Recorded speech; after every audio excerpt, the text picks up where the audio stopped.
Blippi, capitalism doesn't sound good. Give me a second. Ah, Wait, where's my music? music. Music.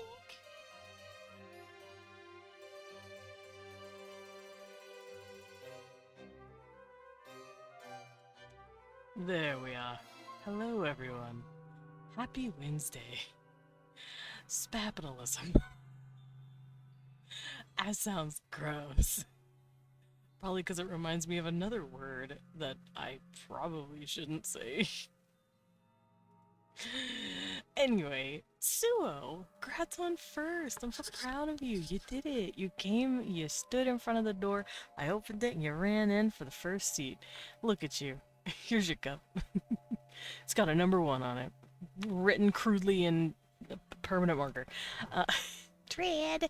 you're finally legally gay. I'm so proud of you. 2 years. It took you 2 years, but you're gay now. Congrats. Oof, there we go. I have to get in my chair.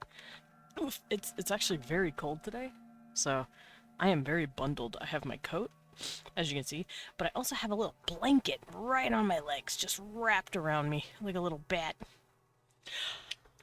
Before I forget, by the way, med check.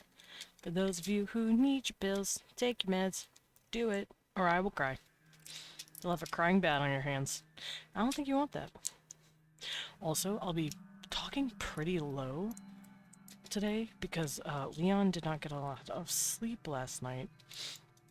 So he is still sleeping. So I'm probably going to be talking not necessarily ASMR style, but I'm definitely going to be speaking in a bit of a lower tone because I don't want to wake him. Alright, let me get my sippy and get my my pills. There we go.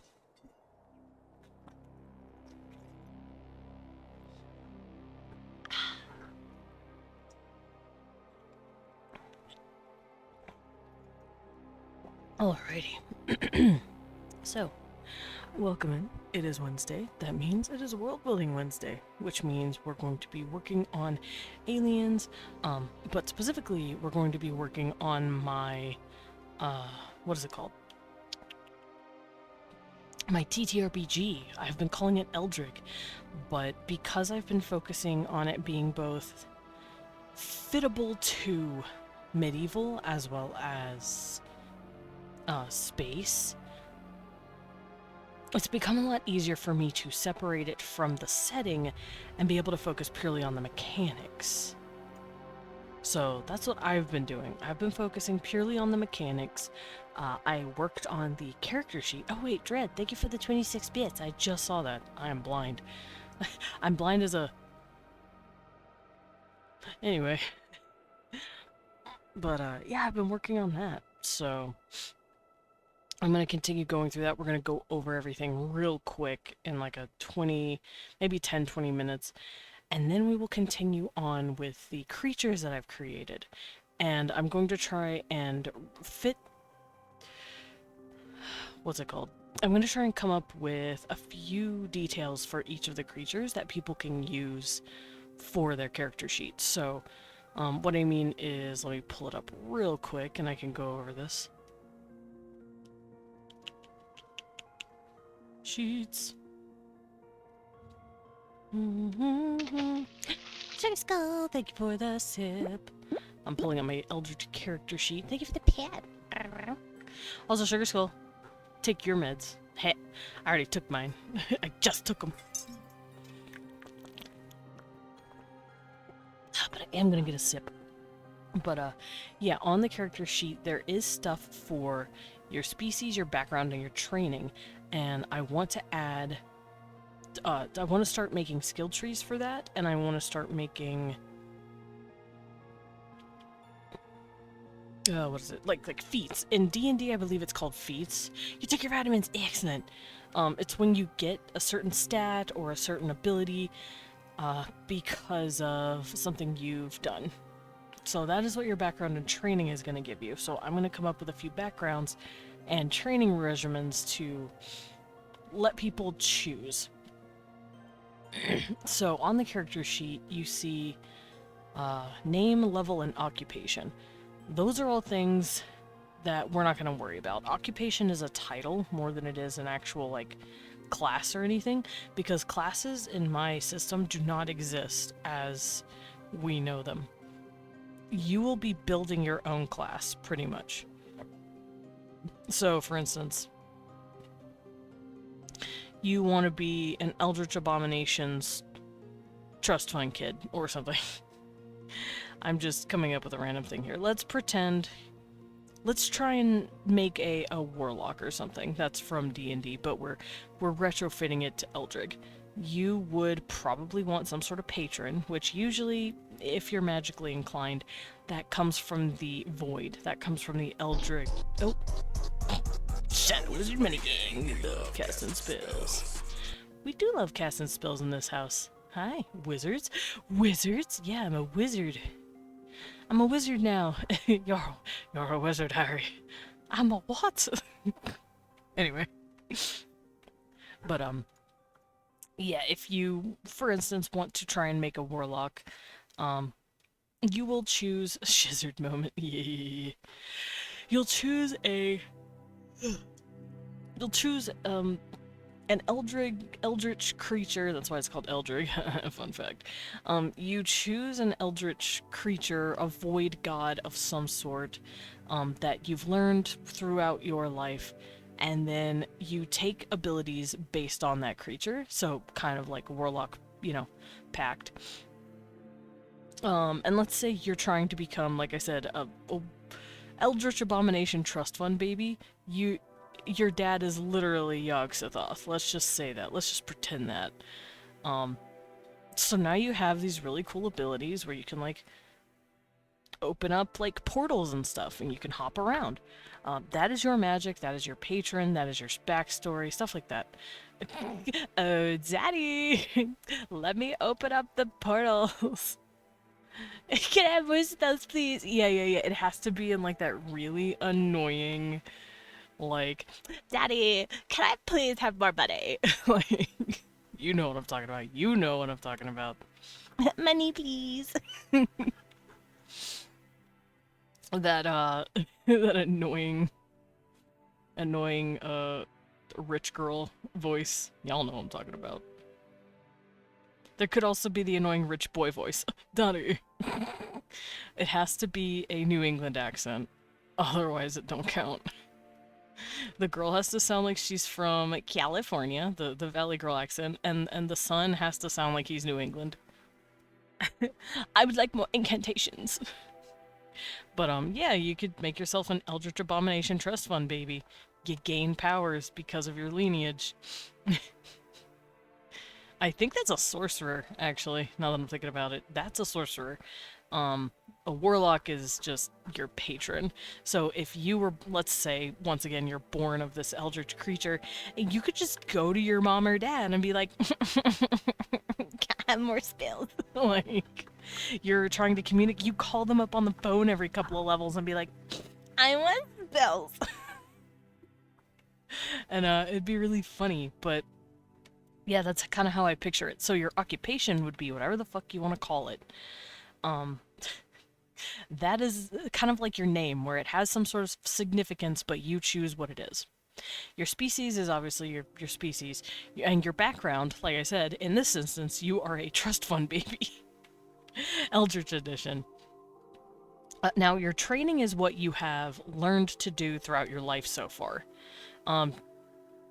Usually, it doesn't count towards, like, general education. It counts towards, once you're an adult, what you've learned for the past couple of years.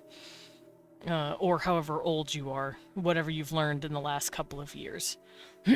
So let's say you've been in the military, or you've been in military training for the last couple of years, so you can, shoot aliens if you have to, or you want to go in as a security detail for Atlas. Your training will be a military background. And if it's like that, it means you get extra feats, and it means you might get access to a very special skill tree. So That's what training is. So your background is just your life before you started training. Your training is what you've done up until this point to start a career of some sort. It's your college education. It's your apprenticeship. It's your training. So hopefully that explains what we're going to be doing today. So let's hop on over here. And let's do some art. Now, when I say art, I'm basically going to be writing most of the stuff, but I also want to show you stuff that I've drawn. Because I have drawn... No, not the hiccups. No. Hold on. Let me sip my water. Maybe that'll make the hiccups go away. I think I'm better? I think I'm better. Alright, but yeah, we're gonna go over some stuff real quick. And I'm gonna have fun adding stats and traits. Now, species also get traits. They get two. It has to do with their bodies, their biological makeup. I did this for my medieval Eldrig. For instance, let's go look at that real quick. Where is it? Daily reminder. If your birth year starts with 19, stretch daily. Your niece will thank you. I have been stretching. I am a good boy. Okay, so... Here it is. Give me this. Open. So for humans in the medieval Eldritch stuff, I'm also probably going to take this as well.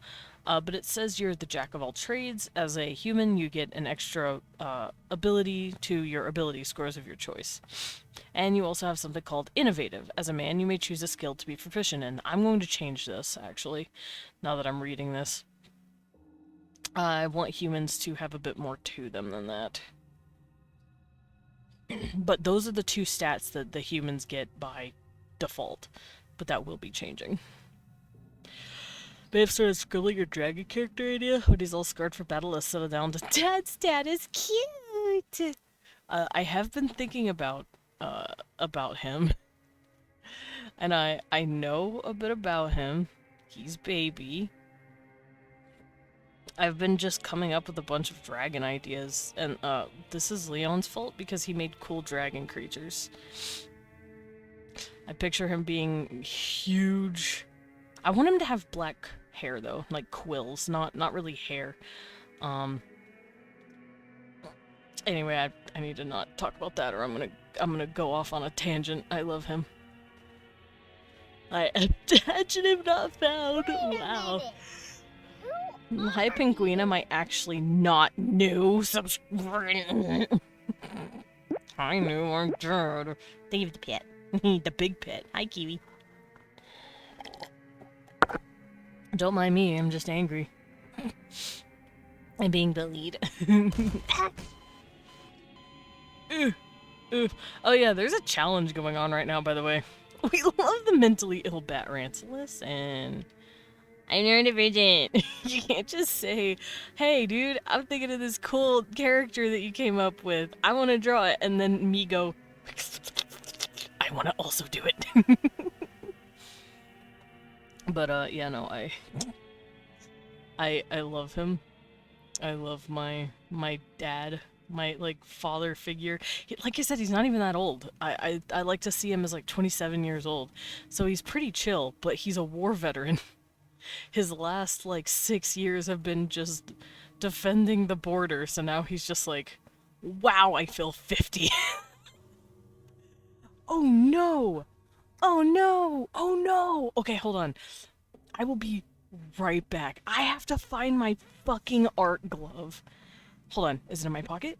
Did I put it in my pocket? Please tell me I put it in my pocket. Oh my god. Come on. Pockets? No.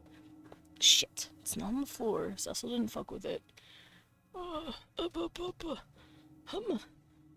be right back. I have to look for it. I can't save nothing. There's nothing to save. I'll be right back. I gotta find my fucking glove. Give me a bit.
Very sad day, guys. I cannot find my glove.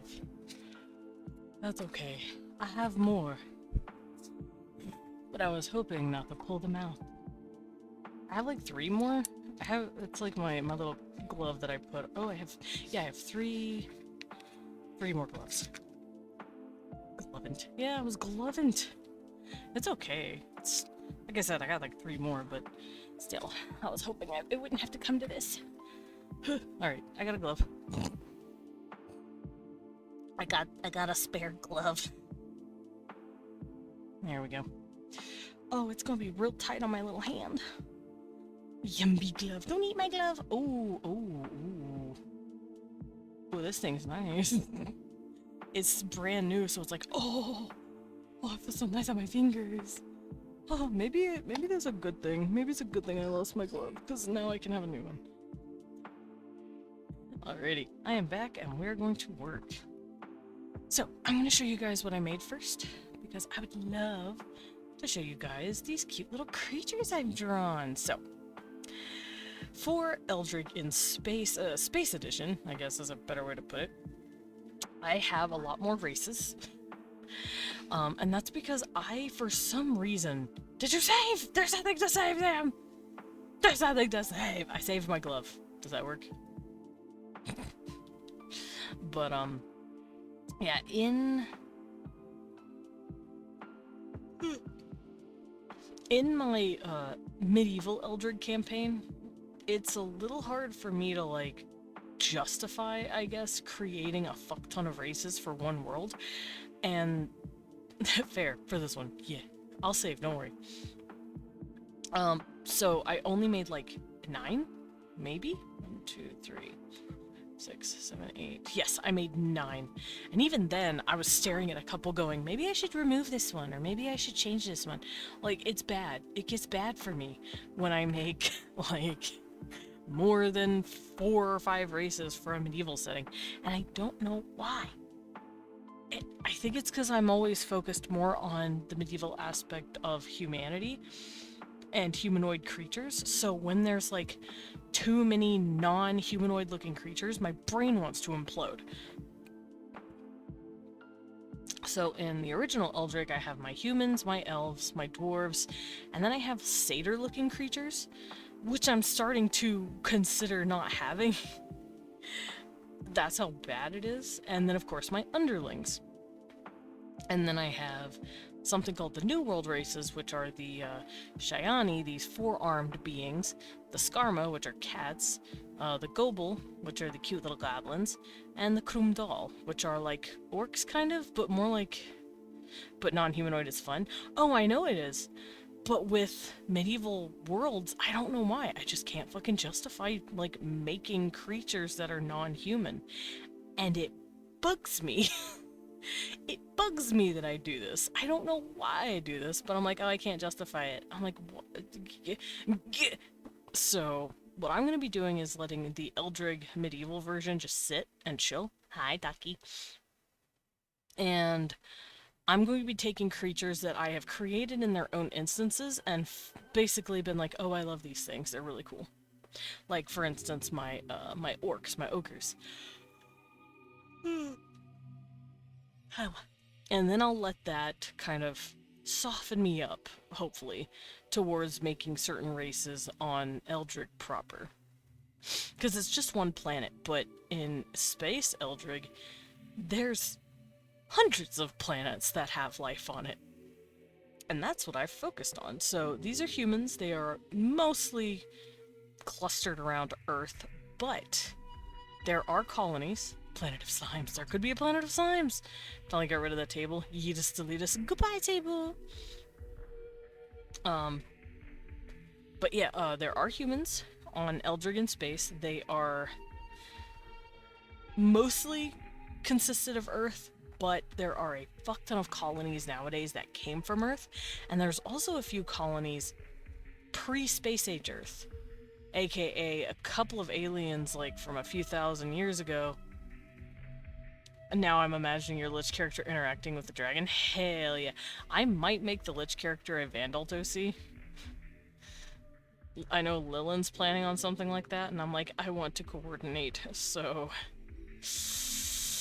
Yeah, I know I have 3 already. I need to calm down. Someone help me.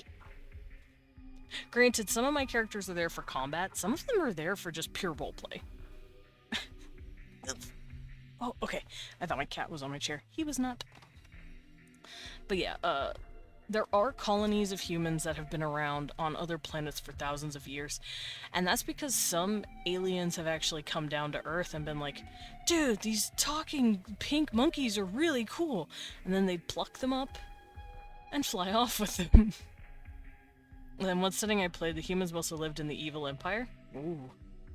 Evil humans. Or the humans were slaves to the evil empire. I don't know. They're either the evil ones or not, and it's never morally gray. So that's what the humans are doing. I managed to calm myself down with the character creating. I just reskinned a bunch of OCs into Vand, but I'll stick to 3 for the session. Yeah, I need to calm down too. Help me. They were the evil ones? Yeah, I need help. I'm like, I want my Lich OC, thanks. His name is Orion and I love him. Alright, but then we have the Syrians. They're my space elves, or moon elves, as they're called by humans. They're usually blue. They can drift to purple and very rarely pink, but they are basically, yeah, elves. Elves in space. Their eyes glow slightly, and I love them. They are not. They're different than the elves in medieval Eldrig, and that's because these guys on the planet of Eldrig are very different in terms of culture. I don't know if I'm going to give that to the Syrians as well, but I probably could, because the way the elves work on original Eldrig is that they're basically suffering from almost kind of like extinction. I have known Orion for less than a day and I love him too. Thank you. He's just a fucking book nerd.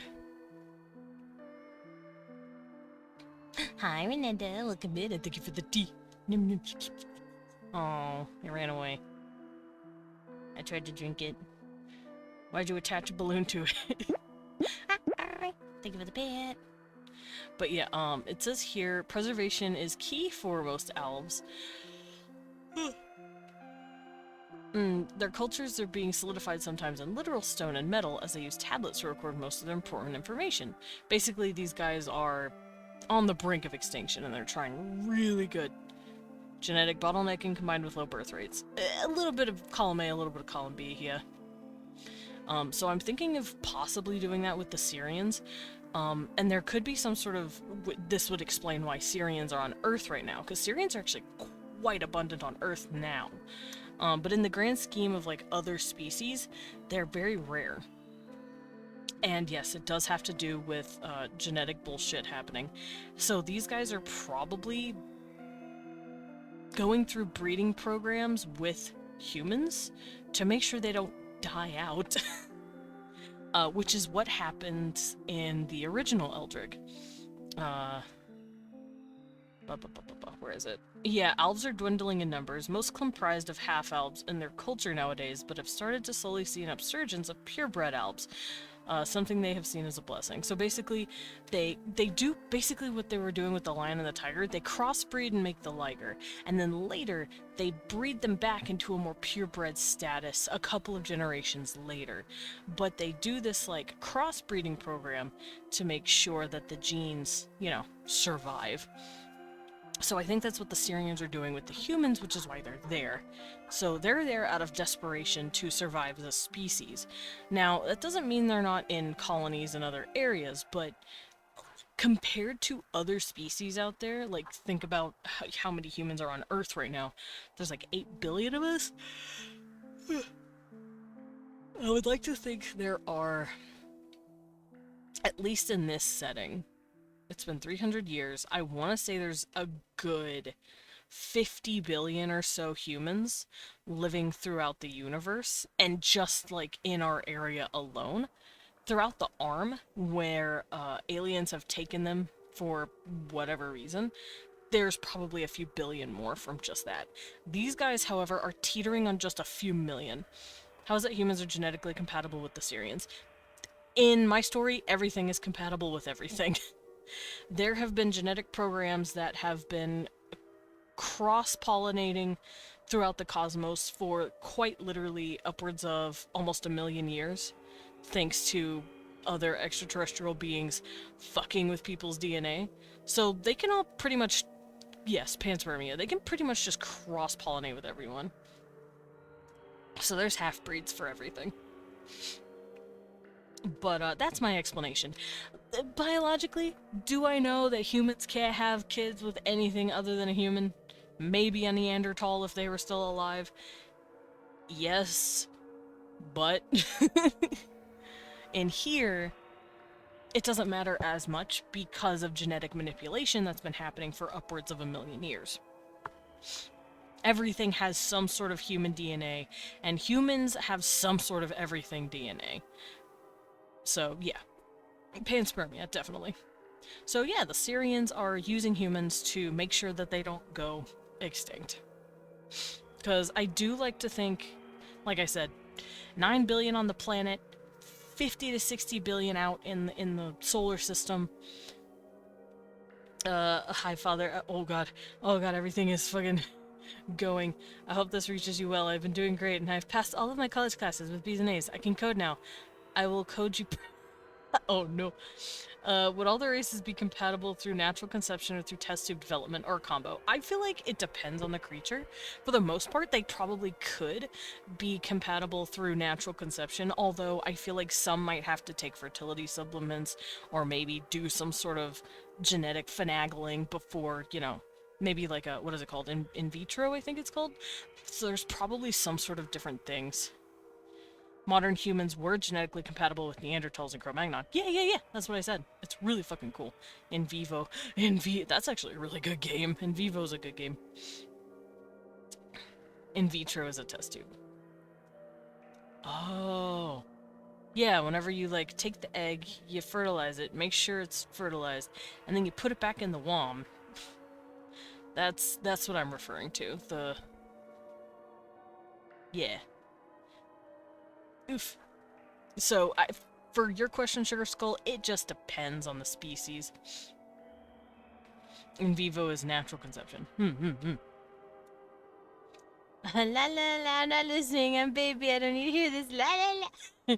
Cosma, open your ears. It's okay. We're done talking about that. It's okay. Cosma. Penis!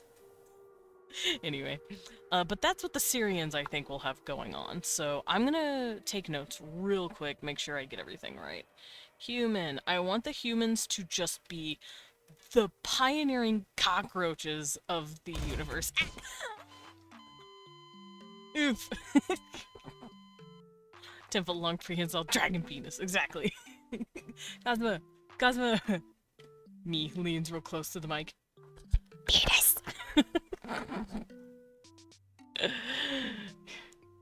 Teehee.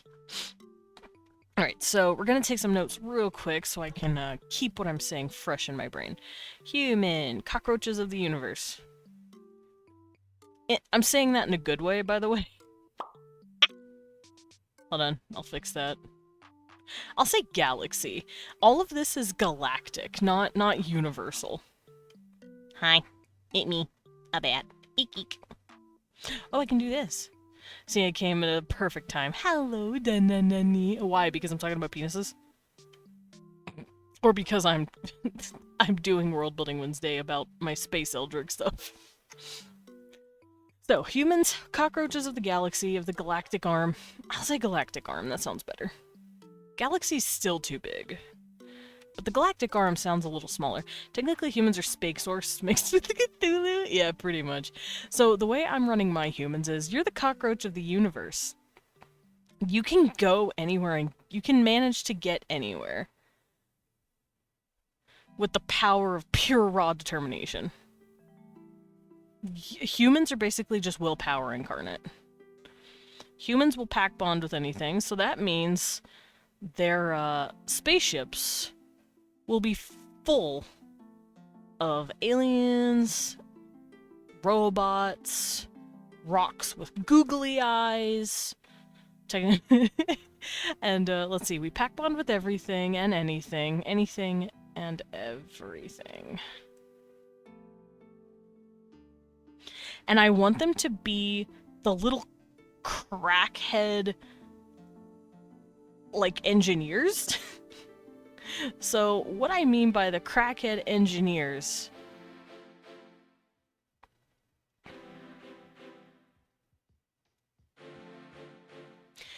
So, this is my points that I want for humans. Humans are the ultimate symbiont. Maybe. The way I see them is that they are beings that can take any technology that they want, and it can basically make it work with anything of theirs. They can figure out how to make anything work and run with just some, like, elbow grease and fucking duct tape. Like, I want humans to be that kind of crackhead, you know what I mean?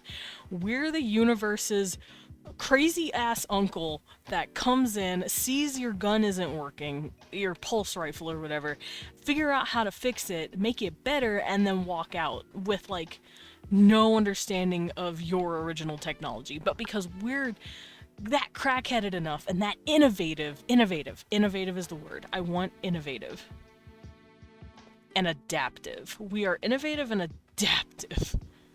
And that makes us terrifying. We'll fix anything and improve machinery, but when we leave it alone afterwards, then it'll fail because of the need to tune on the go. Yeah, pretty much. So we've probably cornered a market in the universe to be the little crackhead machine workers. And, like, just, we randomly get shit to work, and aliens around us are just like, how the fuck did you do that? I've been struggling with this problem for 3 fucking weeks, and you just come in with a roll of duct tape? Like, that's the energy I want my humans to give. Crackhead, innovative, adaptive, indomitable willpower. And that's kind of what my original Eldritch humans had as well. Their stuff is progress and expansion. So humans are probably also constantly doing these colonies. I don't know, I just thought it might work. No, it's great. I'd love that. That's exactly how I picture these guys. So humans expand as well. And they love exploring. Expanding and exploring. And because of these guys, they probably have planted themselves on so many planets. So many colonies. That was meant to be a quote. Oh, I don't know. I just thought it might work. Yeah, exactly. I don't know, man. I thought about it and then boom, I did it. That's pretty much how I want these guys to, like, give off the energy of. So then the Syrians, they would be... let's go to the Alps and figure out an elvish way to... My god, can I stop hiccuping?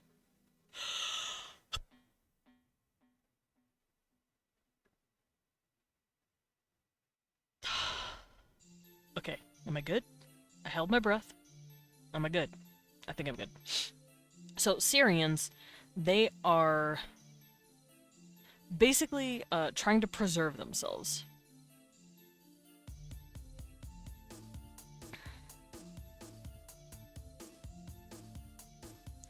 So, like I said, with humans, there's probably like a good 60 billion of these guys.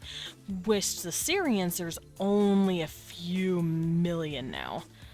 They have become so dwindling in numbers that it's terrifying. Now, like I said, 3 million sounds like a lot, but in the grand scheme of the galactic arm and how many planets they could be on, and how just thinned out their own colonies are, they are struggling. So there's only 3 million roughly in the galactic arm, probably 2 million on Earth, which is where they're most abundant right now. It's where they've settled so that they can refine themselves and preserve themselves. So they are heads of genetics so that they can keep themselves alive.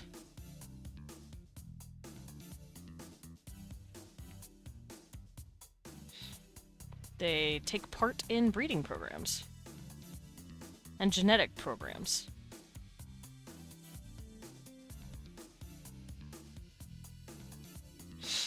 So this is how I want them to be. I was originally going to make them trust fund babies because I thought it was funny, but the more I thought about it, the more I'm like, eh. So yeah, they're basically just trying to liger themselves back into existence by half-breeding, making half-breeds with humans, and then later on letting the Syrian, like a purebred Syrian bloodline come out of that naturally.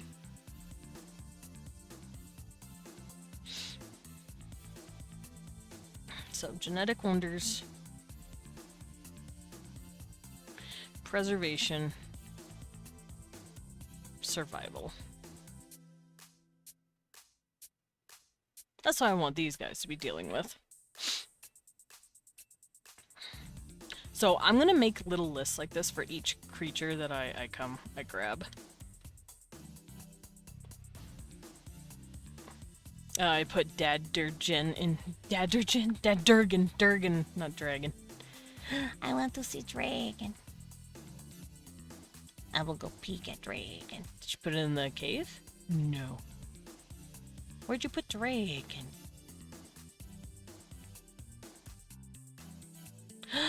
VC chat, dragon.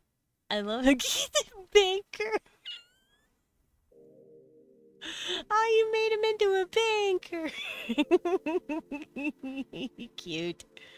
And it's also said, answer Frodo, go not to the elves for counsel, for they will not both know.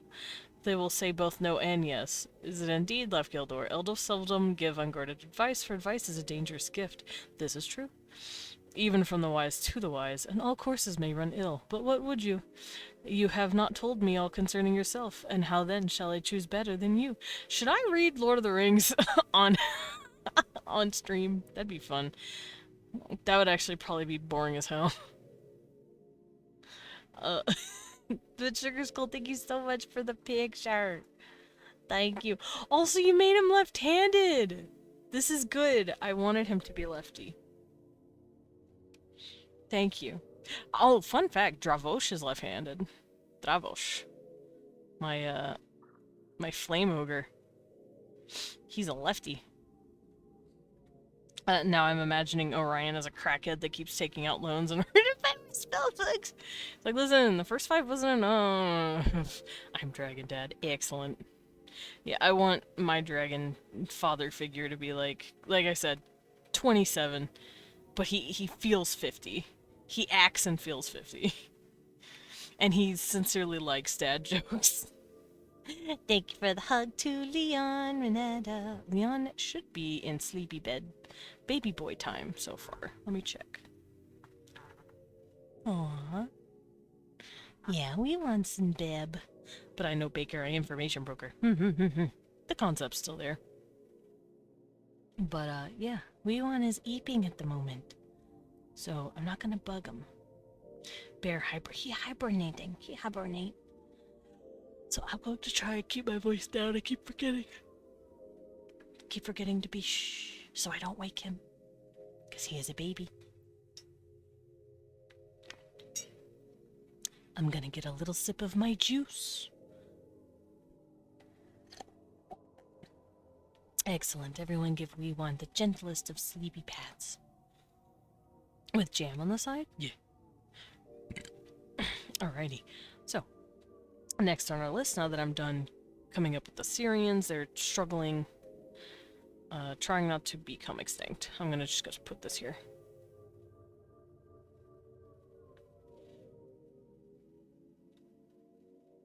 And I feel like their breeding program is mostly with humans, because humans look the closest to them. As you can see, their skin tones are a little different, sure, but they do look mostly the same. Everything gets crazy from here. So we have the Zaydens. I love the Zaydens. Sorry, joke about Nordics originally. We do a lot of foods with jam on the side. Oh, I did not know that. I'm a silly boy. I don't know these jokes. I'm a silly, dumb American. But yeah, we got the Zetas next. The grays, yes, the grays. The tall grays and the small grays. So, for those of you who know about ufology and alien theory and all that, like extraterrestrial, ancient astronaut theory, all that good shit, you will know that a Zetan or a Zeta Reticulan are, and a Zeta Orion, I believe they're called, are two kinds of Zeta gray aliens. There's the really tall ones that are like 7 feet, they're huge. And then there's like these little scrawny fuckers that are like 4 feet. And supposedly these little baby 4 feet ones are androids. They're biologically engineered. They're cloned pretty much, but they don't really have intelligence the way we would think of intelligence of something that is like bio created. They're very much a lot more automatic, and they don't really feel pain, they don't really feel desires of any kind, they don't really care about anything. They're clearly a machine. Meanwhile, the grays, the tall grays, these big old babies right here, I'm making them snail-like, aka I want them to be hermaphroditic. So that's what this symbol is. It's my hey, I have both symbol for my extraterrestrial creatures. So that's what I'm doing for my Zetans. They are... There we go. I share video with the Joe. Oh, okay. I will watch that in just a moment. But yeah, that's what I'm doing with my Zetas. So we have our tall grays and our small grays. Is a short... A shory? Oh, a short. What's a shore? Alright, let's listen to it. I'm gonna mute my music real quick. Eh. Eh. Eh. Eh. Okay, let's watch this. Nordics, what are some great foods you have? Oh, you have to try out meatballs. Yeah, those Nice. are great. With some jam on the side. Yeah, sounds good. Or some potato dumplings. Uh-huh. Dumplings. With some jam on the side. Uh-huh, Yeah, alright. yeah. And for something sweet, you have to get pancakes. Of course, Okay, yeah. With some jam on the side. Yeah, Is yeah, there of anything- course. Or some reindeer stew. And I hope it's Yeah. not With some Jam on the side? Yeah, yeah. Can you, Or blood sausage. please? With some Jam. jam on the side. Yep. No more. Or rice pudding. Why is the image cropped like that? With some jam on the It's a side. gem on the side? Why is the image cropped like that?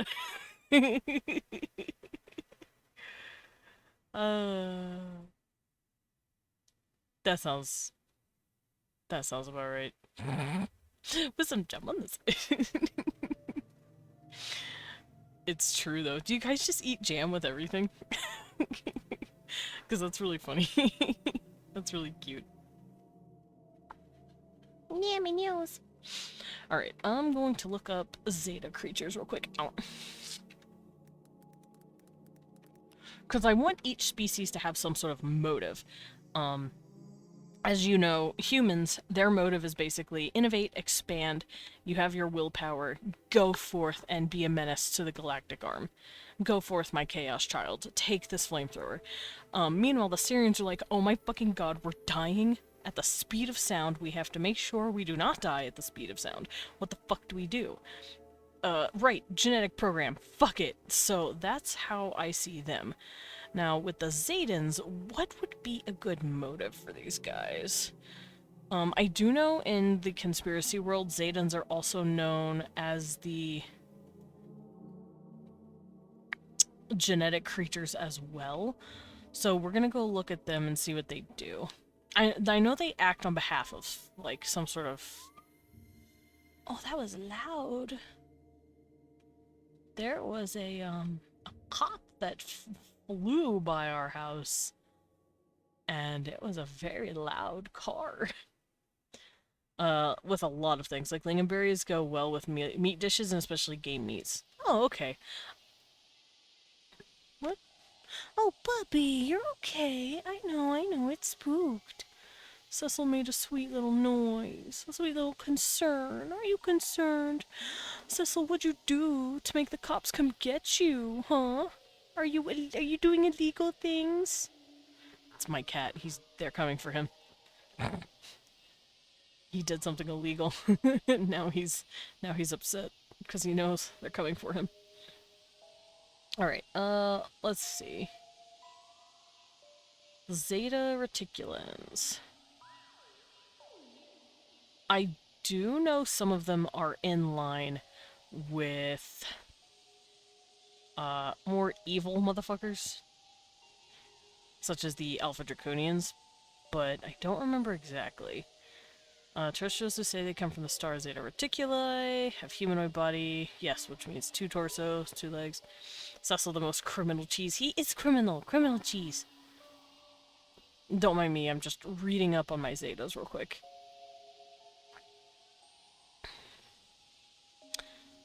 Oh.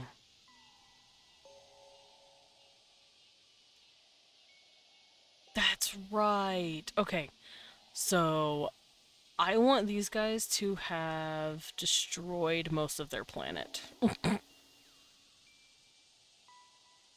So these are gonna be like my nomad. Oh my god, really? Another cop car? Oh, there he goes. Whoop whoop. Goodbye. Goodbye, Mr. Police Cecil. I don't know what you did, man, but there's 2 cars after you. Yeah. Yeah. It's like, oh, illegal. You did illegal things. Yeah. You sold catnip on the street. Illegal. I heard that one. Yeah, they're all flying past our fucking house. Right down our road. I peeked outside the window and saw the dude.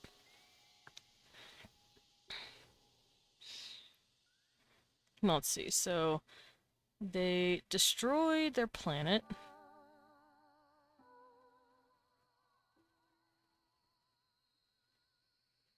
All they have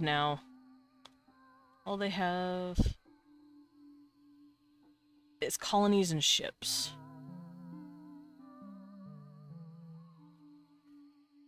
I hear you, Bubby. So these guys I'm gonna have be my, like, nomads of the universe.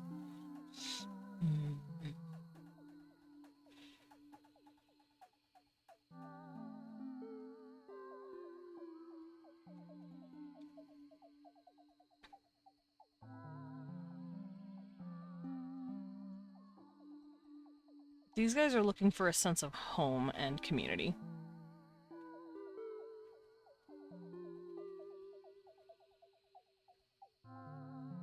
So these guys, they are nomadic.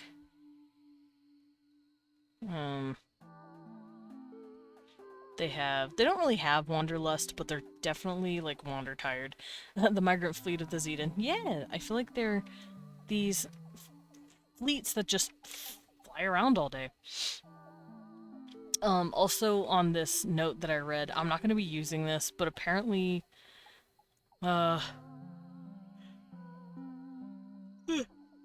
they rendered themselves infertile on accidental genetic changing, but I'm not going to be using that. That's stupid. I already have that for the Syrians. The Syrians are not infertile, but they've definitely been struggling to have kids.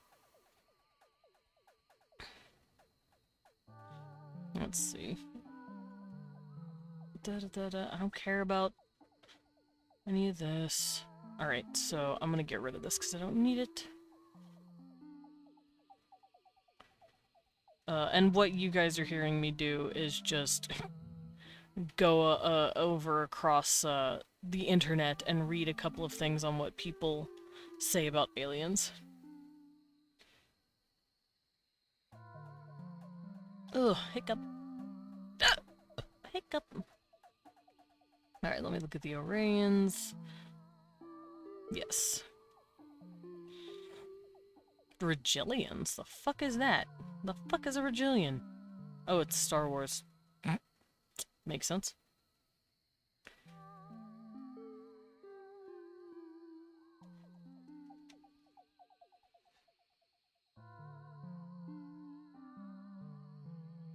So they're wandering beings, and they feel kind of almost lost. They don't know where to settle themselves. They've tried, and they've made community here and there, but it doesn't feel full yet. They haven't found a home to, like, truly sit in. So I think that's how I'm gonna do my Zedans. There's also billions of them, but I wanted to do the million thing for just humans and Syrians so that we can kind of see the stark contrast for what the Syrians are going through. Yeah. Alright, so next on the list of my beautiful aliens are the Okran. And I love them. They're my space ogres. I love them. These babies are beautiful and they're precious, and you guys have seen me draw these. So they came originally from a medieval setting as well, but I mean, I made them. I can make them do whatever I want. So in here, the Orkran, as they're being called, they are fierce. So just like in their original stories, they are space Vikings, pretty much. They hunt you down. They take from your colonies, they take from your ships, especially military ships. They don't fuck around with civilians so much, unless they're desperate. So, fierce space Viking raiders. They're raiders. I'd like to imagine that the Zaydans and humans have occasionally conflicting thoughts about planet preservation. Very possibly. Or the Zaydans came in and stopped the humans from destroying their shit, like, listen, we've done this. It sucks. Maybe humans are on the cusp of destroying Earth and the Zaydans try to help them salvage things, but humans are like, you guys didn't do your homework. You're probably not trying to help us. I could definitely see Zaydans coming in and being like, please put the nuclear weapons down. How about the Nordic aliens, aka the Pleiadians? I was thinking about it, but we already have humans here. So the way I'm approaching this is the Pleiadians are technically just a colony of humans, and they don't really know it. And that's because the Pleiadians are from an offshoot of humans taken from the planet about 30,000 years ago and put on another planet to just be observed and to grow. So any kind of human alien like that.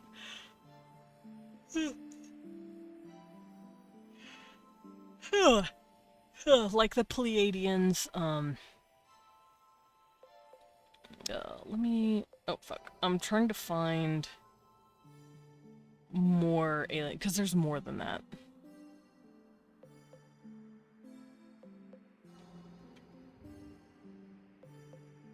I cannot find the others. But yeah, any creature like that that looks exactly like a human, just slightly different, I'm going to take it as a being that was stripped up from the planet Earth, usually about 50 to 100,000 years ago, by other aliens, and were put on another planet so that they could basically watch them grow and develop. So, that's how I see that. Malkak. Oh, I know what this is. I don't care about this. I don't care about this. Hi, he, me, pet, pet, pet, pet, pet, pet, pet.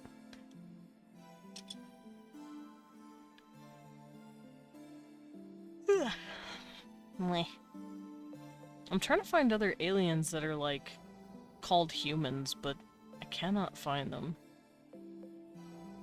Andromedans. Andromedans are looking like humans, basically. Thank you, Sugar Skull. Those would be another colony of humans. Do humans and Orkrans get into drinking contests? Humans would lose if they did. Thank you for the pet. Thank you, Sugar Skull.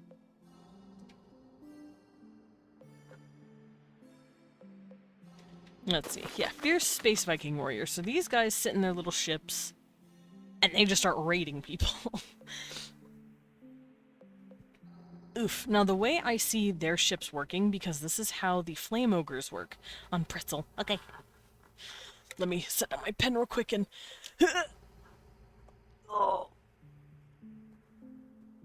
Oh. I felt everything break.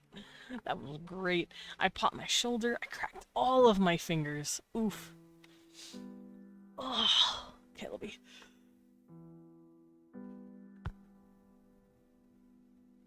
Oh, alrighty. I did. I was crunchy. Aww. Is that your dad? Cecil finally crawled into bed and is now cuddling me one. So cute.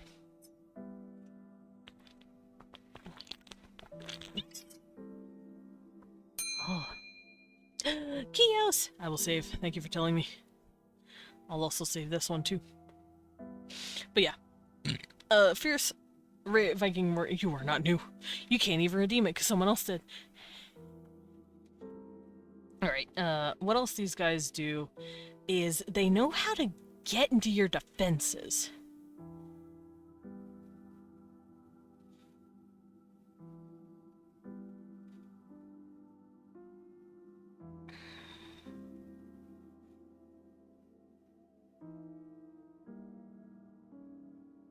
They know how to get into your defenses, and they know how to drop it. So, you know you're being raided. I don't usually redeem it unless someone else actually is. Fair. Cast a muscle relaxing spell. Oh! Shit.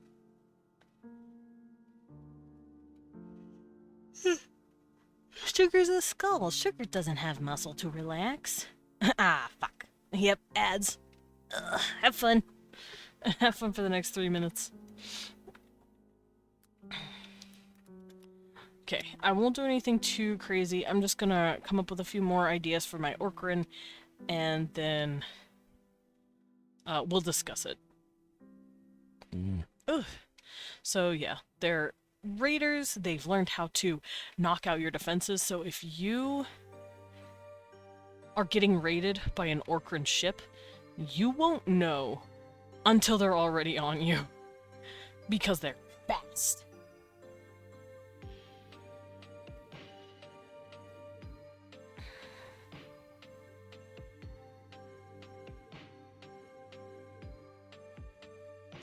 Their technology is also unassuming. It's kind of like a cowboy in the Wild West, where you're like, yeah, sure, Junior, I have, you know, a really dope gun, but they know how to work it. They know how to work with this old technology that they've found, that they've raided and taken, and they've basically broken it down to make it easier for them to use. So they've simplified the technology, but then they also just go after all of your new shit. And it's not just technology that they want to take. They want anything and everything that's not strapped down. These guys want your food, they want your clothes, they want parts of your ship. They will take anything and everything in your cargo bay. It's theirs now. So Klingons mixed with Jiralhanai? Jiralhanai. I'm gonna have to Google that. But yeah, kind of. I would say they're kind of like Klingons. Klingons are more like honor warrior dudes. These guys, they have some honor here and there, but Halo brutes. Oh, I don't know their lore, but maybe. But yeah, no, my Orcrin basically are just there to take your shit, laugh at you, and then leave. They normally don't kill. If they've started killing you, they're really desperate to get something. And the reason this is because their original planet was actually raided and taken over by a colony of extraterrestrial individuals. So these guys have been shoved out of their home.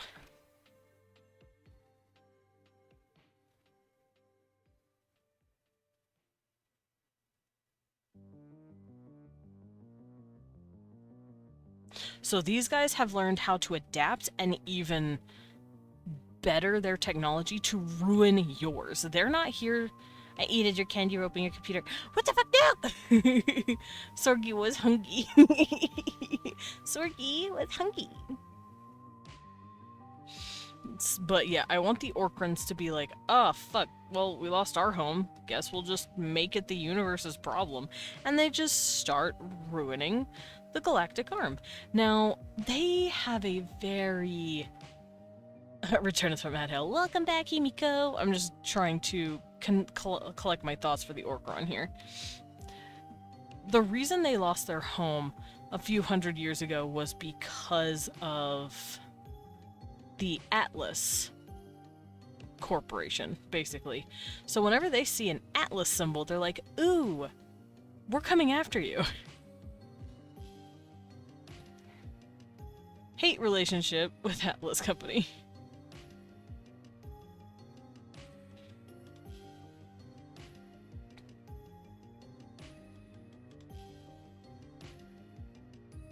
Alright.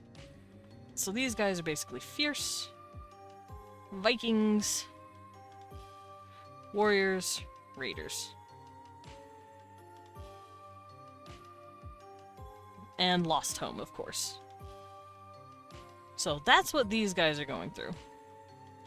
And their motive is, because everything I want has a motive. Humans, their motive is expand, explore, pack bond, you know, all that good shit. Syrians is keep themselves alive.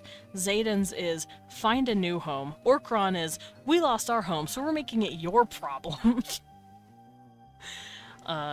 They have found a few places to settle and colonize, but for the most part, they've reveled in this new life of, yeah, we could just live on a ship all day and go just take people's food when we're running low. They come back with so much food from their planet. Stuff candy ropes into Desmond's computer. Thank you. Yeah, Amy ate mine, so thank you. Human fucks around and finds out. Pretty much. Thing is, it wasn't humans that did it. Well, it was, but it was more than just humans.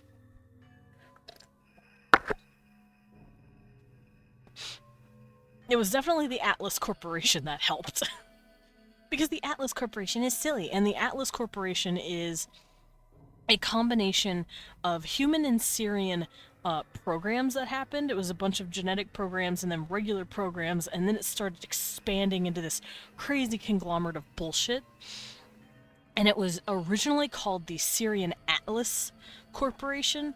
Now they just call it Atlas, just for making it easier. And it's kind of like Amazon, where, oh yeah, you did used to just sell books at one point, but now you guys, like, do everything. So that's kind of how they started. They started, like, with one thing they were good at, and then they just took over as an empire. So that's pretty much what they're doing. Your phone's about to die! Save it! Save its life! So yeah, the Orkran, that's what they're doing.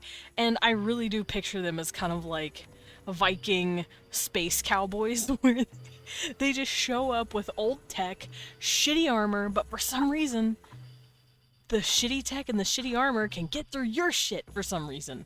And that's because they figured out how to take out your tech. Like, if you have this really fancy energy-induced pulse rifle, and you're like, tee-hee, and you try to fire it, and you learn, fuck, why the fuck isn't it firing? It's like, they're like, I don't know, maybe I have, like, an anti-energy shield. Anyway, he's a 45, and then they just blast your kneecaps out. Like, they don't play. So, like, Wayland Yutani? Maybe? I don't know what that is. You would have to explain. But that's kind of how I picture them. Kind of like, what is it called? Like the Mandalorians to the,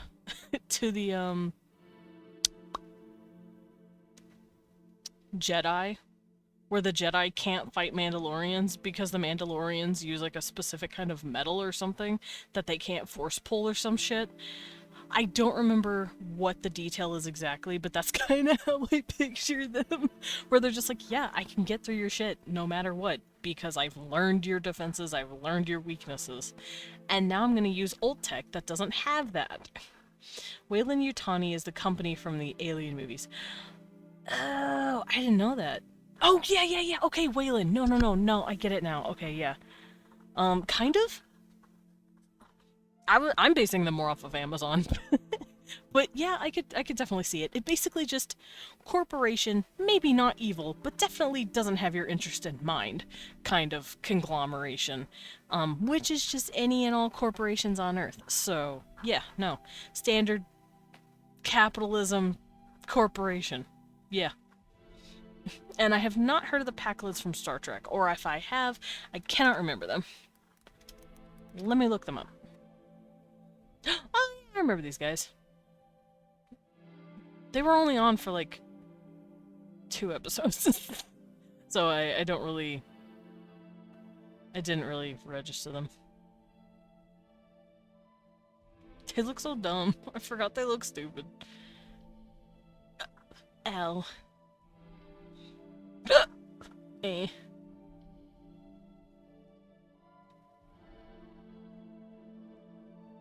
Yeah.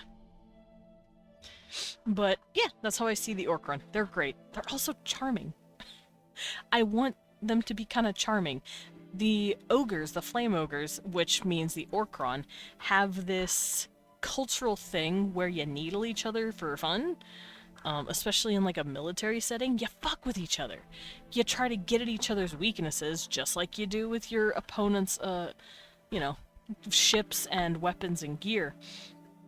But in a playful way. So they're very sharp-tongued. They always know how to, like, get a quip out, you know? They've had to learn. Because it's part of their culture, so they can be very charming. And that's how I picture my Orcrin. Not necessarily brutish, but definitely fierce. Not necessarily violent, but definitely they're gonna steal your shit. And then finally the Gobelings. Now, these guys I put in for a very special reason. They are a remnant of old Eldrig. And for those of you who don't remember my creatures, the Gobelings, short stacks, yes, they are indeed short stacks. They're about between 4 to 5 feet. They don't get too much shorter than that, though, like maybe 4.5. After that, then they stop at about 5'3". So they're pretty short. And they come from 2 races that I've melded together that can work very well with compatibility, that's the word. And they're called my Gobles, my goblins basically, and my Trakovish, my underlings. So these two have come together, and after generations of interbreeding, they've stabilized into a single race, and these guys are the product of that. And I love them. Thinking of giving them glowing eyes, but I'm not sure, because the Trakovish do have glowing eyes, but I think I'll keep that to myself. These guys are short, they are stacked, and they are baby. They are very curious. So what fuels them and motivates them to explore is curiosity, pure curiosity. They come from a lineage of tunnel-working people, which is what the Trakovish are. And then the Gobles themselves are also slight burrowers, so these guys they're more content to live underground sometimes. As such, their ships reflect that. Their ships are usually made out of big oval stone structures that have been carved out from the mountainside, and they've learned how to make this thing fly. So let me go look at my Gobles and my Trakovish real quick. So, Gobles. Gobles have a friendly nature and are quick on their feet. That is what they are. That's another thing these guys could be into. They could just be trying to, like, make friends.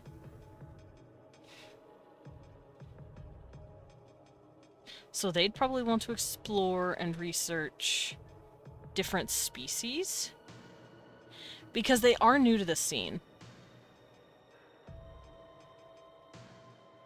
They want to make friends and make trade.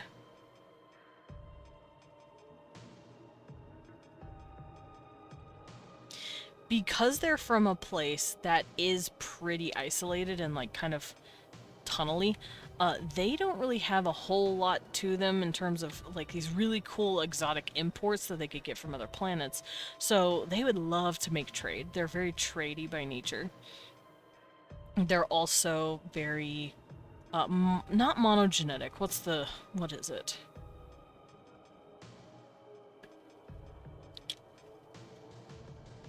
I'm trying to think of the word. It's like monocultural, I guess?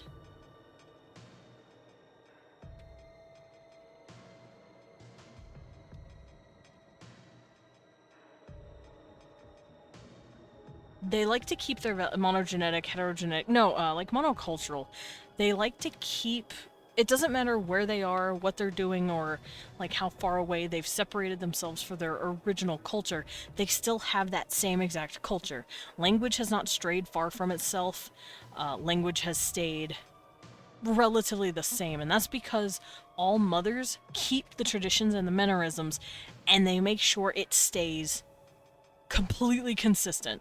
Cosmopolitan. Taki's out here just trying to guess words I've already come up with. So they try to keep their values in place at all times. So if you find a Gobeling on a ship in the middle of the Orion belt, you're like, cool. And then you go way across the arm and you land on a colony planet where these guys also live. Their clothes may be a little different, their language may be a tiny bit different here and there, but for the most part, there's like a 95 to 99% similarity. These guys keep their culture, and they keep it together and alive. And they use it through family bonding as well. So these guys are friendly. They love trading. And they also keep their culture.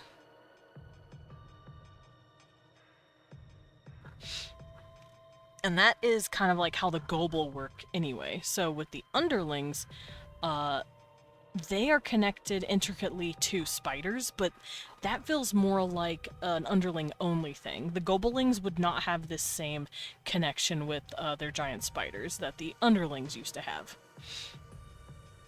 So I'm not going to be using that. Yeah, I'm not going to worry about that. Alrighty then. I don't need this. So those are my Gobels. I'll write more for some more of these creatures later, but I'm just putting down the basic stuff. So their motivation is trade, friendliness, cooperation. They're also just really cute little, like, goth bunny creatures. That's what they are. They're goth goblin bunny creatures. Some of them can actually be born with really droopy ears, but for the most part they have just these big ol' ears. Alright, now those are my 5 humanoid-looking races. And then I have animals. So I got my Proxians. They are my cave cats. If you don't know what my cave cats are, I'm gonna cry and kick and scream and be really sad. Because the Proxians I've actually drawn on stream, and I love them. Let me go grab them so you can see what they are. Nope. There we go. Alright, so let me get rid of the human. The human is there for height reference. But my Proxians look like this. They're cave kitties. And they're very cute. So, cave cats. Proxians.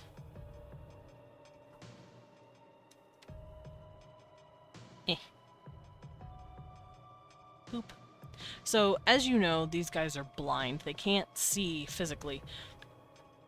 What they can do instead, though, is have a real big brain inside the little noggin they got here. And instead of their face being taken up by indentations and sunken-in features so that it makes room for eyes and like, nose bridges like this, everything is a bit flatter and bigger, kind of like a helmet. And inside this cavity that our face would not quite have the size for, I totally haven't heard of your adorable blind cave cat aliens that might just smooch a hapless cave spelunker. Oh, don't worry. They'll get to smooch it. But, yeah, they have this extra space in their noggin, and that extra space developed an organ that lets them basically shoot out silent, tiny little clicks and reverberations that their ears wiggle to pick up.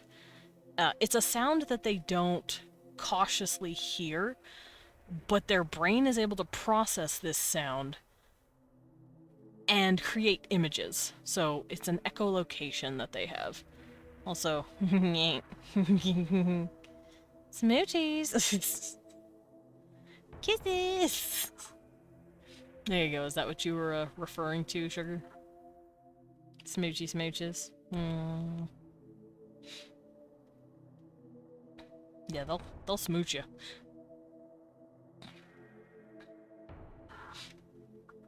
Yeah. So these guys have a special echolocation.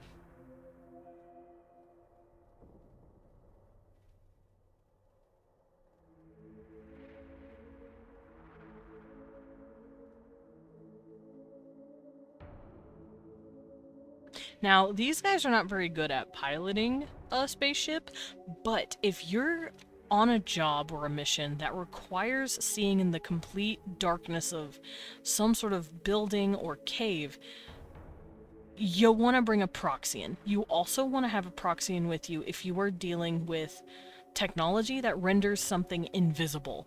It does not matter how invisible you are, or how many light waves you reflect off of your body with whatever suit you're wearing. These guys don't look at you with light, they look at you with sound. So they'd be able to see anything that's invisible clear as day.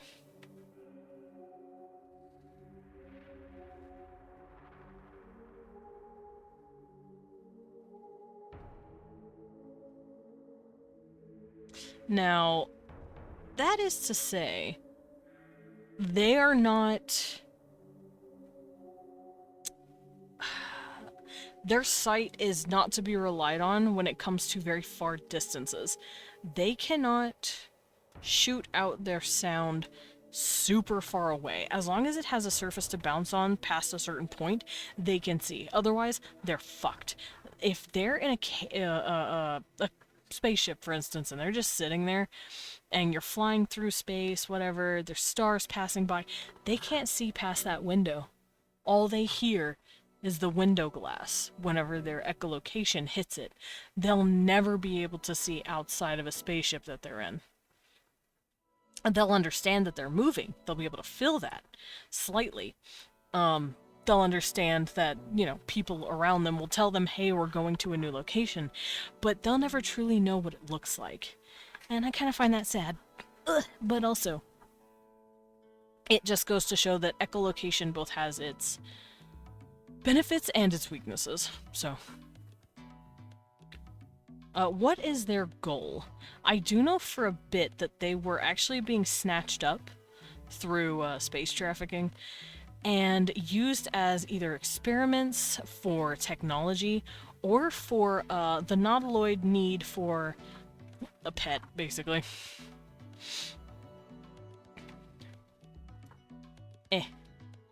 So their goal, I think, one, they want to research and learn more about how seeing eye races work. They want to understand it and research the world.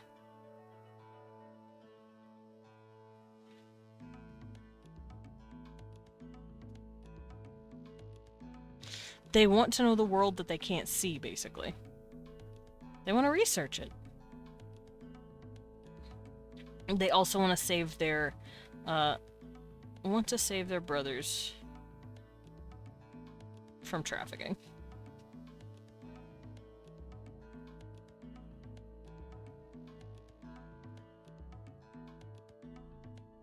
Also, these dudes are fucked if you put a helmet on their head.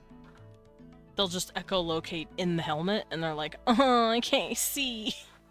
So if you want a blind one, it's pretty easy.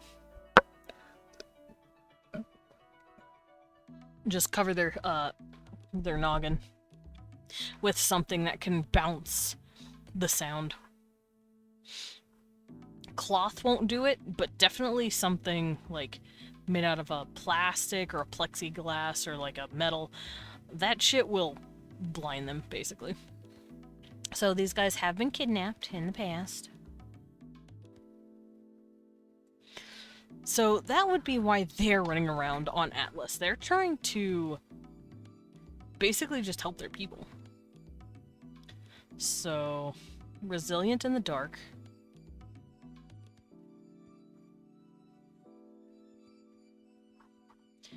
Save their people.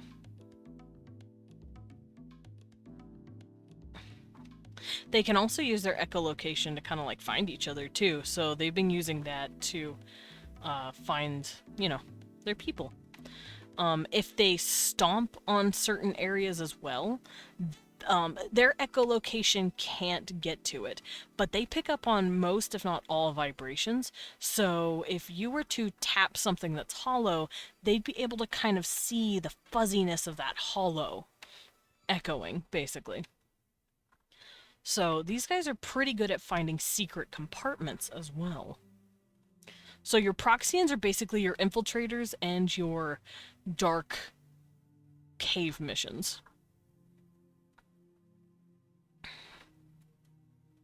Alright. The Lyrans! I haven't come up with too much with these guys yet, but these are giant lion people. Like I said, for some reason, I cannot excuse adding a more animal race to my medieval campaigns, but space, I'm like, yeah. Space, I'm vibrating. Let me look up Lyrans. Lyrans are kitty cats. Meow. I don't care about starseed bullshit. Just show me a Lyran. I googled starseed. Don't worry about it. Space Elias. Yeah, Space Elias. Short. Let's see. No, tall, big ol' lion babies. They're very cute.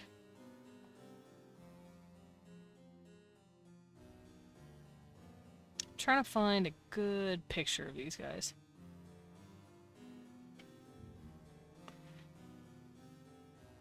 And also what their modus operandi is.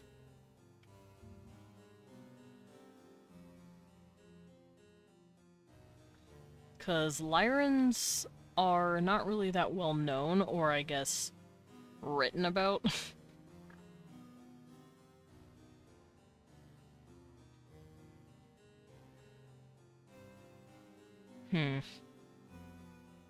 And some of them can look more cat-like if they want, but for the most part they look like lions.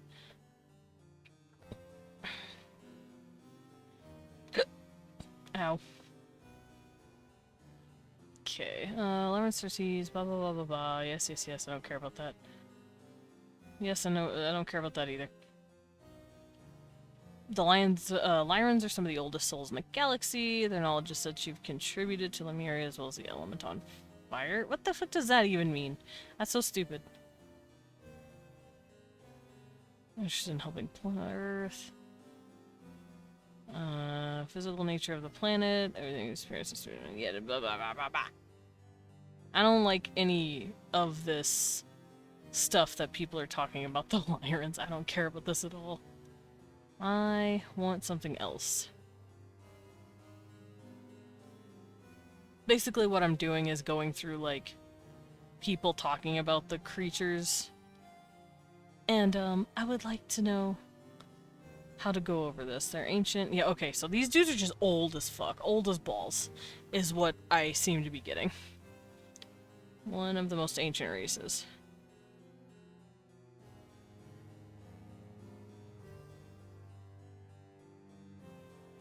So, I guess these dudes is old as shit.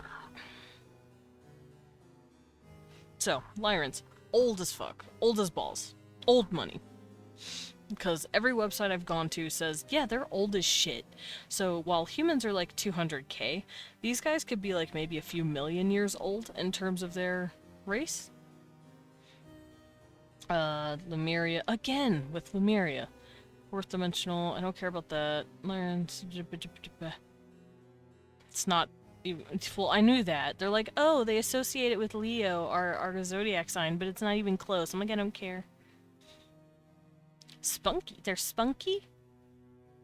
They're spunky. I like them having a warrior culture. I'm gonna give them like a gladiatorial warrior culture, but in a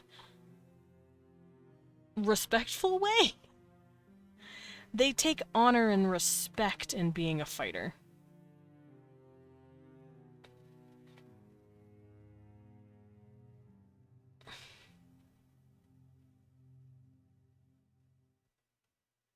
I'm also going to make them fierce protectors. So that's kind of how I want to approach these guys. Everything in here I've just seen as them being like, oh yeah, they're like really cool and quiet and like fourth dimensional enlightened beings. I'm like, shut up, I don't want that. Shut up, starseed weirdos. I don't care. They like to be the first to try things, blah blah blah. Lyrans have many leadership tendencies. That sounds about right. Well, I could basically see these guys being very authoritative with other races. And it would make sense because they're old as fuck.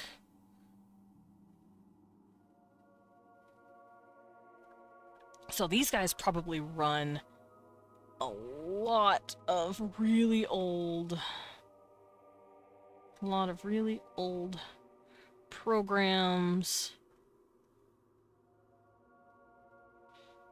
Which, when I say programs, I mean like genetic programs, colony programs, shit like that.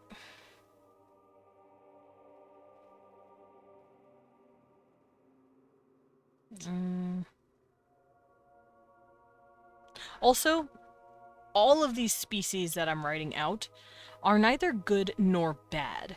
You have bad and good groups for every one of them. Lyrans could probably be considered fairly good, very, you know, honorable, very cool. Since they're old, they'd probably be looked at as, like, terms of authority. And then you've got some Lyrans that are just being assholes. I feel like that would be a thing. So these guys are sturdy, warrior, protector, authority, old as balls. Alright, so that's how I'm gonna approach the Lyrans. They're running around in space because they probably feel like they're some sort of authority figure. Are they old? Are they as old as they've been around forever, or old as in long-lived? Maybe a little bit of both. I don't really like the idea of making my creatures live super long times, unless they're like a very specific race. Lyrans probably only live a couple hundred years at most before they die, but their species is a few million years old now. So they've had a lot of stuff. I feel like also humans can now push it to about 120 before we start, like, keeling over. No, I wanted to look at something, but it was deleted. Man. I'm sad. The image I wanted was deleted.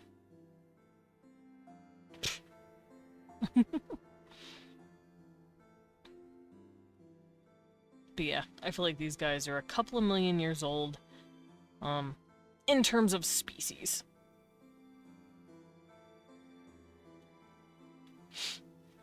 They also probably have technology that's absolutely crazy. That we would probably consider, like, borderline magic. Because we don't understand how they're doing it.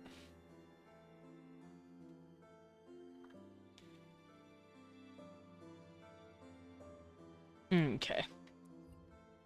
So, since I lost that one thing, I'm gonna just go be sad in a corner. Alright, so. After my Lyrans, and my big old lion babies. Burbs! Birds! Let me open up something real quick so I don't lose out on this.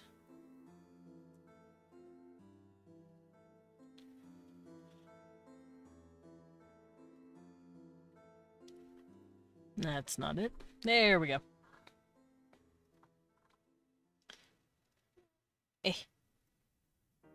Let's see. Birds. They are... Oh, right. They're charming. I forgot. They're very charming. Birds are charming. So these guys are really pretty, obviously. The females are usually a lot more dull in color. Browns, grays. subtle reds or blues, and then the dudes are just blasted with color. They are beautiful, they are opulent, they are gorgeous, they have big tails, big head crests, as you can see. These huge fucking head crests. And then the women are usually got the smaller beaks, smaller feathers. Their feathers aren't as long on the top of their head. So, these are the babies.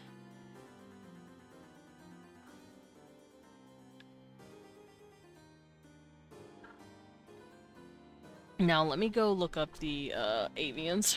Because there are avian aliens out there, apparently. And I say apparently because, like I said, it just depends on how people approach ufology and, like, cryptozoology or whatever. But supposedly there are bird aliens.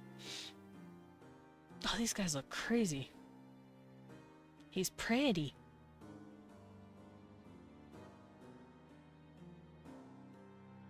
They're like these big old blue alien guys. They're really pretty. But I have to figure out how they act. Hey man, I don't want to add your cookies.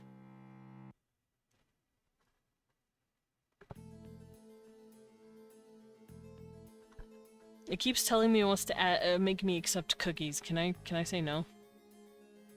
Cookies? No, not those kind of cookies.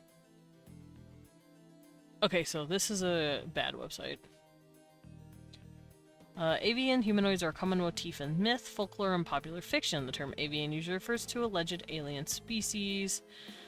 Desolate French Road. Businessman claims he entered a gang of aggressive bird-like beings. Blah, blah, blah, blah, blah.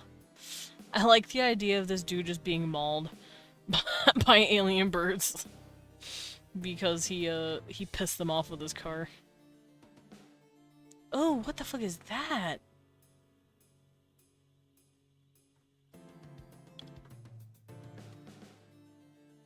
I don't like that. It's called a knot deer. Sorry, I'm on a website for cryptids, and it looks like some shit. And fuck, what's his name? Trevor Henderson would make. Why'd you throw me, Dread? I'm just thinking. I'm just thinking. Oh, that's a big spider. Alright, blah blah blah, France, Lionel Trigano, yes, good for him, Yes, we have, bird gods, people with bird heads, yes, yes. Okay, it doesn't say anything too much about these guys.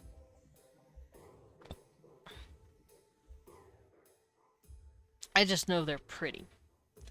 And they'll probably want to explore the universe for... I don't want to say superficial reasons, but they are definitely altruistic as well. But they probably come off as kind of hoity-toity because of this. So, they're from an alliance that's overseeing local star systems to prevent galactic war. Okay, so I can work with this. So it seems like there's a lot of overlap where they're either altruistic, they're trying to make sure you don't destroy your fucking planet, or they're trying to make sure aliens don't go after each other in a galactic explosion of bullshit. So...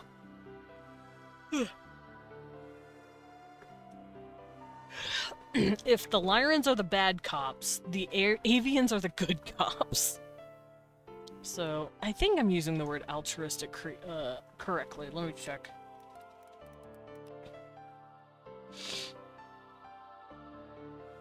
Oh, yeah, altruistic is a good word.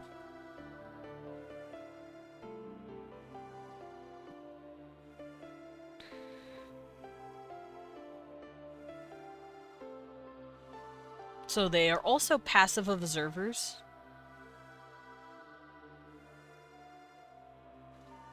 Of the galactic arm.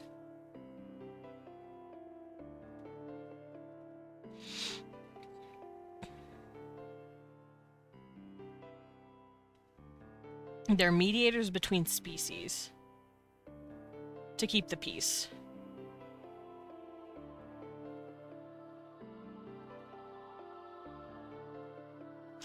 They're also very pretty and appreciate the beautiful.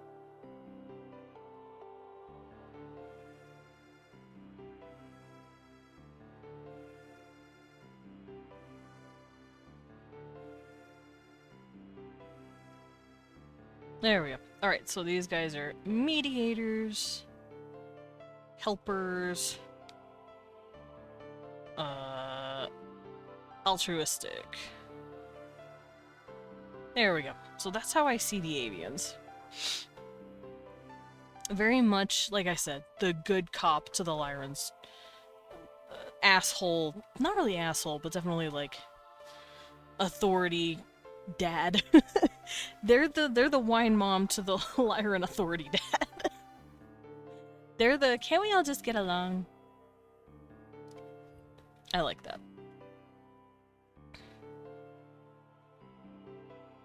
Okay. What else? Next on the list. My Nautiloids! These are my babies. So I'm sure you've noticed that I have a good amount of regular, considered a part of the ufology alien mythos, and then I've added in my own. I'm kind of like doing a good heaping of both. And that's because aliens are fucking cool. So obviously I don't own humans. Syrians have been come up with, they've been made before. Zedans are a thing, we know the Greys. Orkrins are mine, Gobelins are mine, Proxians are mine. Lyrans and avians are not. Technically. They're already pre-existing aliens that I'm adapting to my story. Okay. So we're going to come over here, and we're going to write more. So, nautiloids. These are the ones that I create. Oh, I guess when I say I didn't create them, I mean I didn't make them from scratch. The Syrians were already a pre-existing concept. I just took them and adapted them. Same thing with the Lyrans, for instance. Nautiloid. But these guys I created wholesale. And I love them. So, nautiloids. What are you guys? You're very smart. And they look like this. I haven't fully drawn them, but this is kind of what they look like body-wise.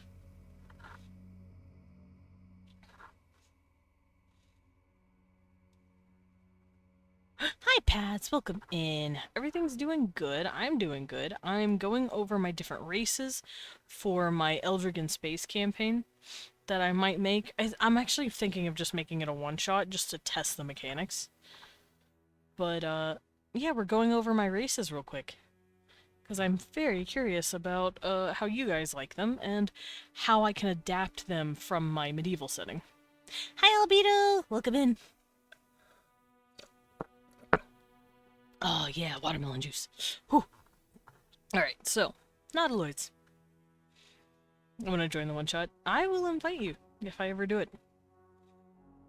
So, these guys are well known for their trafficking behavior.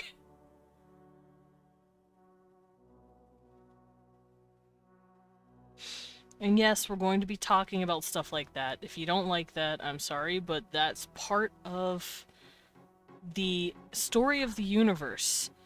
Aliens go to new planets, find new crazy thing evolving into something smart, them going, holy fuck, this is cool, plucking a few thousand up, and taking them to a colony for study. That's, I mean, we do that with animals all the fucking time, for zoos and shit. I joined the Discord yesterday. Nice! The Discord lets you know when I'm live. And it also lets you share art, lets you see the other people's art. It's a fun time. Oof. But yeah, they're known for trafficking warm-blooded races. Because they themselves are cold-blooded.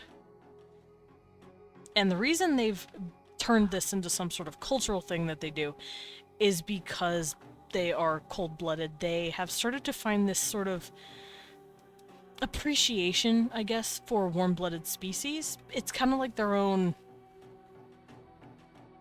what's it called? Their own heating rock or a heating lamp that they can just hold and hug and talk to as a companion. So it's become a cultural norm to have a warm-blooded companion for platonic guardian pet purposes.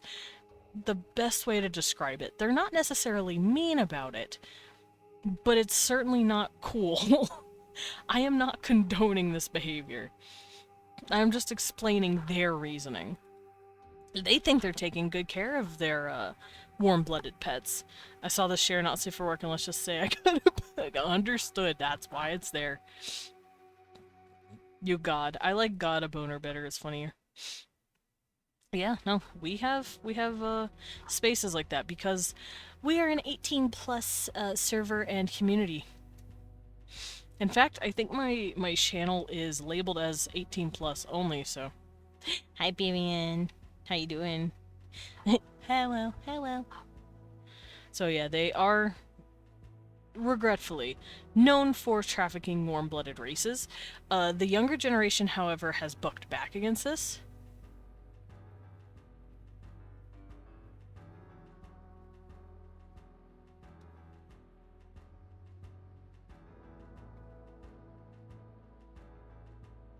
So these guys are going through a cultural shift. Man, my min-20 so we good. Excellent.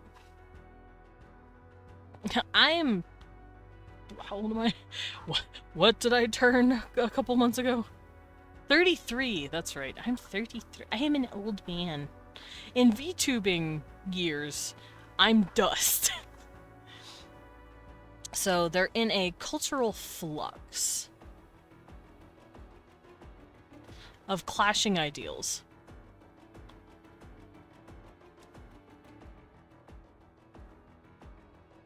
So that's how I see the nautiloids. One has been hiding candy rope in your walls. You want some? I would love some. Does it taste like copper? I love copper. It's my favorite. What do you want? I ate the wall candy. Teehee. Okay, let's see now.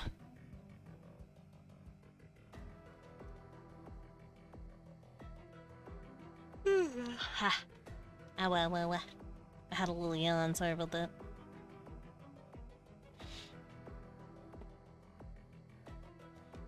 Alright, I don't need these references. I have a few references pulled up on my other monitor so that I can, you know, draw stuff and write stuff down. And, I don't need this anymore.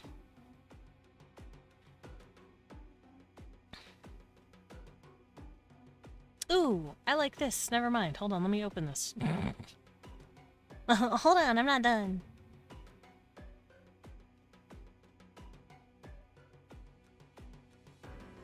There we go. Alright. Space capitalism, but where will Tim Curry go now? I'm going to go to the only place that hasn't been corrupted by capitalism. Space! Tim Curry, I'm so sorry. Space is capitalized. Space has been capitalismed. Hi, is that Gil? Is that Gil? Gil, is that you? Your name's Chaos Professor and you're purple now. Is that you? Are you hiding from me? And now I like furries. I was like that for a while too. I'm like, I'm not a furry, but... I'm still like that. I'm not a furry, but... But I have eyes, and I can see. It do be to Gil. Gil! Welcome in. Yes, space! So yeah, these guys are in a cultural flux of clashing ideals. They're trying to stop each other from doing a trafficking. Have started taking consensual pets.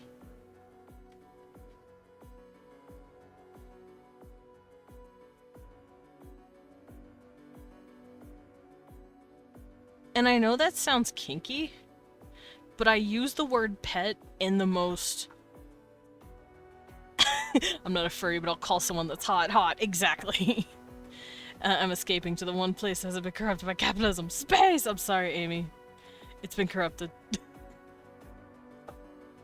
Reminds me of that one post I saw on Tumblr where someone on Discord said, I want to fuck Sidon. I'm not a furry, but I have eyes that can see. And I'm like, it's me as fuck. Like, I'm not an insert blank here, but I'm also not stupid. So yeah, they've started taking on consensual pets. That sounds fucking weird. I know. Silent can get it. Hello, welcome in. I'm glad that's your first conversation with me. Yeah, he can. Me remembering me wanting to smooch the shark man. Yeah. Mr. Credible doing math. Hot is hot! Exactly. As long as he doesn't smell like fish, I would. You know what? Yeah, that's valid. It's straight at the perfect time. I thought you'd been lurking for a bit, and you're just like, oh yeah, he's talking about Prince Sidon. I'm going in. Listen, Sharkman, Sidon, two pingus. Sharks have two. I'm just saying, sharks have two. It still reminds me of the dude who makes One Piece. Sidon from Zelda, right? Yes. Yes. My beautiful fish man. I'm just an extrovert that can't stop myself from saying things. Fucking high five, dude. Me too. I'm on the internet casually talking about shark dicks. Hi, welcome to my channel. I'm Desmond Dracula. And we're here to talk about monsters and aliens. Thanks. This is World Building Wednesday, and right now I'm discussing my nautiloids, and I love them. Sharks have two? When was someone gonna tell me? There it is, you know now. Also, I'm gonna cry. You like fish sticks? Yeah, why? You're a motherfucking gay fish, exactly. Alright, since I have a couple of new people here, welcome in. For those of you who don't know me, I am Desmond Dracula. I'm a vampire bat butler, also known as a battler.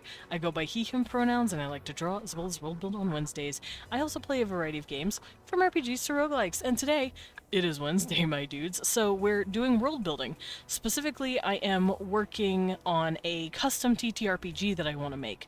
It's separate from D&D, because fuck D&D. It's separate from Vandalt, because Vandalt is Leon's thing, and I love Vandalt a lot, but like, I can't just copy Vandalt wholesale, that's mean. So I've been making my own. It's classless, it has about 50 to 60 levels. I'm thinking of making that lower, but I don't know yet. No, I love D&D. I played D&D since 3.5. I've played that shit since I was like 14 years old. I was a baby. And oh no, Gil, don't do it. I'm gonna hold my breath. Oh. Catch me, gay thoughts. Oh no. No. Why'd you do it? I guess I'm small now.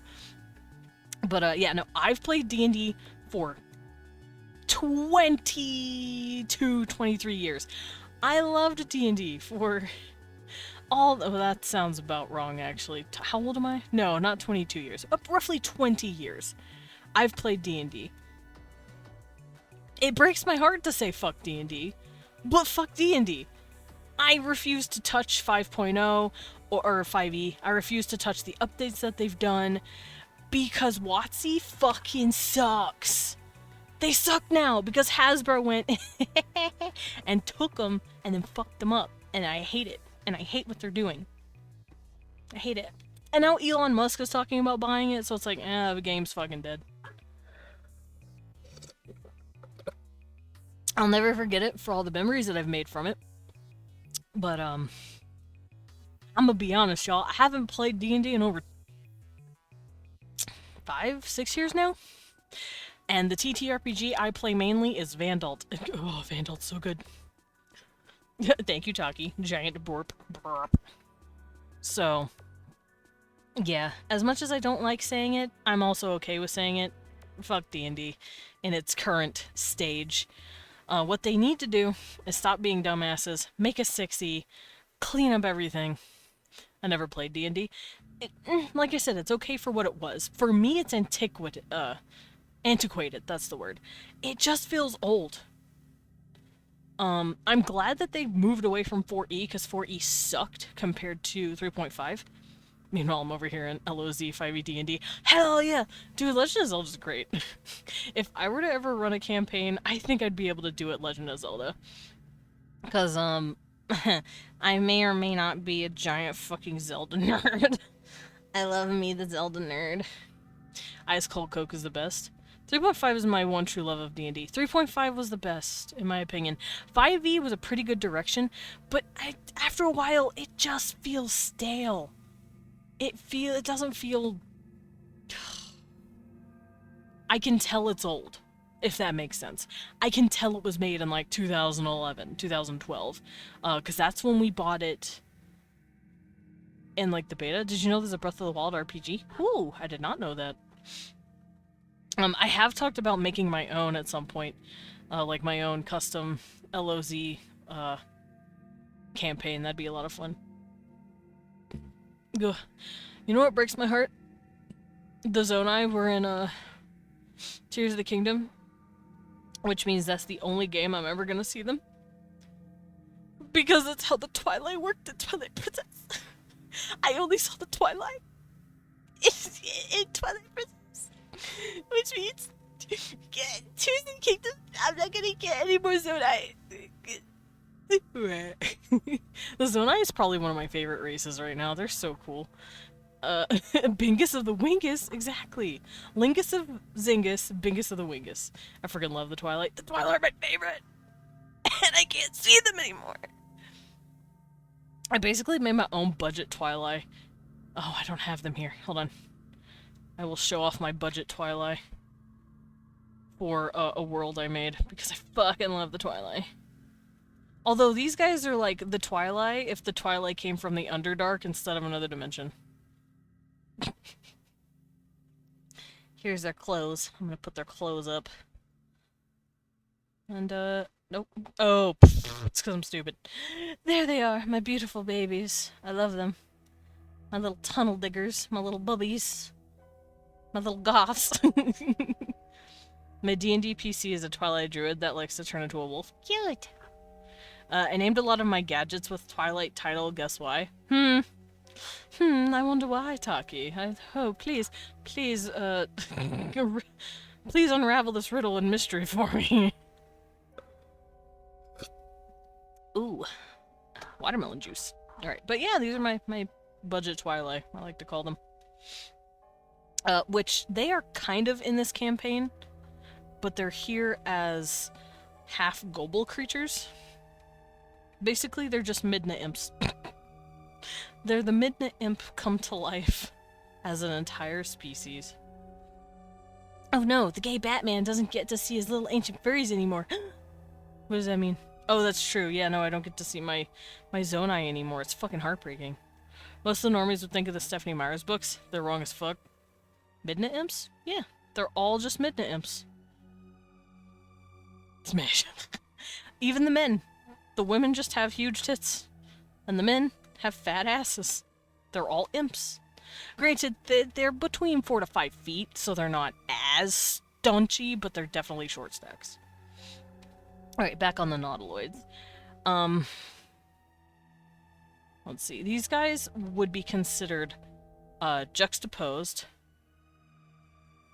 and trying to redeem themselves. So that's these guys' theme. I forgot how to spell redemption. So, my handwriting is shit and I apologize. Thick? Smash. Yeah, I kind of had the hots for Midna. Which version? There's only one right answer. Who didn't?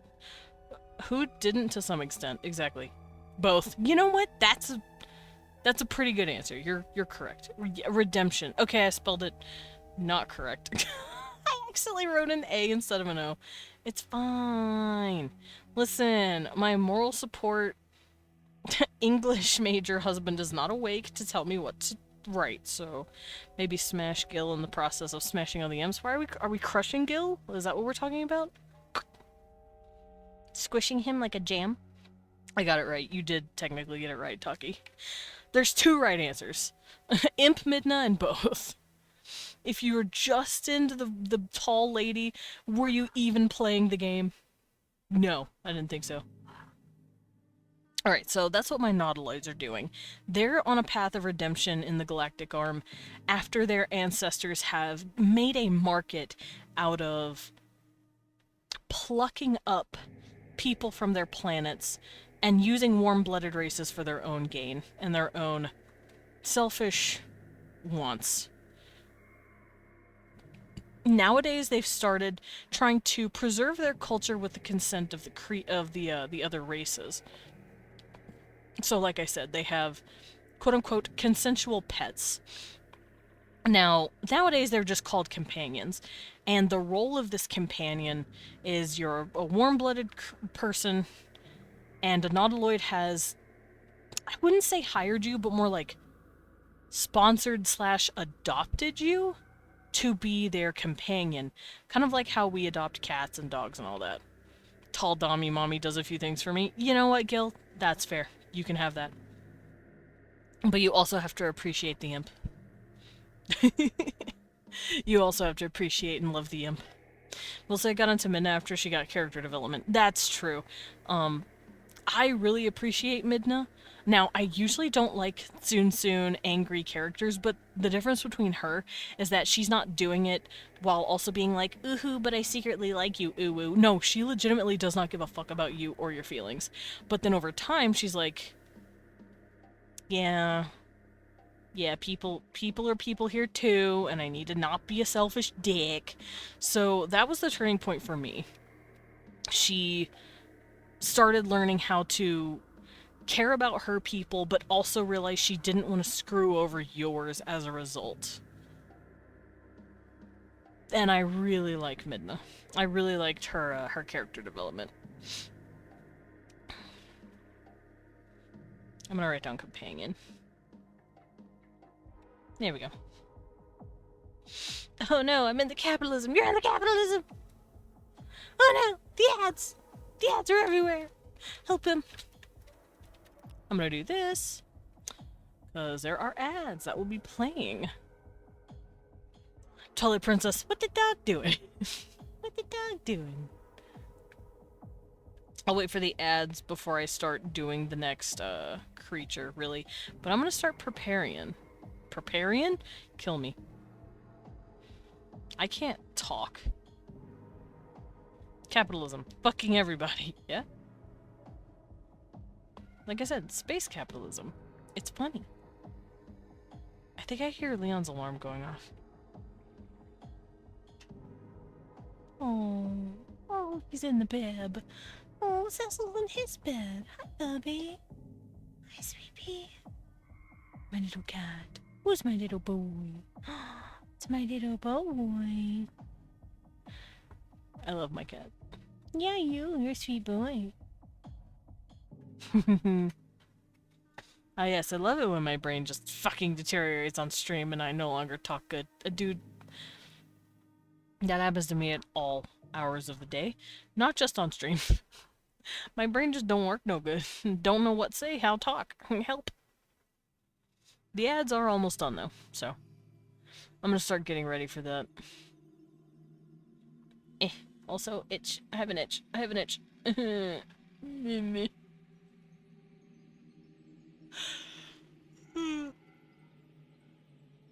Ah, there you go. One more for the pile. One more for the EP bat pile.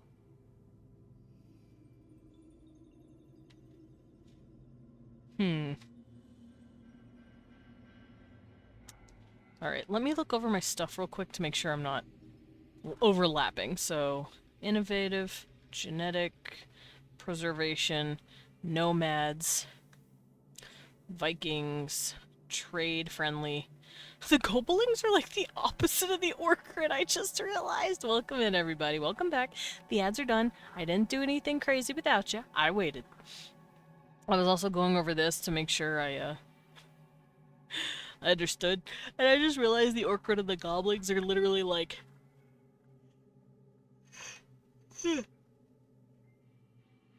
they're the opposite of each other. At least the stretch has made you not yawn for a bit. That's true.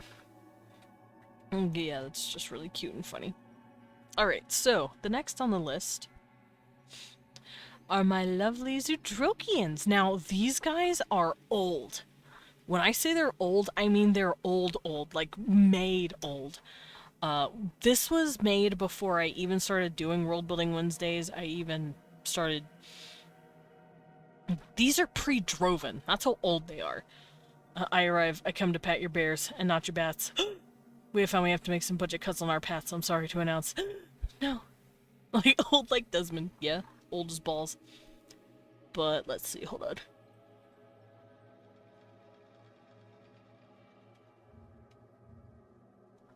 Elderly, yeah. So the way my stuff has worked, whenever I first started Worldbuilding Wednesday almost 3 years ago, holy fuck, I've been streaming for almost 3 years now, isn't that crazy? Thank you for the pet, Amy. It'll be 3 years and quite literally a month from now. But my Zoodrokians, what I call them, or the Zoodroki, are Froggos. They're ribbits. They're Droki Frogies. Ribbit. And I made these guys about five-ish years ago. And I love them. And this is their original character sheet. So, give me a second. I don't want Twitch to yell at me. So, I'm gonna have to do something stupid, even though there's nothing there. Don't worry.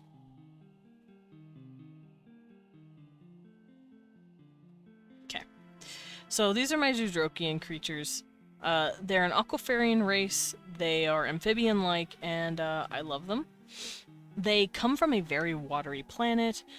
They live in really thick Amazon-inspired rainforests, like tropical rainforests.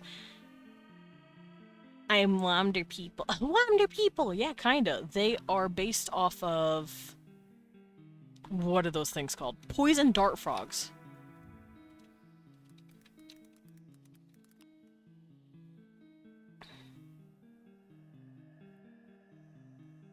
There it is. They're based off of this version of poison dart frogs. However, they can have other patterns. They look like this the most commonly, but they can also look like this if they so wish. They can look like this if it's in their genetics. I just never drew it out that way. I kept it with one pattern in mind, which was the default blue and spotted poison dart frog. As you can see, they have little spots. They have like little frecklies. It's very cute. And I even drew how their gestation period works. So that is my little froggies. And I love them. Oh, that's true. Their ship has water. Their ship is submergible. So if they're really good at exploring water planets. They love exploring aquatic life. Your web and webby toes and webby fingies. As you can see, they've lost their pinky on their hands, but that's basically just how frog toes and fingers work. Frogs do not have their pinky anymore. It's wild. Frogs are so cute. Sorry, I'm just looking at frogs now. Oh, they have little butts. But yeah, these are basically just my frog creatures. Froge. Yeah, they're my frogs. Alright, I do have a sheet about these guys also that I can read. Let me go find it.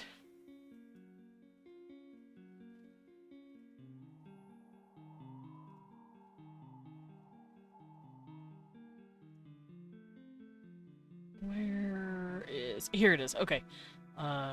Zoodroki, here we go. I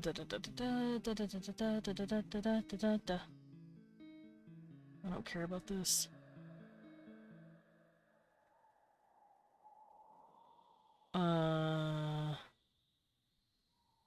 Ancient serpent-like beings. Oh, that's right! That's right! Okay, I found their lore. Head them quickly, the bisexuals are coming. No, let them have them. Hear me out, spacefaring water frog. They need a planet-sized water bucket to drop on other planets. Aww. They do have big ol' ships that have, like, readily available water that's constantly pumping. They will actually die if they don't have water to regularly sit in. So if you don't know how frogs work, they breathe through their skin, and the only way they do that is when the skin is moist or wet, which is why they're amphibious in nature. These guys are similar. They won't die as quickly, but it'll fuck them up for a while. It was me, I'm the bisexual, have the frogs. Also, the females are huge. Just like in regular frog world, the females are huge while the males are little. Females are usually bigger, especially egg-laying races. Females are typically bigger because they need to have the body to withstand and push out an egg. Males are just there to produce sperm, so females are usually bigger.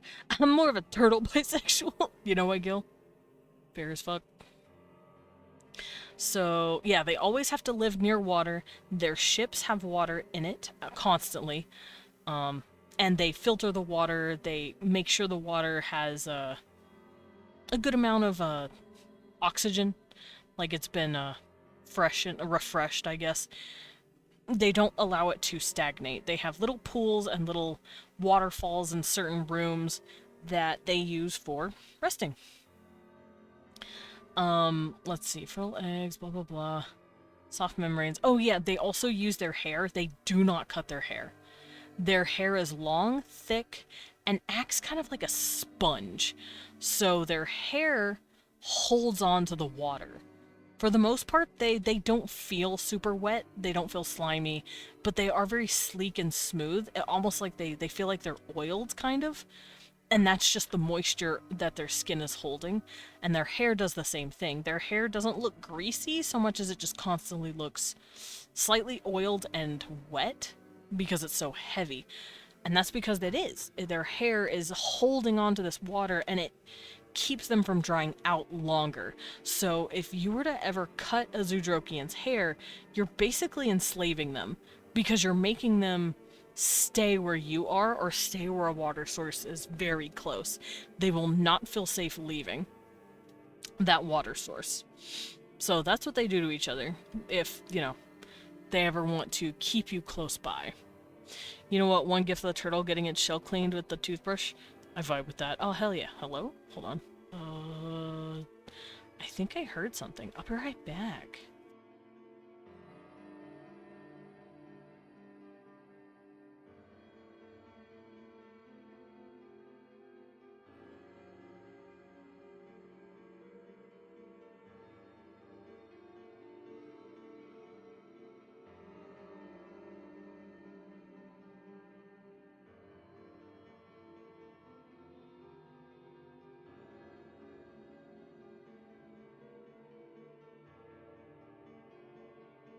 Hee, I'm back.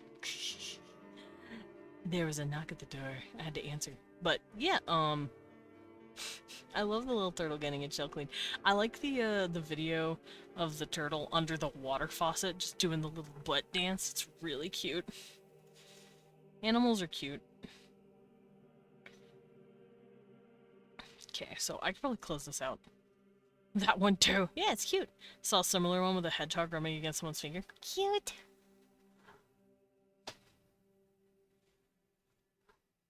Oof. Give me just a second. There we go.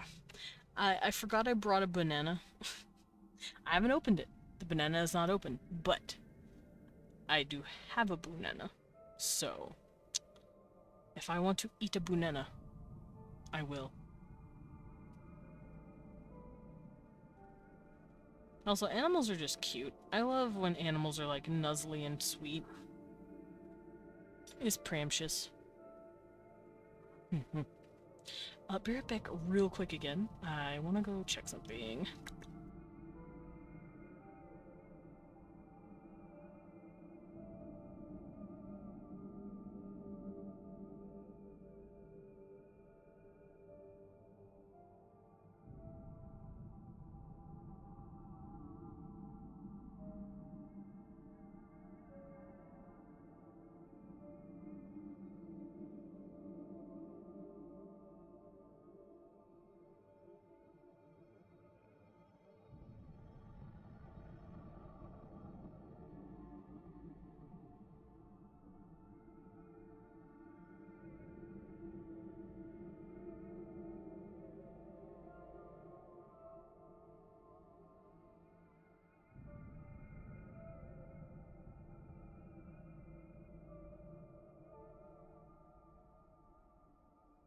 Off my blanket because it was getting hot.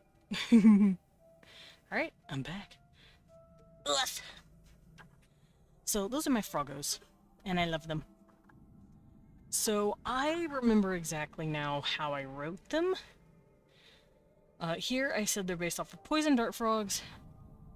So I gave their culture a basis on cultures that you will find in the tropical rainforest, because that's where they're from. Oh, I almost dropped my pen. I'm out here fumbling. Thank God I caught it. They always live near water for obvious reasons. Their gods, quote-unquote gods, are actually ancient serpent-like beings who turned out to be real living creatures with malevolent intentions. Mostly to do with eating their kind. So, those are probably the Dracorians. The Dracarians. Did you see MVC? I did not. Let me peek. Oh my god, the hedgehog!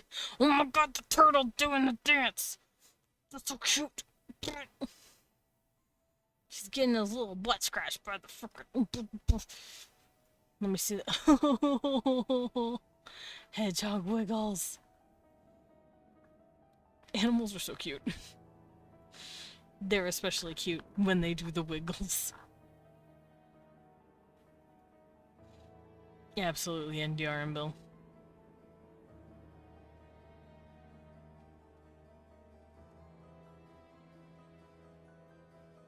Alrighty, where is my stuff again? So, yeah, I think these guys were starting to be manipulated slightly in order to basically feed some of themselves to the Draconians. Draconians are dicks, by the way.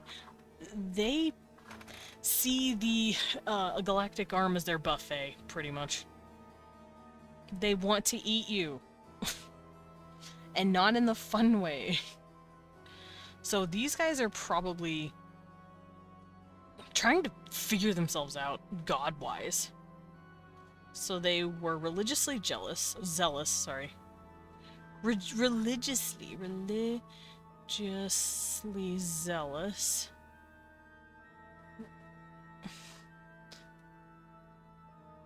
And now they just don't have their gods. They are not content to know that their gods are just big, mean, evil aliens. They're looking for a spiritual purpose in space, basically. Let's see. Once under the tyranny of a more advanced species of reptilian-looking beings, they have since fought back with the help of human-looking visitors and have been inducted into interstellar travel. They can now be seen on allied crafts as well as their own, and internally looks like their home planet. Their ships are able to fly through space as well as water, so it bears the resemblance of a circular submarine. That is right. That's what their ships do. So, yeah, their gods turned out they're dicks. They're not actually gods. They're just trying to get the Zoodroki to worship them and feed them to them. And they went, hey, that's kind of actually fucking mean. And nowadays they try to thwart Alpha Draconians.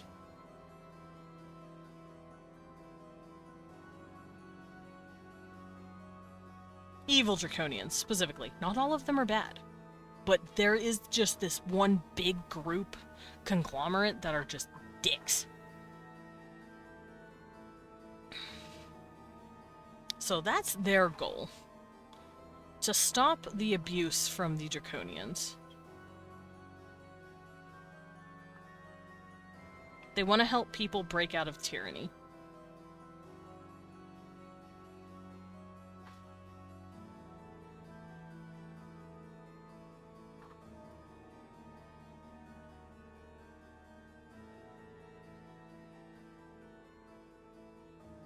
So, that's their goal.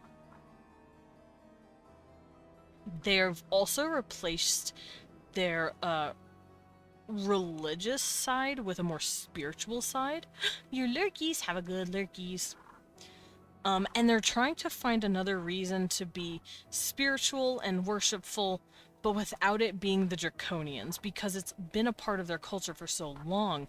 So, in a way, they're kind of like looking for another alien influence to make them feel whole again. This game won't update. I don't know what you're trying to play.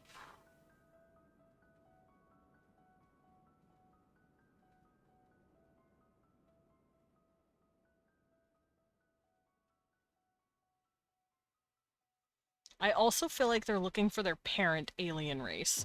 So they were technically created, quote unquote created. Don't judge me. I won't.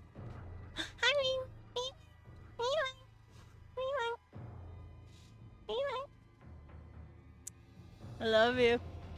It's a wee one. Guys, it's Fallout 76. Is that the good one or the bad one? I don't remember. Either way, if you're having fun with it, have fun with it.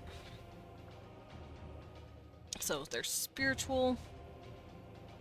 I have to sneeze. Oh my god, hold on. I'm being hedged. Help. No, I'm being hedged. No. Oh, I have to sneeze. My nose. Help me. Fuck. Oh, that's the bad one? I won't judge you. You're allowed to enjoy.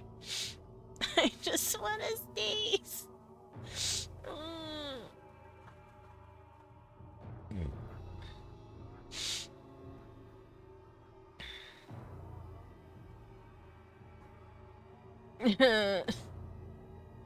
I'm still being edged. Alright, so they're spiritual and they like to break tyranny. But they are also trying to find their parent race, basically. Just got a big update adding a raid. Oh, that's pretty cool. Blessed. Alright, I think I have finished talking about all the animals, quote-unquote, and now we can go into the lizards. Is my Drovens. We know these guys. They're great. I love my Drovens. These dudes are beautiful, precious, sweet baby boys and girls. They're right here. There they are. Look at them. Look at them all. Look at them big old babies. Look at them big old aliens. I love them. And yeah, when I say lizards, I mean like dinosaur kind of. Because these guys are definitely based off of like dinosauroid creatures. Phrasing, Desmond, I'm being edged. No, I'm. The minute Leon shows up in chat, I meant the sneeze was edging me. It wouldn't let me sneeze. It wouldn't let me release my sneeze. I still need to sneeze and it ain't going. It makes me sad. Yeah, sure. It's a sneeze, Amy. Yes, I said it in a silly, slightly suggestive way. That was the point. That doesn't mean it doesn't bug me. I still want to sneeze. Alright, let me go look at my Drovens. My babies. My little babies. I love them. I bet you sweet your husband on the mouth. Who told you? You know what? You know what? You know what?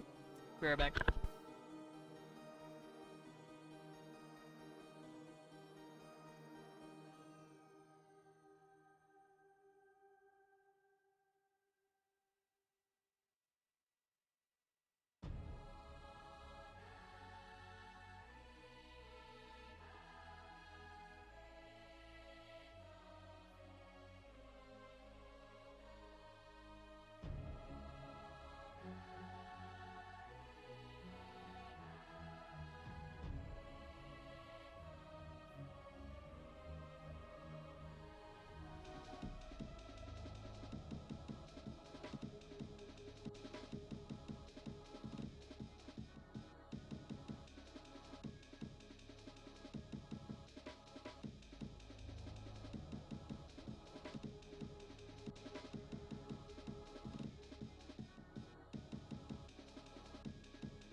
Joke's on you.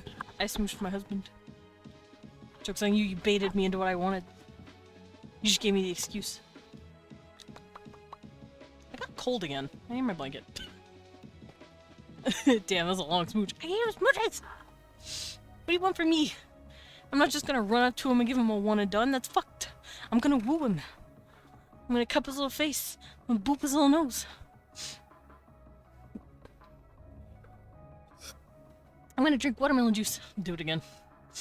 I will in a bit. He might be going back to sleep and I don't want to disturb him if he is. Oof. Alright, but yeah, these are my babies, and I love them. They're huge, by the way. These motherfuckers reach 7'6", easy. Alright. Droven.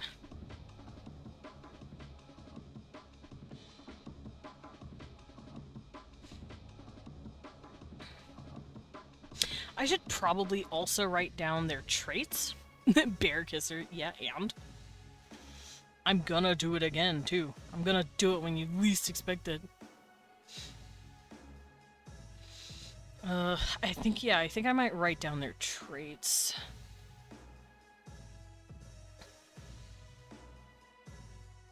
Or maybe draw, like, a tiny body of what they look like. Because some of these creatures do have 4 arms.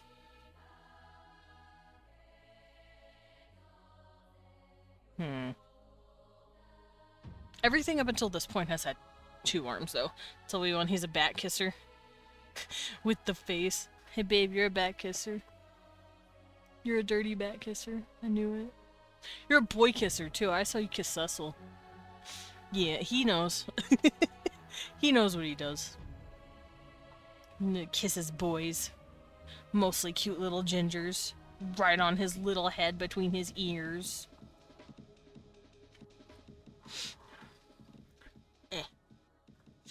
Cheese demon kisser. Cheese demon! He is a little fucking cheese demon. He's cute, but he's also a bastard. Makes me want to punch him. Softly, on the head. Like that. Hi, Vivian. Such a cute emote. Boop, boop, boop, boop, boop. Look at the little ears. I need to get moving emotes, or animated emotes, that's what they're called. Little bastard man like his dad. What? Me? No! I'm not a little bastard man, I'm a baby man, come on! Woof. Come on! No, hiccup. Alrighty, but my Drovens are beautiful little babies. Like I said, I based them kind of off of dinosaurs, so whenever we look at them, you can see what all I did. I gave them a nice little tail, bird-like, like dinosaur feet. They have scales, but the scales on these guys are soft and kind of snake-like feeling. Their mouth also unhinges, and then they have this beautiful blue membrane on the inside. They have blue blood, so that's why it's blue. That's also why their undertone is blue. I don't have too many differently blooded races, but when I do, oh boy. Who all has different blood in here? No, it's not what I meant to do. I know all these guys have red blood. They do. Maybe these guys have purple blood? I don't know. Red, red, red, red, red. These guys definitely have some sort of blood color difference. I believe they would also have blue. And I don't know what color I made these guys as blood. Let me go check my Google Docs. Cause, fun fact, I made my race stuff before I started streaming too.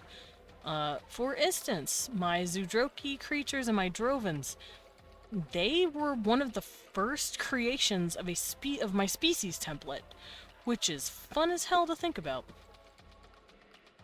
Now I can't show it to you because it has their dicks on it, but let's see, what color did I make your... Oh yeah, their tongues are blue. Their tongues are blue, their underside is blue, their pornguses are blue. Wingors, yeah, their wingors are blue.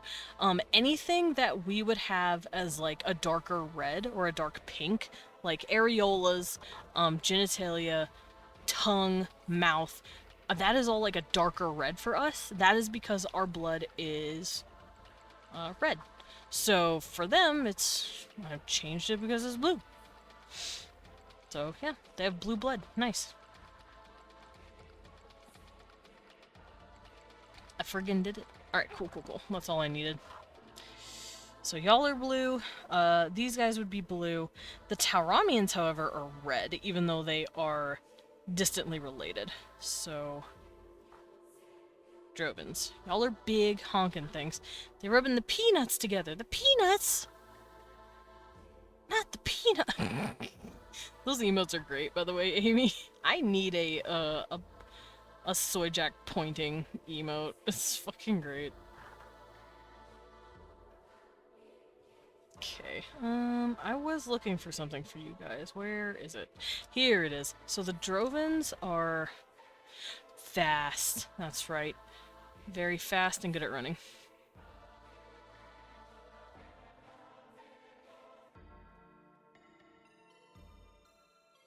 They're very good at running. They're pretty good at climbing. After all, they have those arms, they have a tail. The Jorgen de Peanuts. I love Jorgen de Peanuts. Not the dude, just the term. It's funny. They also have frills on top of their heads to flashbang their prey. So, as you can see here, these are the lady frills, these are the dude frills. Dude frills actually open up to look like these really big fans, like this. So they look like this big old flower, and then they just flash your stupid ass with like an iridescent thing. I need to make an O scene literally named Jorgen. Just a fucking joke character. Please do. That'd be funny. And then females open up like these tiny little side flags, and those irradiate a light that only their children can really see or register. So it's become a sort of call to say, hey, dudes are here to flash the, you know, the enemy, and the females are here to soothe the babies. So it would look like this. This is very close to how it would look. And that is the difference between a male and a female. Literally that. That is it. Other than their internal genitalia. They both have innies, so... But yeah, they're very fast, phenomenal runners, phenomenal climbers. It's not aware of the joke of his name, gets very offended. Why are you laughing at my name? It's a strong, long-held family name. My grandfather's name was Jorgen. My great-grandfather's name was Jorgen. We are proud sons of the Peanuts. Jorgen the Bear Race. What is Bear Race? Should I be scared of that? Bear Race? Jorgen the Bear Race? I need it. I said Bear Race. Ah, excellent. Oof. I needed to pull myself back up into my chair. Alright, so their goals in space, would be to basically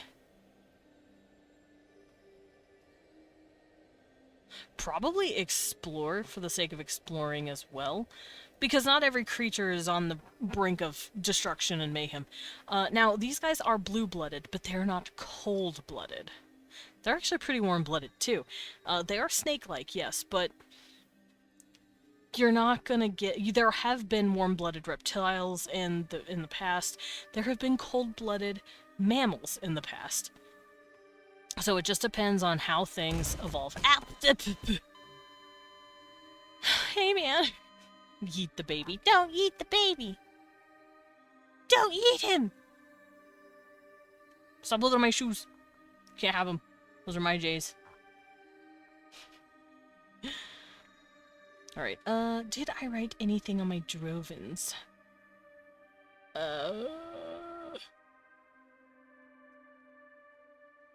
Oh, that's right! Okay, so I did write a couple of things for these guys, and I do remember that they were, like I said, this is just a thing that happens in the Galactic Belt. They were actually plucked up by a giant race, and when I say a giant race, I mean people that were like 15, 16 feet tall, easy, because they were pretty. They were like, ooh, what are you? Also, they considered two-legged races to be kind of like animals because they are four-legged. They're kind of like giant 15, 16 foot tall centaur kind of beings, and they find two-legged races fascinating. Sam, don't crease them. Hee hee hee. Don't crease my J's. Oh, crease, it means don't crimp them, don't make them fold and make lines on them. That's what a crease is. It's when you accidentally, like, fold a shirt wrong and you have, like, a wrinkle in it. That's a crease. Creases Jordans! No, don't crease my Jordans! Don't do it! Don't crease my J's. Oh, I'm gonna crease them. No! But yeah, it's a meme, I think. I'm gonna crease his J's or crease his Jordans or something like that. But yeah, it just means wrinkle them. But it's better for shoes and stuff, because wrinkling means more for fabric. Creasing is more like for leather and stuff. If that makes sense. I'll hold him. You crease. No! Which is why it's used for shoes mainly, even if the shoe isn't made necessarily out of leather. You put that knife down! It's a meme.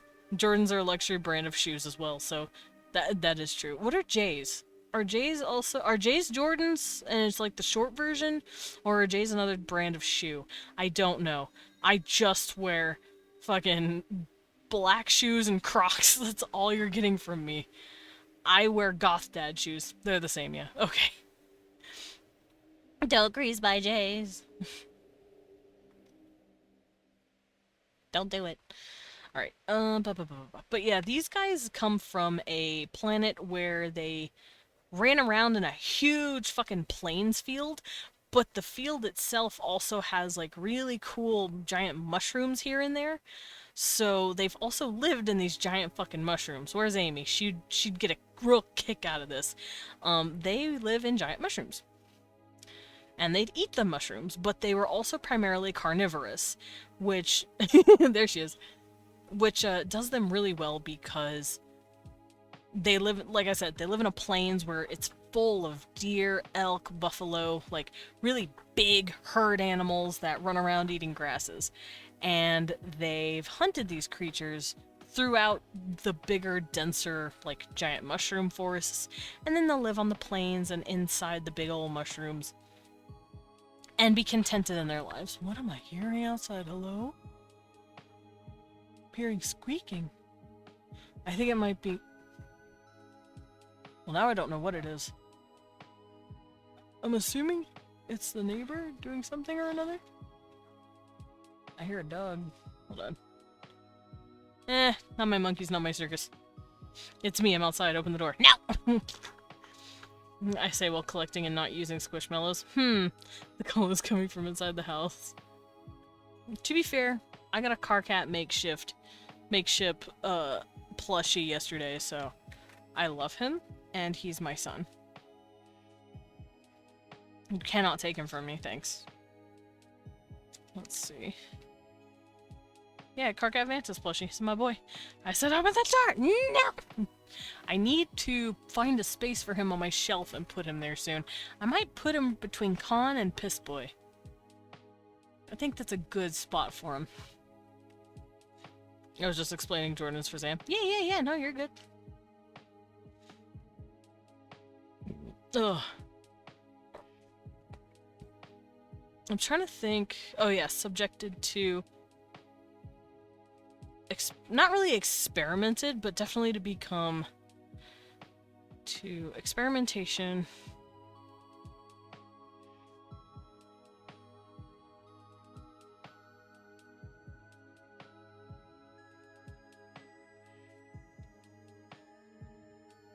Now, these giant centaurs they're not dicks. They just don't properly understand because they are on a plane of intelligence and existence that we can't really comprehend. So, in a way, they are higher density than us, and Drovens might as well be smart animals to them, but it's still kind of fucked. But that's how they see it. They're like, yeah, no, we're a lot smarter than these guys. They're just smart animals. So they've been taking them and observing them because they think they're really neat. They've also been kind of poached a little bit for the bioluminescence in their feelers in their little head thingies. So some of them have just straight up lost their little antenna on their head because people want that shit.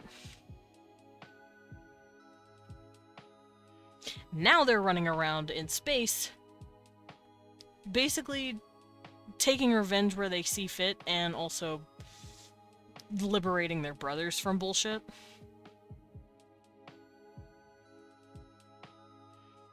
Lots of generational alien trauma, huh?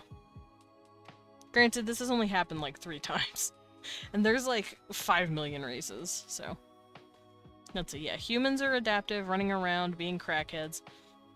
Syrians are just trying to make sure they don't fucking die. Zedans are nomadic because they blew up their own planet like an idiot. Orkrans lost their planet to another species, so they're running around making it the universe's problem. Gobles are sweet, friendly little babies that haven't destroyed their planet, and they're just hanging out. They're just trying to make friends.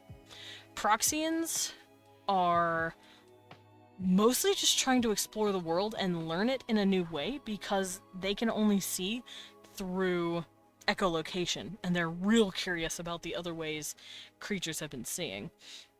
Lyrans are like the bad cops, but they're still, you know, an authority, so they're looked towards, they're looked at as an authority, basically.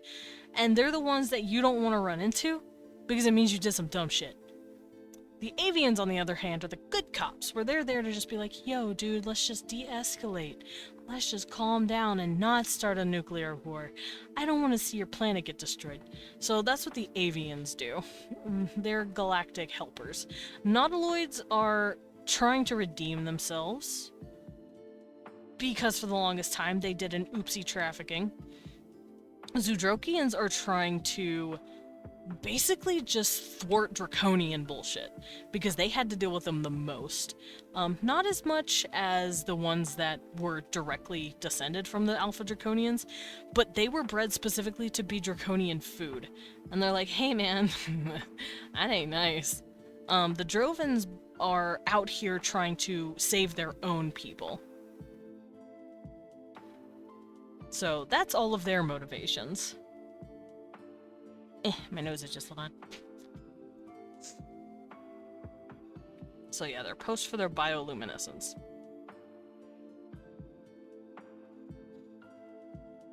There we go.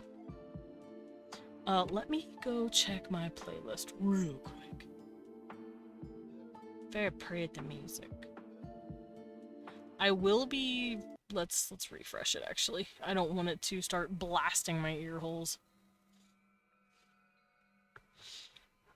Alright, so these guys are now out.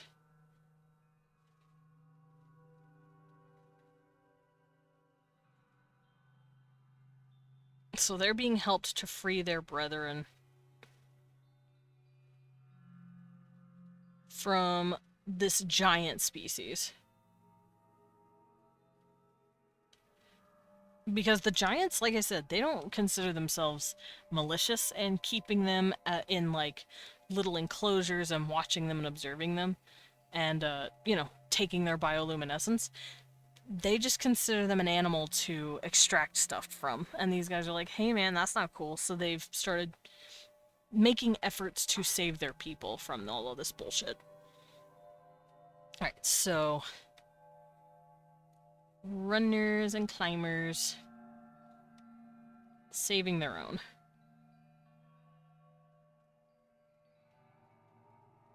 There we go. That's what they want to do.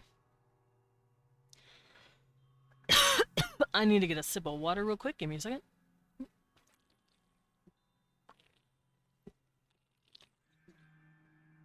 My throat was a little parched.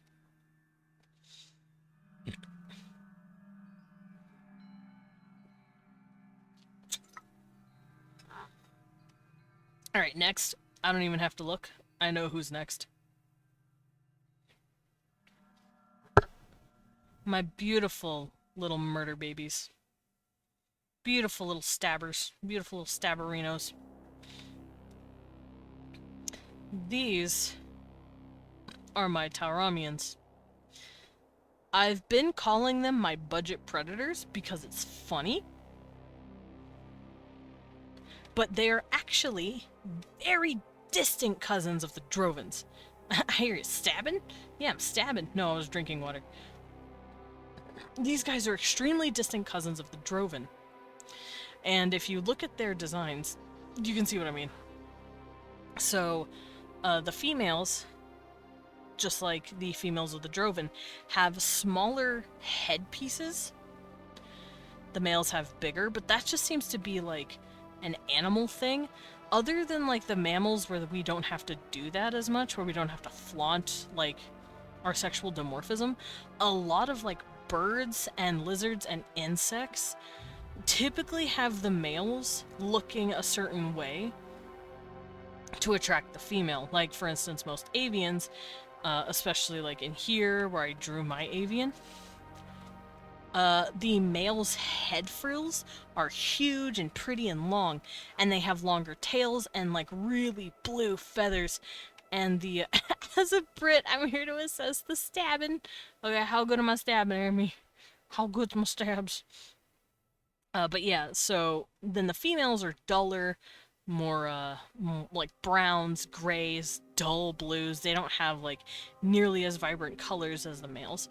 That's just a common thing around nature, so you're gonna see that a lot in my creatures. The Drovens, for instance, the males have big, ostentatious, flashing headpieces, while the females do not. Same here, the males have really big head crests right up here.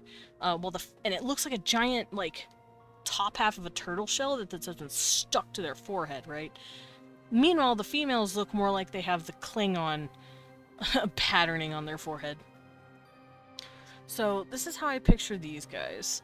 And just like the Drovens, they also have mouth plates, but their mouth plates have started to separate and act as extra mouth grippers, because when they were early in development, their tongue started to split and their mouth started to open in segments instead of just one big mouth, so that they could use it to grab, kind of like a mantis.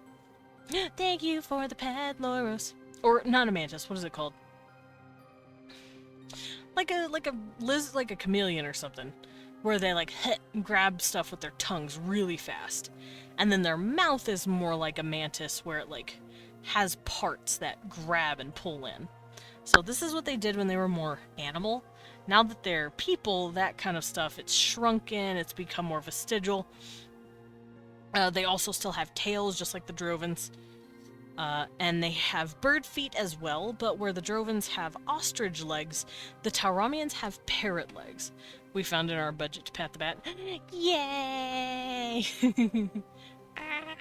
Thank you for the pit. And just like the Drovens, they also have 2 sets of arms. Oh, what'd that tongue do? Oh, you know what it does.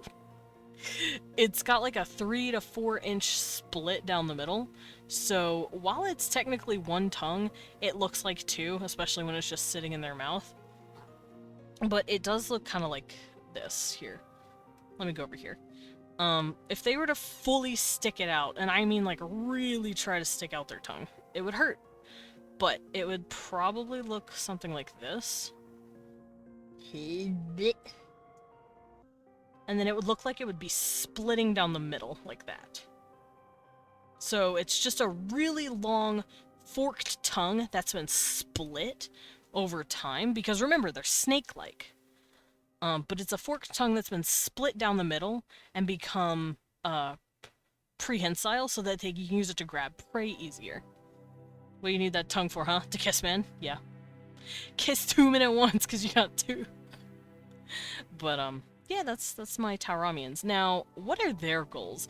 These guys used to be fucking crackheads. They're still crackheads, but they used to be even worse. Their goal is to learn their old technology. Learn the old, return to their roots. And also, trophy hunting. I call them my budget predators for a reason. These guys have been known to nuke themselves to the fucking Stone Age. They didn't quite destroy their planet, not like the Greys, but they nuked themselves to the Stone Age.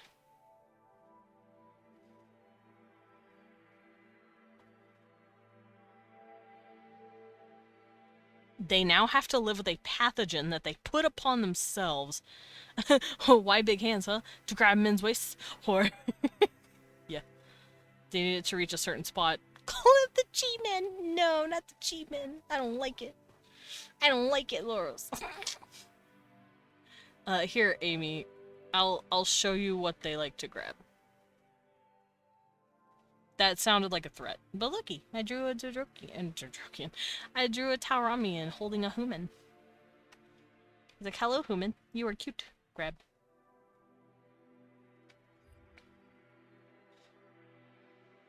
Also, there's a reason this man is grabbing up this poor dude. Before they nuked themselves to the Stone Age, they set something out onto their planet, which is a pathogen. Oh, I was talking about Wee One. Oh. Yeah, he has nice big hands to mush my little cheeks with. A little bat face. Just me. I love the little cheeky on you. I love my emotes. I need a boy kisser emote, guys. They would like jerky, wouldn't they? Oh, they love jerky. How'd you know? Should I... Is there a joke in there that I'm not getting? Because they're carnivores as well. They're carnivores just like Drovens, so they mostly eat meat. They'll occasionally eat, like, plants and stuff, but they're meat eaters. They're meaters, if you will. So yeah, they nuke themselves to the Stone Age, set loose a pathogen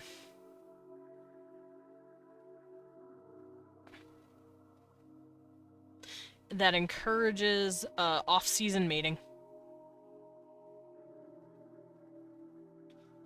And this off-season mating means that their planet is kind of like overgrowing, but it's going vertical. Like, it's perhaps there is a joke. I don't know if there is a joke. I'm stupid. Okay, I think I get a joke, and then sometimes I just don't.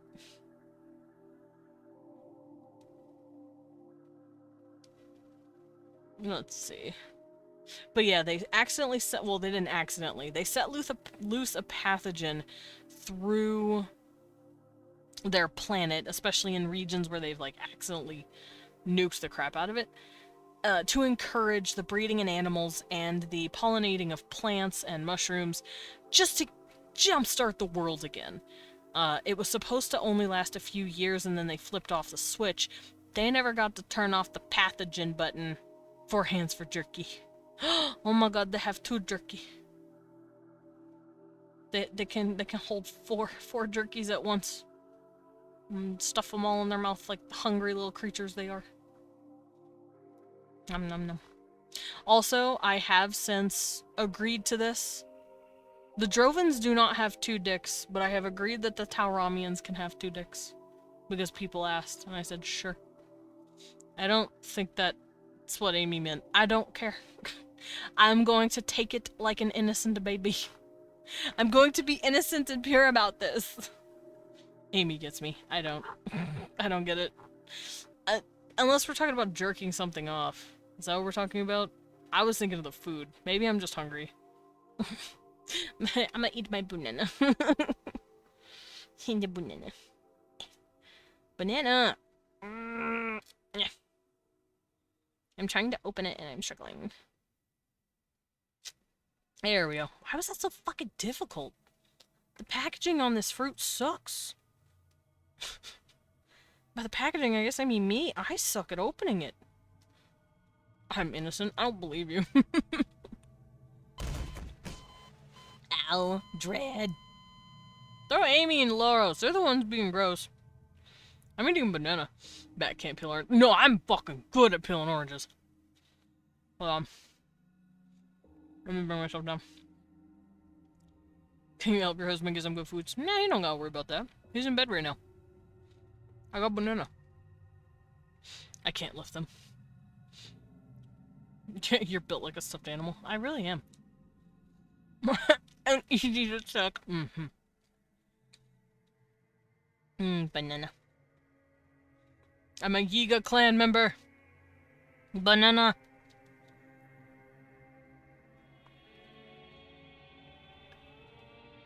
If I'm not talking, it's because I'm chewing banana. Hang on, hang on. Okay. I don't know what I'm hanging on to, but okay.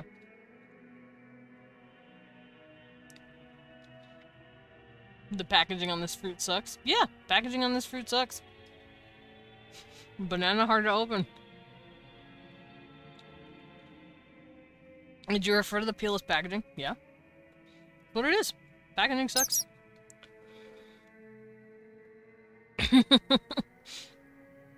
Laros. That's meant to fuck Bachelor.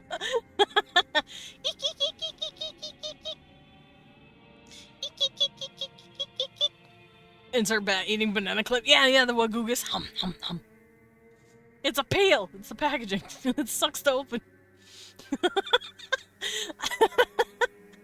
I love watching Dread have a meltdown over the simplest fucking jokes. It's great. Dread, I love you. You're silly. See, the packaging on an orange is easy to open. I was gonna call the fruit pills packaging just to spite. Oh, definitely. Oh, definitely. It was a one-off silly little joke, and now it's just packaging.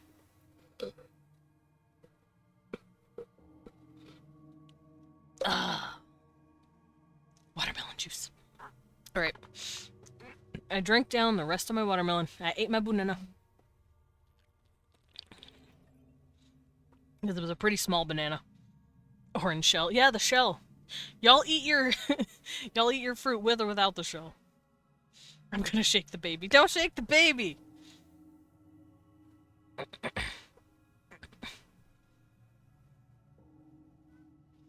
What, baby boy?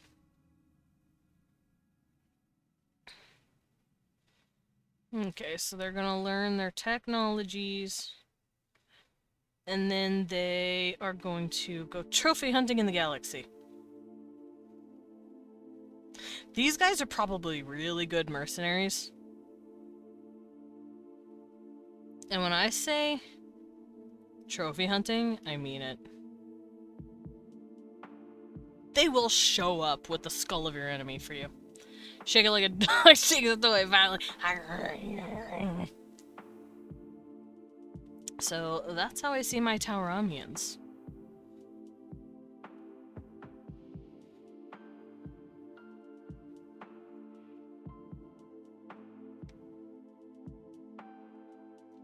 Look at these babies.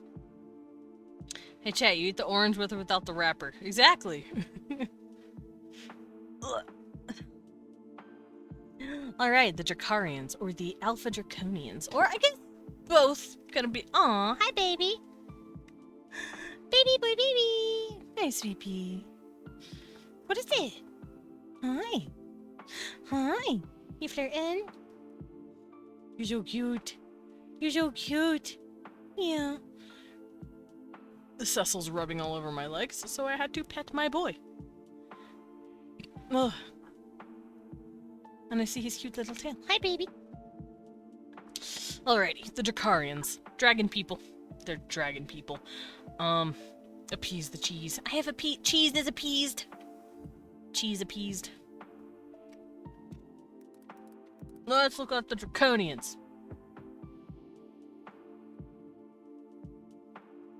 Aliens. There we go.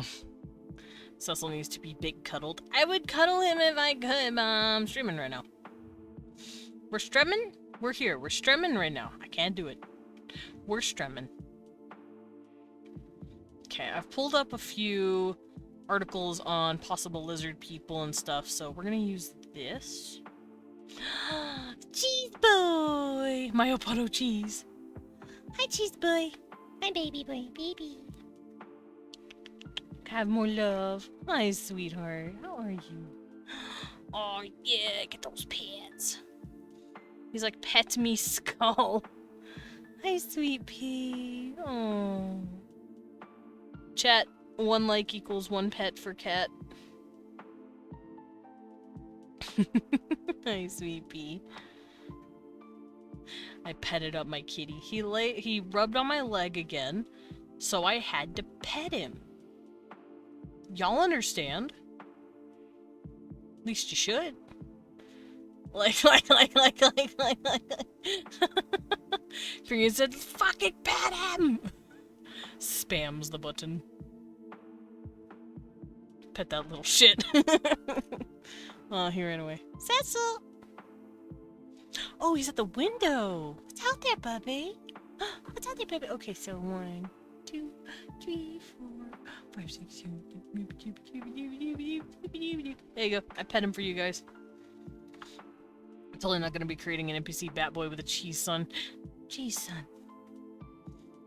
Excellent. The cheese of the boys. Oh, hello, creature. He is on my chair, on the back of the chair. Little boy Bingus. Hi, Bingus. Okay. So I have a few pictures pulled up for my Alpha Draconians. Or Dracarians, as I'm calling them. There's a difference. Alconians. Alpha Draconians are just the term for the people who come from that area of Alpha Draconis. Even though they're not technically from there, but whatever. That's just a really prominent colony that they have. I say that like that's real. Basically, in the story, that's how it goes. They're called Alpha Draconians, and that's the term for those that are dicks, basically. Because remember, not all of these races are like complete dicks. You won't find a race that's purely evil, because that's just not how the world works. If there's multiple groups about stuff, there's going to be groups of people that aren't assholes about something. So Alpha Draconian is just the word they use for the dragons and the people that are from that zone. And it's usually derogatory or means that they're talking about the ones that are evil. If you're just a Dracarian, it means you're just some sort of dragon guy. It's more of an umbrella term. You may or may not be evil. If that makes sense. You may or may not be evil. You gotta prove yourself, though.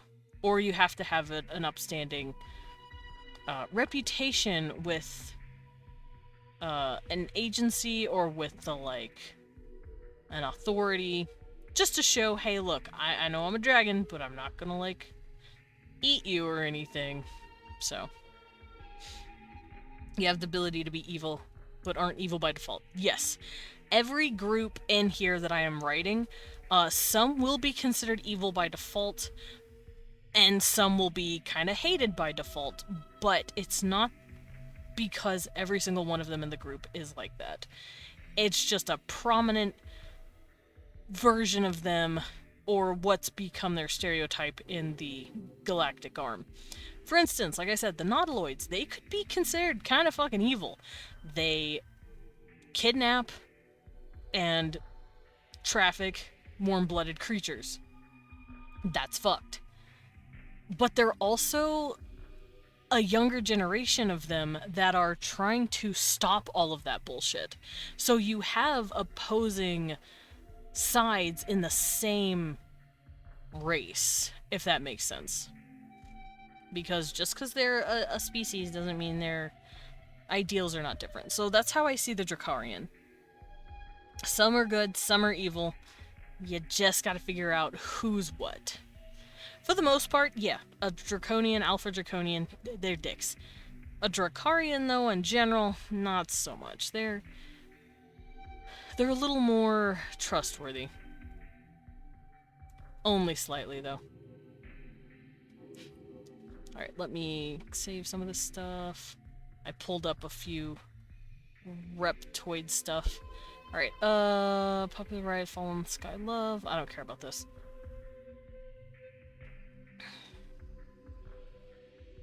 That's true, they are empiric in nature. They like fucking with people's genetics. So these guys are genetic creators, basically. They're the ones that start a lot of genetic programs.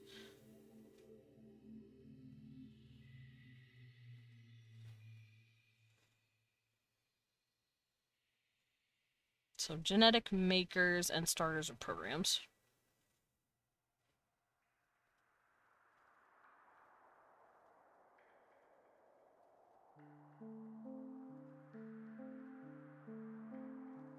And those that are typically considered good have probably split off from all of this stuff and are trying to counteract what their species is doing as a whole.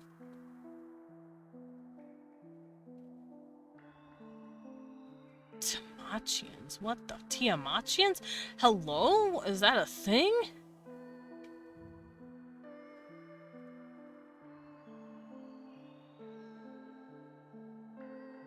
Hold on.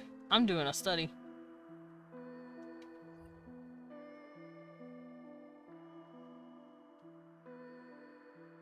Oh.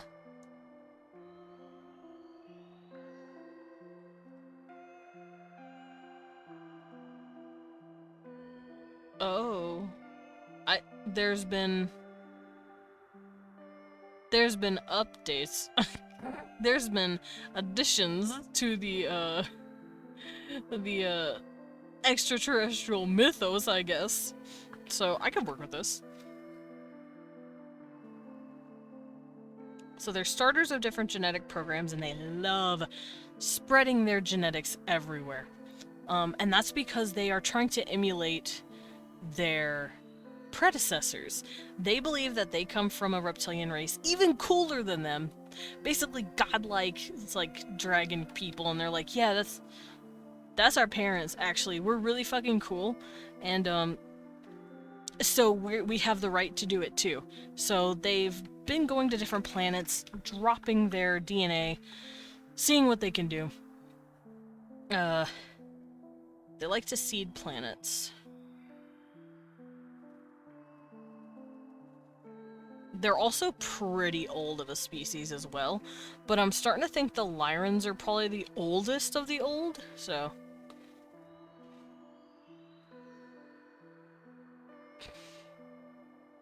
So they like to colonize planets. They're considered very imperialistic. While all beings go around colonizing different planets that they can inhabit, these guys make a point to settle anywhere and everywhere, especially if it means they can oppress the sentient species that is living there and fuck with their DNA. So they purposefully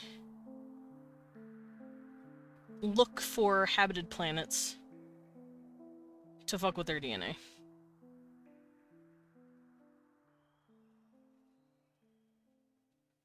They're just being dicks. Also, most people fucking hate these guys.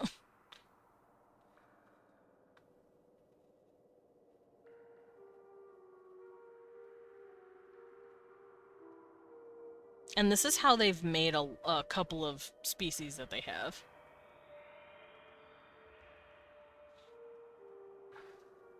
And they believe they come from some sort of god.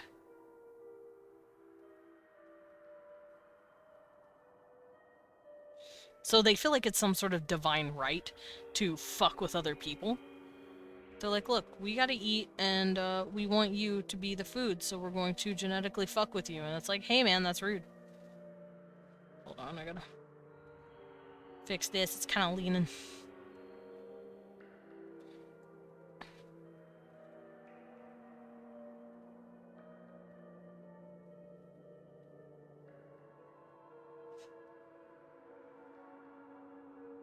So these guys are pretty tyrannical. Considered evil, imperialistic. Feel like they have the right to spread their genetics. And that is the stereotype and goals of Drakarian beings. They also just really like eating people. You taste delicious. They're I wouldn't say cannibalistic because it's not technically cannibalism if you're eating a species that's not yours. I'm just gonna write carnivoristic. Just to get that point across. And I would consider it sort of quote-unquote cannibalism because you're eating a sentient species that's roughly in intellectual tune with you. very much a we were dropped here by a god, so we're allowed to act like gods sort of thing. Previous and controlled managed space. Their movements and activities appear to be quite broad. Oh, hi, Gibbon. Their empire is vast and stretches from the Cygnus arm to the Perseus arm. I'm not going to do that. I'm just gonna say they're... Oh, and up to the origins of the Orion arm. I'm gonna say they started in another arm and have started trying to creep into the Orion arm. And the Arcturians are basically their, like, nemesis. The Arcturians are the good guys, basically. Granted, they're still dicks, but they don't want the Drakarians just doing whatever the fuck they want. They fought with Lyrans? Oh. That would make sense. The Lyrans are pretty old.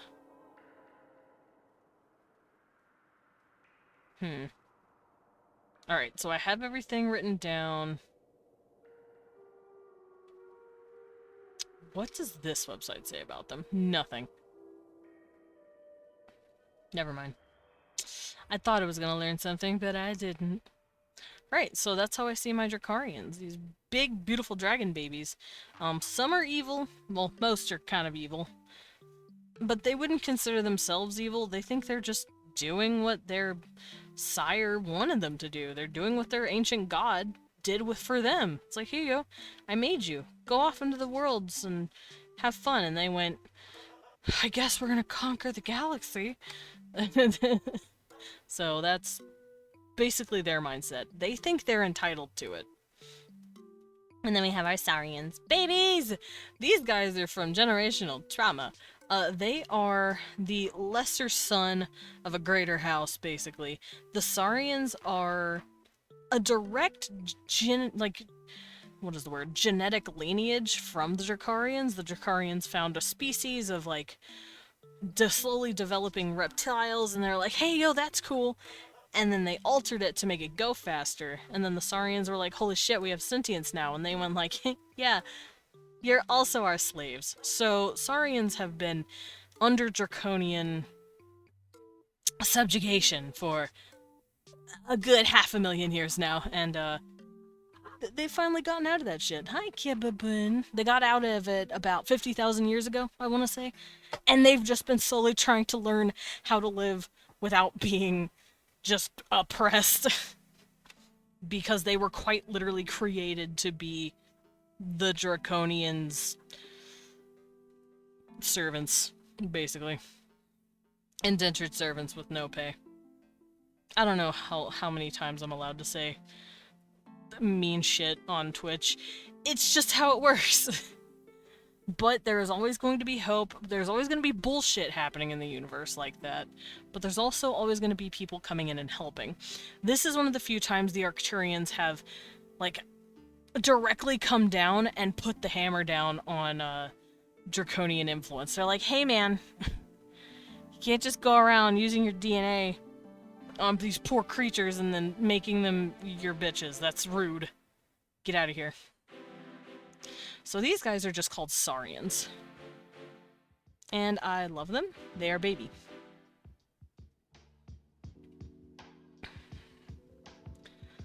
What do the Saurians do? They are... Oh yeah, they're charismatic. They're very outgoing. I forgot about that. Babies! Also, I don't know if you noticed, but they also have the, like, iguana spot right here on the face. Just like the Draconians. I love them. Everything that the Drakarians have, they have, but it's smaller. Also, Draconians don't really have any difference between males and females, other than on his face, the spot is bigger, and the females typically don't have, like, chin spikes. With the Saurians, because they were combined with Drakarian stuff and the stuff of a lizard already growing, they gained these really pretty frills. They have, like, these little spots on them, and it's mostly the dudes that have them, because, once again, it's the males that have the pretty flashy bullshit to attract a female. And the females are usually a bit duller. So you're gonna see that a lot. Especially in my lizards and my birds. And apparently they're pretty charming. They're pretty chill. They're pretty cool. Easy to work with, I feel. Very easy to work with. They really enjoy hanging out with humans. They're not even sure why. I think it's because humans pack bond very easily. And these guys are like, oh hell yeah, I've been pack bonded with. Whenever their entire genetic lineage has been subjugation, now it's more like found family, and they're like, ooh, this is nice to be treated like an equal. So that's basically why they probably like hanging out with humans and other friendly species. What else? Oh, that's right. They've actually kind of gotten nuked on accident from a disease. So one of their really big prominent colonies, when they were still early into their development and their freedom, they got hit by a created pathogen to wipe them out, basically. Kind of like the Draconians saying, okay, if I can't have you, no one can. But it only bound itself to the male chromosome, rendering them infertile instead of all of them. So most of the men died, didn't have kids with the females, and the females went, oh no, and they basically learned how to whiptail lizard this shit. If y'all don't know what a whiptail lizard is, they're adorable. They're pretty much all female, and they propagate through laying an egg, and basically the egg is a clone of themselves. Let me figure out what that's called. I know it's called something. Because their reproduction is really fascinating.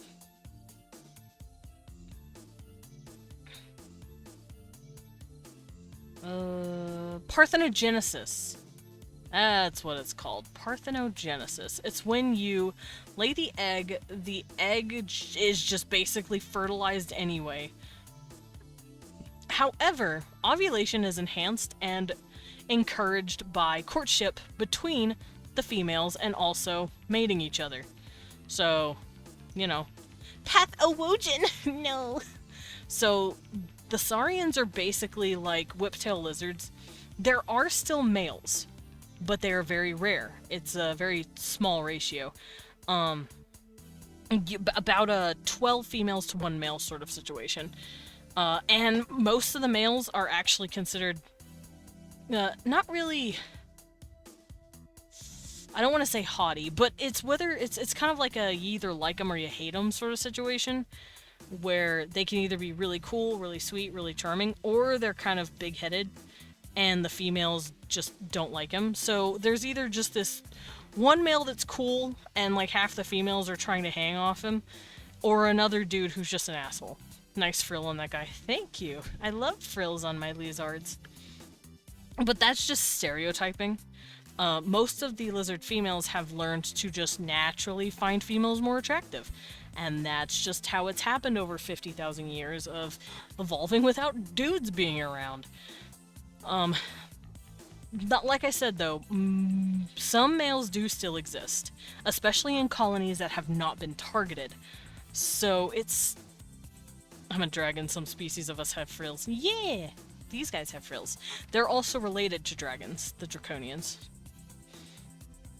They are genetic offspring of them. They're a genetic offshoot, basically. But yeah, that's how I approach these guys. Just basically, mostly ladies, a couple of dudes. Oof. And they're living their lives, hanging out with humans. Eh, my nose. So here we go. Genetically created, or I guess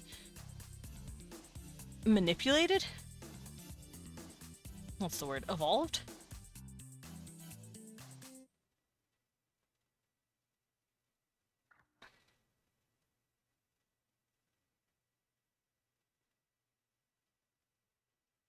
Not really uplifted. It's kind of like the Draconian Empire came down to this little planet where they saw another lizard race slowly becoming sentient, and they're like, That's fucking cool. Hey, let's help them out. And basically started some sort of genetic program where they made them evolve faster. They sped up the process. And then they went, hey, you look cool now. Alright, slave time. So they genetically evolved them a lot quicker. And then they enslaved them for a while.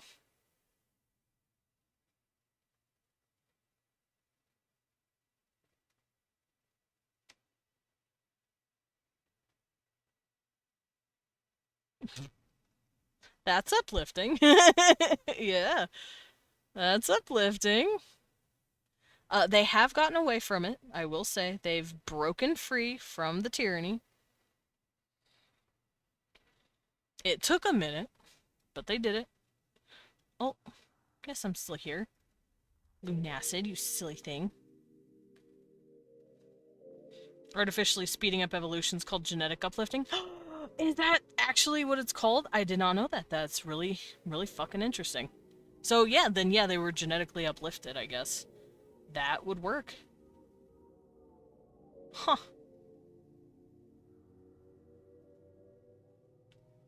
Alright, I'm gonna close out my whiptail lizard stuff because I don't need it.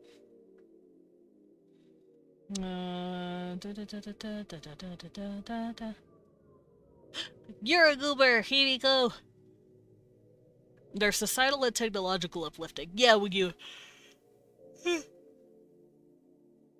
when you go to the, when you go to a species of people. When you go to a tribe of people or a group of people that like have a lot less technology than you, and then you just kind of show them yours and even let them have some of it.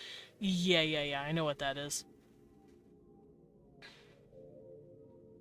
Let's see. It exists advanced civilization, live underground. Oh yeah, they like to live underground. 7 to 10 feet. Jesus Christ, that's big. 10 feet?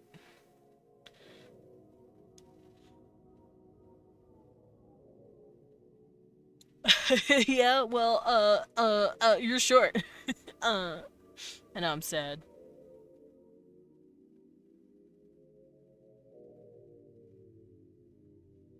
Let's see. It's 9 foot, draconians.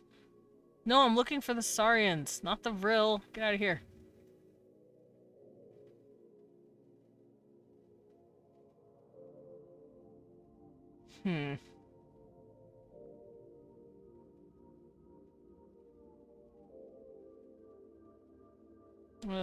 Suspected Saurians may be in the Igigi. I don't care about that either. I'm trying to find a writing about the Saurians themselves, instead of just Alpha Draconian bullshit, but I can't find anything. Because the internet hates me.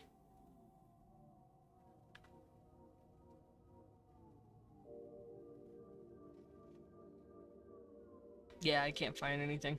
That's okay. I'll just write my own shit. Why named Kitty? She's Kitty! Himiko Health Feline is Kitty. Meow. Ew! What is that? I clicked something called the Vril, and because I'm curious to know what that is, and, ugh! Ugh, they're ugly! Hold on. It's from a game called Iron Sky or something like that? Vril, Power of the Coming Race, da-da-da-da-da. Fiction novel about a subterranean monster race with a mysterious energy form called Vril. Oh. Well, they're gross! Ugh! They look like fucking Innsmouth people, but worse. Gross. Gross fish monster people. Not even the hot kind of monster. Just they look globby and goopy and just kind of separated weird. So deep ones? Not well, maybe. As far as they're concerned, at least. Look at these things! What is this? Gross. Ew. Everyone say ew. Ew. I'm mostly being a silly bitch right now, but yeah, it's apparently from a game called Iron Sky. I have never heard this. Or a movie? I guess they're from a movie. I have never heard of this movie. Huh. It's true, it was a Halloween joke. She'll be back soon. Would. No, I wouldn't.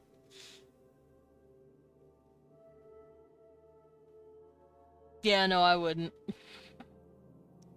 I do have my limits.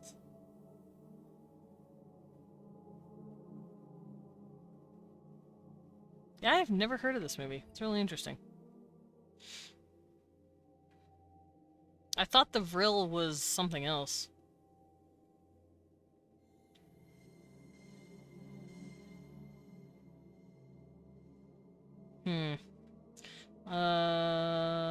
Vril took ships, several dinosaurs.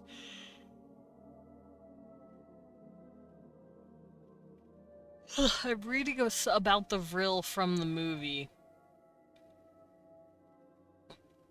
Based on Vrilia from the Book of the Coming Race, with the aspect of them as taking on human form and controlling powerful positions in politics. Well, they're gross. I'm not reading about the Vril anymore. They're gross. We're writing about Saurians. So yeah, they were enslaved for 500,000 years. That was a fun little tangent I went down. Yeah, Iron Sky. Apparently it's a movie. They look cute. They look weird. I could see them being cuter if their faces weren't so, like, oblong. And they weren't wearing the weird armor. Like, maybe I consider them kind of cute, I guess, if they were wearing normal shit. And maybe I saw them close up. I don't know. But, I thought that was about secret space Nazis from the moon. Iron Sky. I believe it is. I believe there's a movie from 2012 about secret space Nazis on the moon. Yes. Let's see.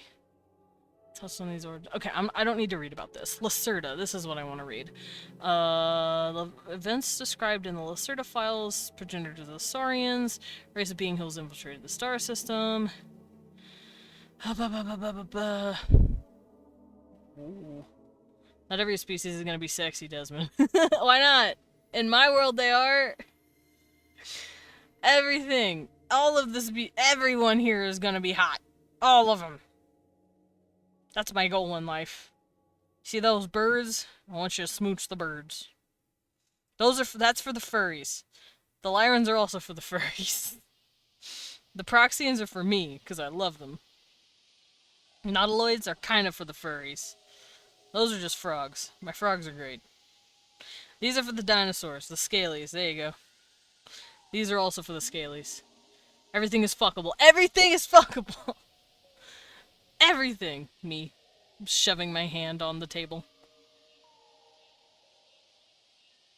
Okay, I don't need this open either. Durgs! Dragons! Yeah, Durgans!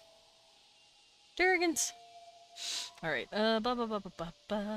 including couches, apparently. Yeah, just ask JD Vance. I know it was probably fake, but it's funnier to think it was real. Also, it bugs him, so, like, that's not where I thought that hand was being shoved. What? I shove it on the table. I slam it. Slam it on the table. What do you mean? Dread, no. Bad. Stop that. I have an itch. Hold on. Okay, I'm good.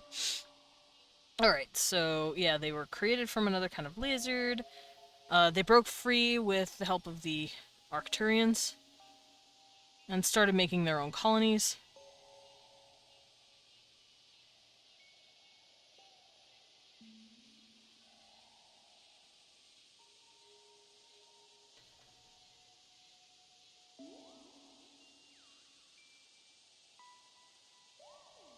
I know why they'd go to Earth. Hear me out. Okay, so now they live on colonies and mainly on Earth. And that is because on Earth there are humans and Syrians. The Syrians are struggling real hard to not fucking die. Where are hands being shoved? On the table! I'm slamming them down. But, because the Syrians are fucking around with, breeding, basically, much like in my Eldrig medieval campaign, they're trying to make half-breeds of themselves to later come out with full breeds again, a la the Liger, with humans, so that they don't fucking go extinct.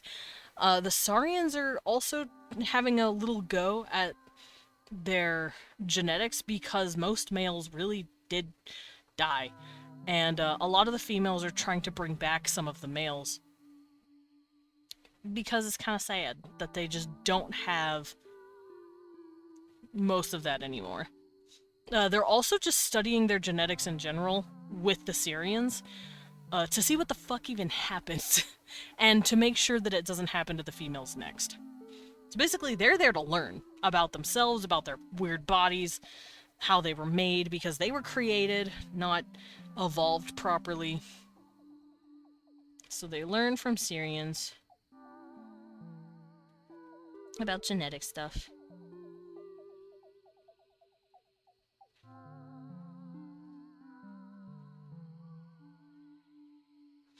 So these guys are the generational traumas.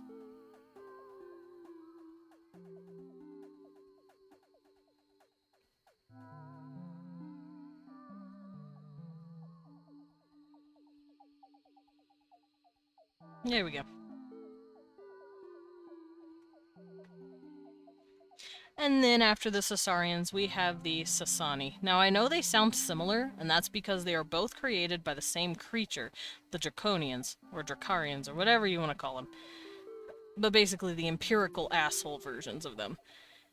The Sasani, however, did not take shit lying down. The Saurians were basically snatched up, grabbed, created against their will, and then turned into slaves.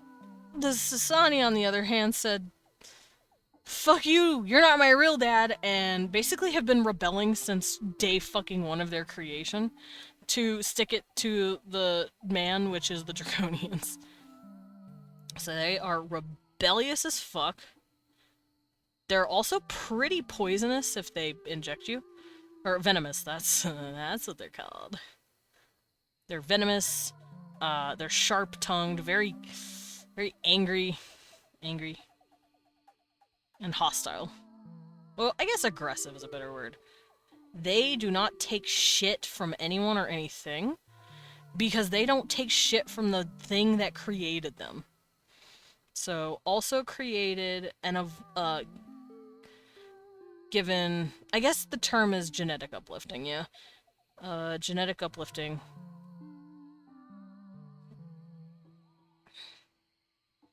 By the Draconians. Also, all this stuff is going to be condensed into just a couple of minute videos when I eventually get to making them for the story, because I want Sarah to give you guys all of this information, and it's gonna be funny. At least I hope it's funny. I'm gonna try to make my writing funny. So, they rebelled at every fucking turn.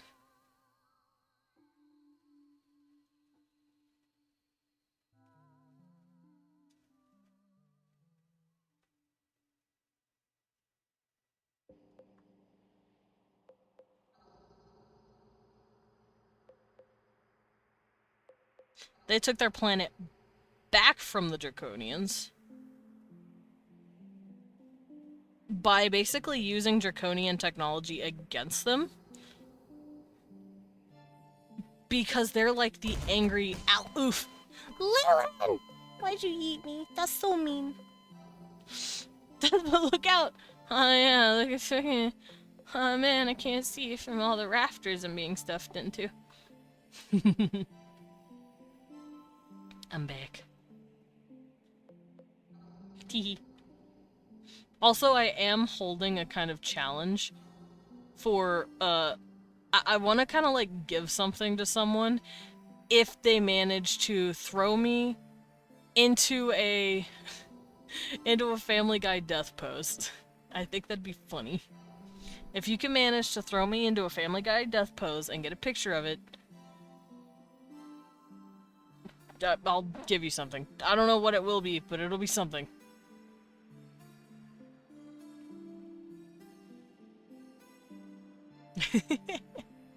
Hi, Kibibin.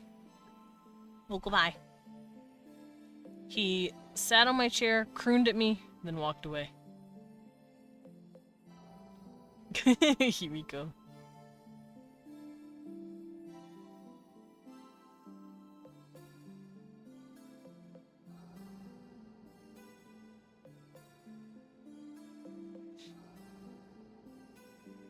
Looks ominously with 30k points. Locks up, screams, refuses to elaborate, leaves. Yeah?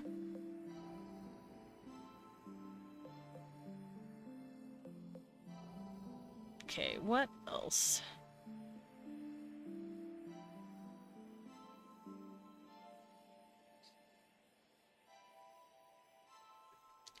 Stretch. Ugh. Okay.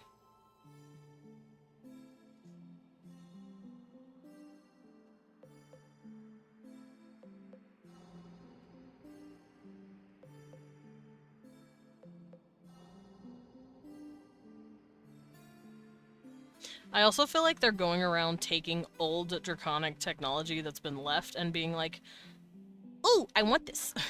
Thanks, this is mine now. I could give it to the humans and they'll sell me, they'll make something really cool for me. And since they know the Draconians more, they know how to do it. So these guys are just rebellious, angry at their parents. And by parents, I guess I mean assholes that enslaved them. Slime being sitting less than 1k for so long. It'd be cool to save again, but at the same time, making small and yeet is important. That is fair. Making small and yeet.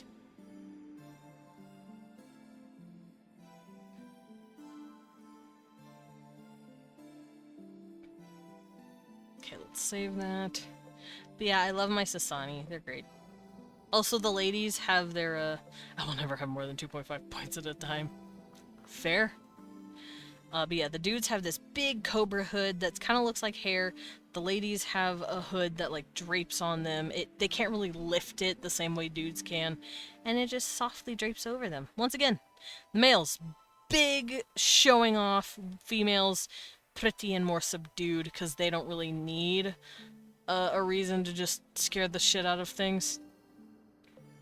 I see the dance redeems and my neuron activates. Fair. And then, of course, my bugs. We know the Kolbesh. The Kolbesh are great. The Kolbesh are actually a product of the few times that the Atlas Agency has been a bunch of dicks. Atlas Agency isn't good. They're not evil, but they're not good either. They're a corporation. Sometimes it'd be cool to have draw without making a hole in my wallet. But yeah, it's okay to mess with the boy. Whee! Wah! Ooh, I gotta stretch my leg real quick. Give me a second. Okay, my cat is not on my chair. Ugh. Oh, that felt nice. Alright, but yeah, we already know about the Kolbesh. I worked on them on stream. I went over how they work. They also have this old technology situation going on, but they were brought down because of another species for a while, and they're like, aw, man. And then the Atlas Agency showed up and said, hey, this planet has cool stuff on it. We want it. We want to raid your dungeons. And they went, but we live down there. And they went, well, I guess we have to, do things the old-fashioned way. And the Atlas Agency was pretty forceful with these guys. This was back in the early days when they started doing this. Look in VC? Okay. Or VIB, rather. Let me peek.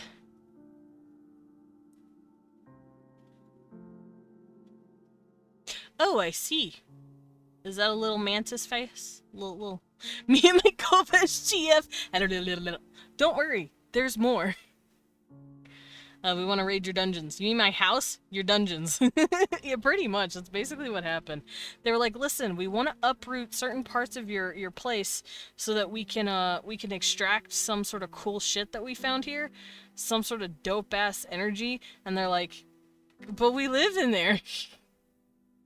And they went, well, I guess we're just gonna have to secretly make deals behind your back with your elite, and then have your elite basically sell all your rights and let us go in there and take your shit anyway. The Atlas Agency is not always good. They make you do questionable shit, too. The Kobesh eventually fought back and were able to relinquish themselves from the Atlas Agency, mostly because the Atlas Agency wasn't as into it as, like, all of these other species. You know, like, there's a difference between the Draconians and, like, the Atlas Agency. They'll give up after a bit. They don't want to waste more resources trying to get the thing than getting it at all. They don't want to get into a sunk cost fallacy bullshit scenario, so they stopped after a bit. Which made these guys actually start looking into the energy. There is a certain type of mineral on their planet that basically acts as this energy reserve that they can use for traveling as well.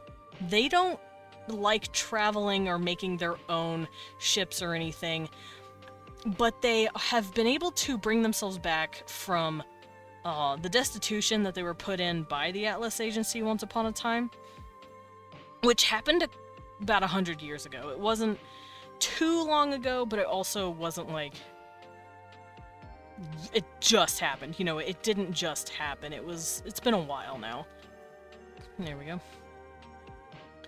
So they've been recovering from that by... They crave that mineral. Yeah, they've learned that it has value, and now they're like, oh, but what if we sold it to you instead? Come on. And then they went, fucking fine. This is really hard to get anyway, and you guys are better at it. So they brokered a deal, started selling it, and some of them have started to gain a wanderlust and want to go off and visit the rest of the galactic arm. So Kobesh are a little rarely seen, but they're out there now, running around. Me and my Kobesh GF.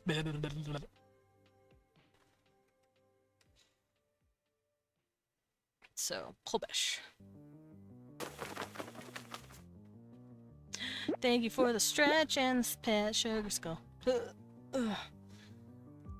Pop it, I can feel great. So the reason I'm doing all this and writing all this stuff down is because it's going to help me come up with a couple of traits for these guys. So for instance, if you want to pick a Sasani, you get a trait that's like, roll a 1d4 for poison damage because you bit the fuck out of someone. Like, stuff like that. So that's why I'm doing this, as a kind of, what traits would these guys have?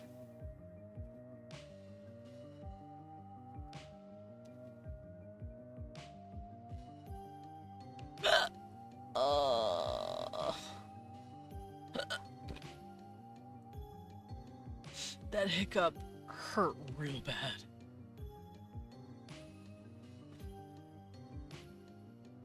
I saw the mandibles and remember seeing the post this morning. Nice. I mean, yeah, you're right. You're right as fuck.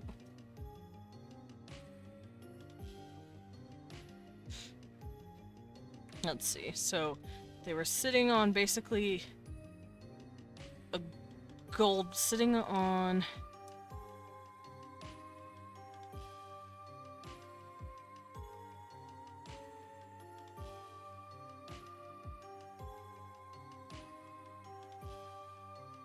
Yeah, this is one of the few instances where Atlas was just straight up actual dicks and had to be snatched up by the fucking neck. And we're told, hey, dog. That's not cool. Took a few years, but... Frogula. Ribbit.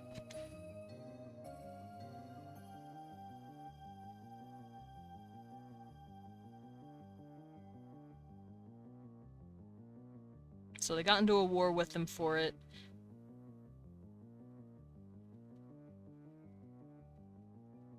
But they eventually won, because of course they did. It's their planet. They know what they're doing. The Atlas were just invaders that couldn't quite figure out how to, you know, wiggle in correctly. but didn't mean shit wasn't devastating.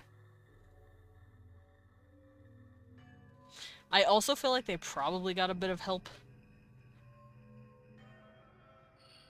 And when I say war, I don't mean like they were in an actual war. It was more like just a rude invasion.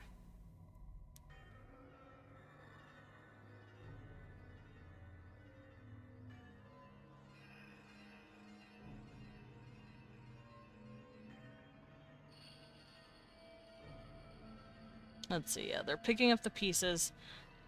Makes a deal, made deal with Atlas through their, elites.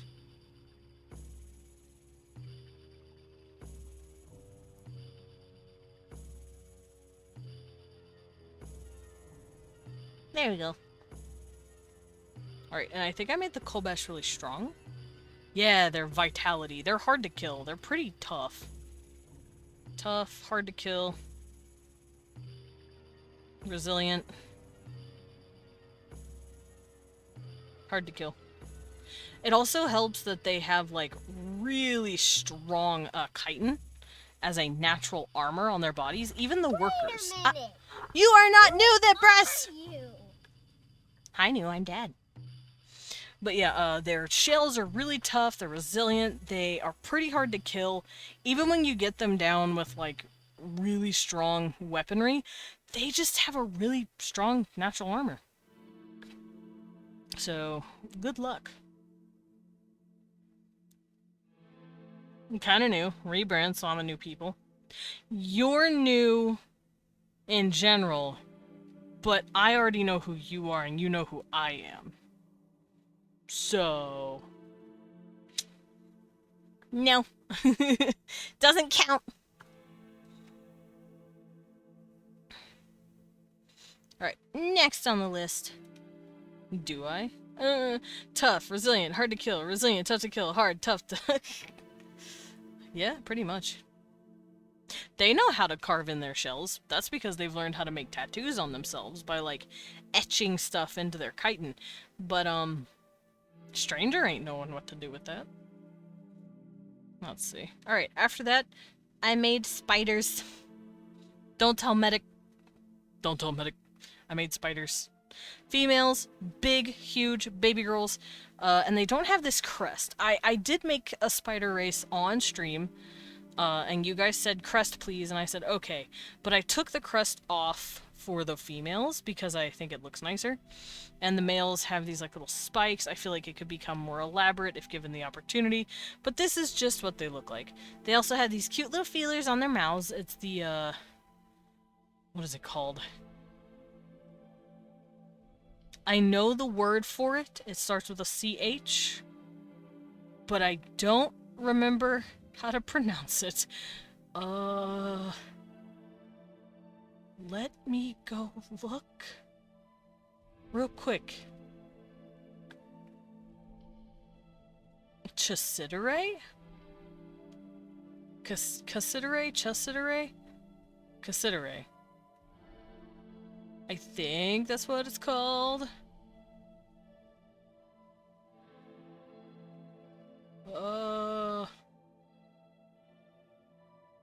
I'm real bad at anatomy. But basically it's their mandibles. It's the little things on their mouth that wiggle. Not the pedipalps, but the two, like, big thoingies on their face that has the fangs inside. If you know what a spider looks like, you know what I'm talking about. Actually, I'm gonna draw it real quick, so if you don't like spiders, just look away for a second. Here's my little bean. Here's my little spider bean. He's like, hello, I'm a spider bean. The sprungles? Yeah, the sprangles! And then here's his little face, and then he's got like these little things right here. These things, and then inside of here are fangs, so whenever these lift up slightly, you can see their teethies. That is what I'm talking about.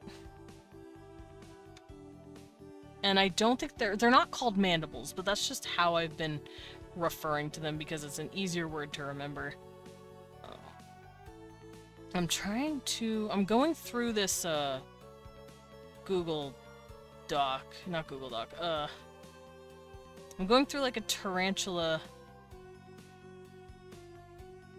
Chelicerae! It's called Chelicerae, or Chelicerae. It's got an L in it. And that's the little, mouthpieces that the fangs are attached to. Hi, Fear. How you doing? Hey, the pictures aren't loading, and that's frustrating me, actually. I want them to. Trying to find the Chelicerae? Chelicerae? Do-do-do-do-do-do-do. Da-da-ba-ba-da-ba-da. Anyway, if you know what a spider looks like, you know what I'm talking about.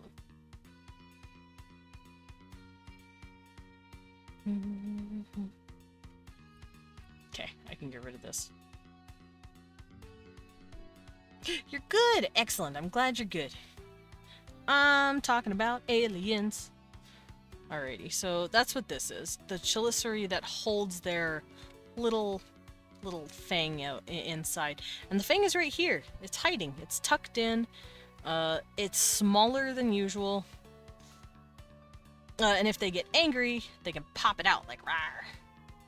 So here's that, here's this, and they're like rawr. But normally they don't do that. Especially when they're docile. Babies. I'm also thinking of making them kind of like peacock spiders, where the males are really pretty, and the females are more dulled. Less tarantula, more peacock. So... because I want the males to have really pretty colors on their, like, on their crests, for instance.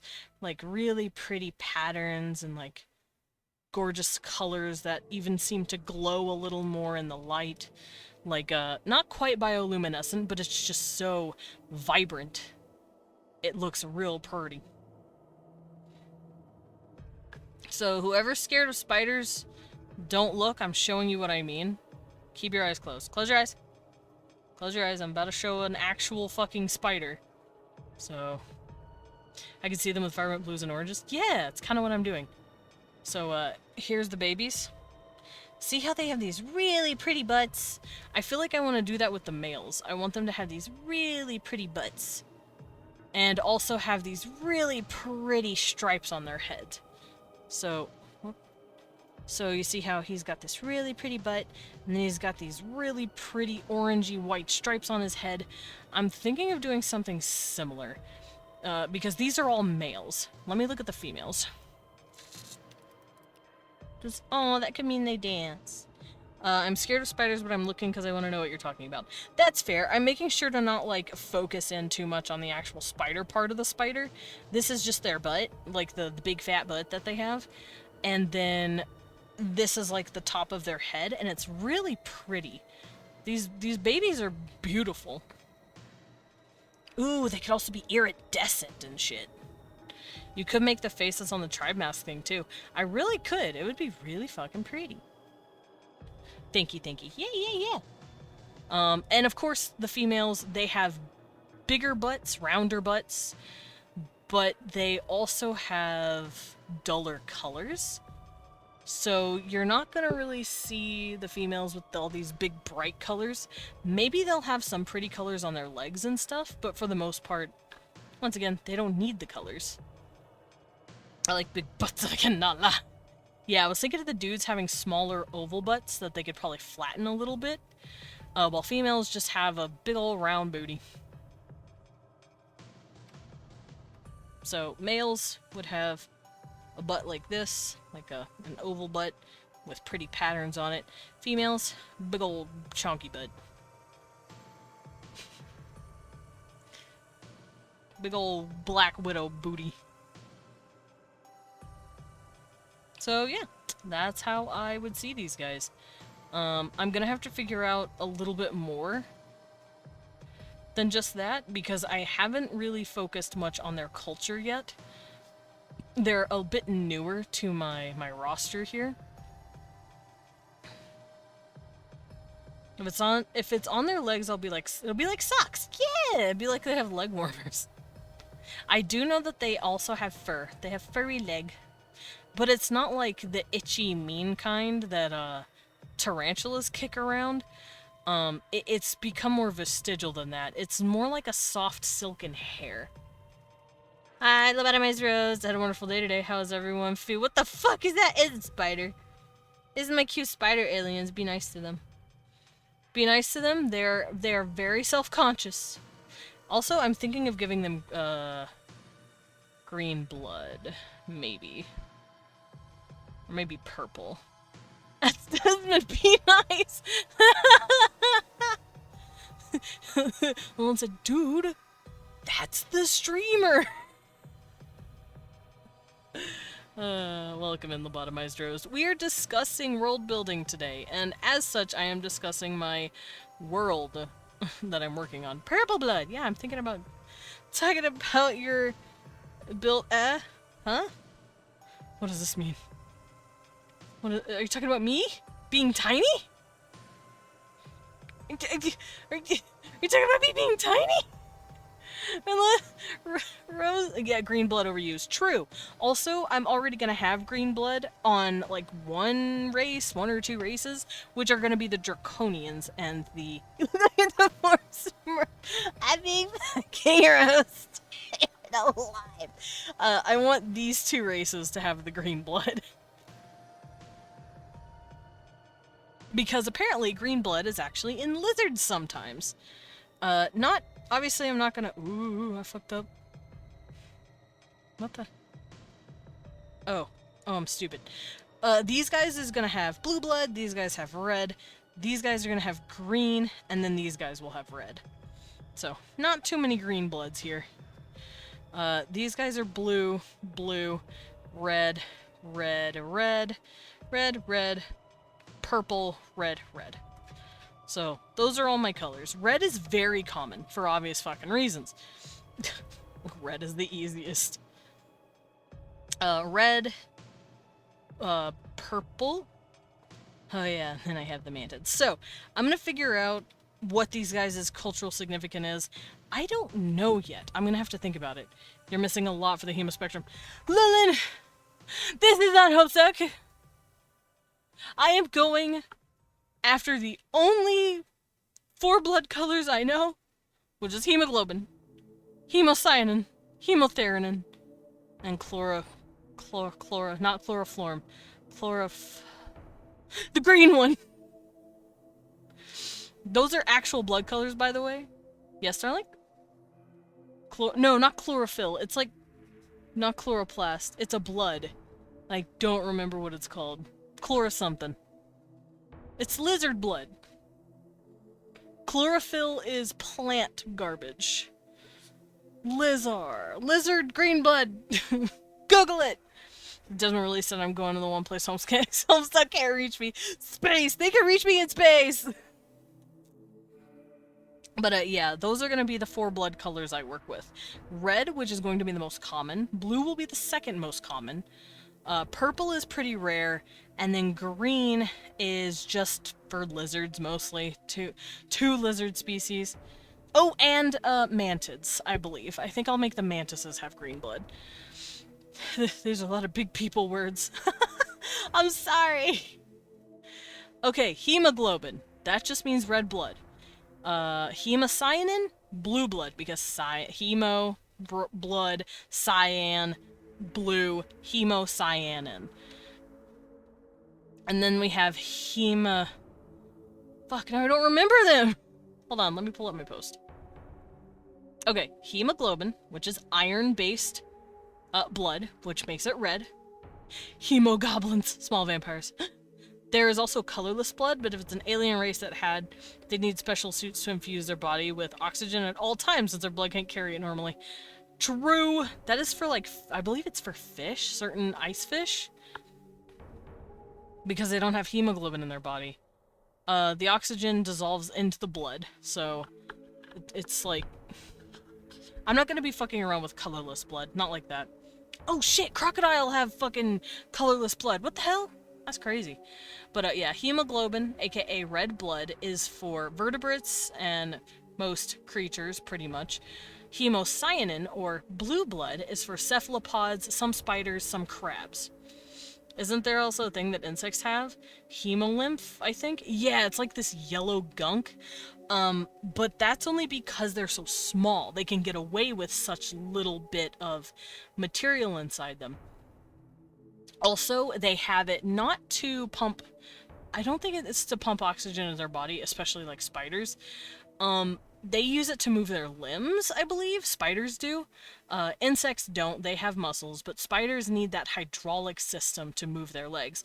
That's why when they die, their legs curl up. That death curl that they do, because they've lost the momentum of their hydraulics. Spiders use the power of high blood pressure to move. They really fucking do.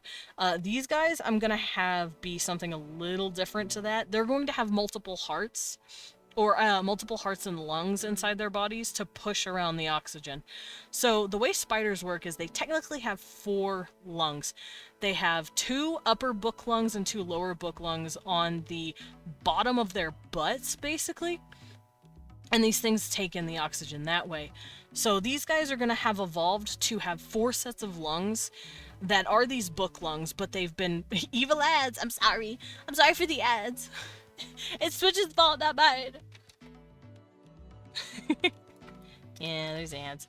But, so I think I'm going to have them have 2 sets of lungs up here with 2 hearts to give them... And they're big enough. They can have this. And it's evolved to move forward with the rest of them. So the way a spider's anatomy works, I'm going to be going into anatomy more than I know their culture at this point, which helps. So the way a spider's anatomy works is, here's their booty. Hold on, let me draw it better. Here's their booty, here's their little bumpy head, here's their eyes, here's their little mouth, right? And then here's their little spinnerets. They have their legs. I'm trying to draw them stupid so people don't get freaked out or feel gross. But then they have these 2 sets of lungs like under their butts here and here, and then their reproductive organs are here. Which is why males will actually have these big ol' hands that look like little boxing mitts, and they put their hand on their butt, and then they take spy booty. It's spit booty. How do I say this? Spy booty. Reproductive organs are stored way up their butt. Way up their butt, Morty. Yeah, so the dudes basically jerk themselves off into their hand, wipe it on the lady, and pray she got pregnant. That's literally how spiders do it. Or, no, that's right. He takes a special web, he inseminates him onto the web, puts his little pedipalp, and loads it with this stuff on his pedipalp, go to the female, and just casually kind of boop her on the butt with it, and that's how spiders copulate. In fact, males actually have these spines on like the top front of their leg, so they can just hold the lady up and be like, don't bite me, please don't bite me, please, please don't eat me. And it's to keep their fangs and their hands out of the way. They're like, nope, no, you stay there, girl, you just don't move, I'm trying to do this. But with my spiders, everything here has moved up, because their head has moved up. So everything has shifted. So because they are now humanoidish, and things have shifted, like so, their pedipalps, which is the, like, front arm thingies that they have, if you've seen the cute little, what are they called? Male spider biology just being like, mommy, chill! It pretty much. Mama, no! Stop! It takes an alpha to stop a female spider. It takes an alpha to handle a spider. But yeah, everything has moved up. So because these guys are now humanoid in appearance, their brains are now bigger and their heads are actually really big, and they need the extra shoulder width and upper torso to keep that shit balanced. I'm glad yesterday's van was fun! I'm scared of what bullshit you have coming. Actually. I'm actually scared. Thanks. Still thinking about Bomb Guy. Dude, that shit was fucking hilarious. We gaslit that man. Okay, Rembrandt didn't gaslight that man. Rembrandt was being gaslit too. He was just being an idiot. He didn't know. But, yeah, since everything has moved up, the mouth, the chelicerae, the little doingle on their mouthpiece has gone up, their eyes have come up, the pedipalps have come up, and have become arms, with little hands. And then the rest of their body, this has gone to stop at the butt, like this. So this has become human man. It rose. He still has his 4 stupid legs. Boop, boop, boop, boop. But because everything has shifted up the body, all of this has also shifted. So genitals are now here. Lungs, since they were once located here and here, they're still kind of there as patches, and they can kind of be used to breathe, but they're not. He called it the fucking quadrangle. Let him do that. The youngest brother of the elemental quartet. Let him call it it's the quadrangle now. He's gone to HR sensitivity training. Oh my fucking god, I would love that. He meets back up and then he's like, hey guys, I had a lot of pent up aggression and I don't know, I was letting out my anger in like really unhealthy ways, but I've seen a therapist now. I really need it. Hey man, I realized I was saying a lot of microaggressions. I need it. He's like the bully from Zootopia. I want him to be the bully from Zootopia. Hey man. I didn't mean to insinuate that all elves look the same. I need this in my life. I'm trying to... Oh yeah, these guys have cute little peats, by the way. They have cute little beans, and you cannot stop them from having cute little beans. Spiders have the cutest, sweetest little beans, like this, like little spider toes, little kitty toes. And then they have 2 cute little claws. So these guys are gonna have beans. But yeah, everything has moved up. The book lungs right here have lifted. They've become vestigial. Their lungs are now located here, so are their hearts. And the gynecalia, it was on the bottom of their butt. Slowly over the course of evolving, it moved up here. A lot of their organs are still in here, but it's not nearly as big as it used to be in comparison to how they were when they were still spiders. So that's why I've been doing this. Teehee. And the men have lost their spikes because they don't need to well, I'm pretty sure the women are still aggressive and kind of mean and expect the men to be submissive to them because that's just how spiders are. You cannot just have a female be chill with you. That's just not how spiders are. So if you want a feral dommy mommy girlfriend, go date an Arachne, I guess. Granted, I do say feral. They don't eat you anymore. But do you want to risk it? An entire species of Latinas. Oh no. I want to say I'm sorry for misgendering you and also trying to kidnap you. Like, that was really uncool. Yeah, I need this. Things I never thought I'd have to ask. What is the evolutionary advantage of the pee-pee moving from the ass to the front? Because they are now more, I don't want to say civilized, but they're definitely a lot more sapient.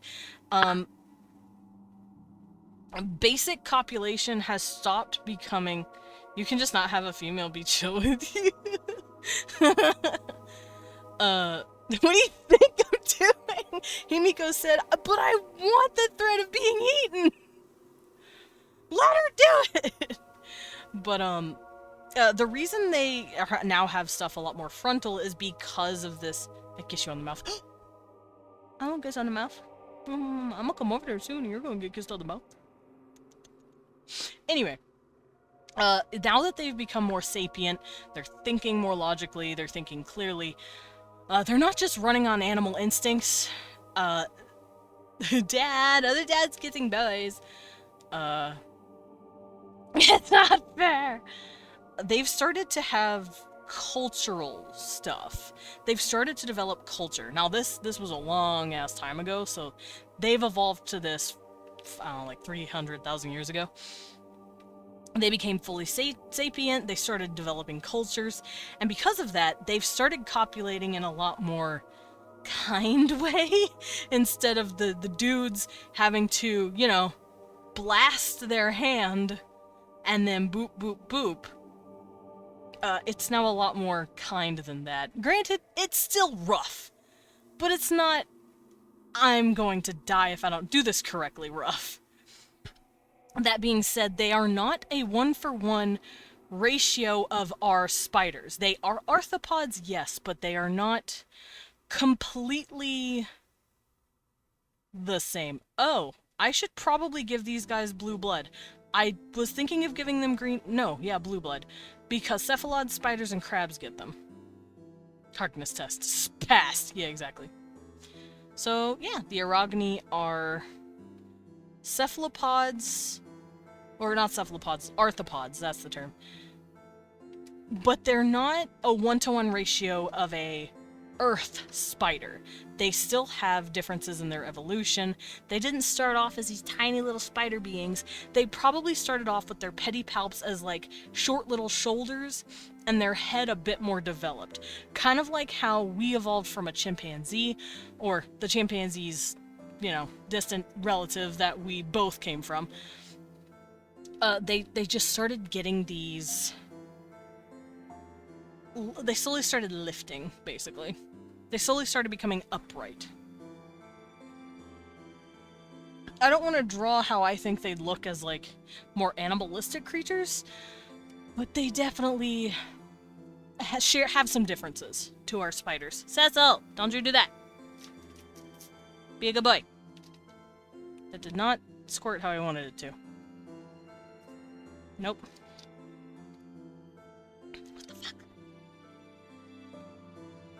There we go. I had to tell Cecil not to scratch the door. He's been getting into the habit of trying to scratch our door frame. He's bad kitty.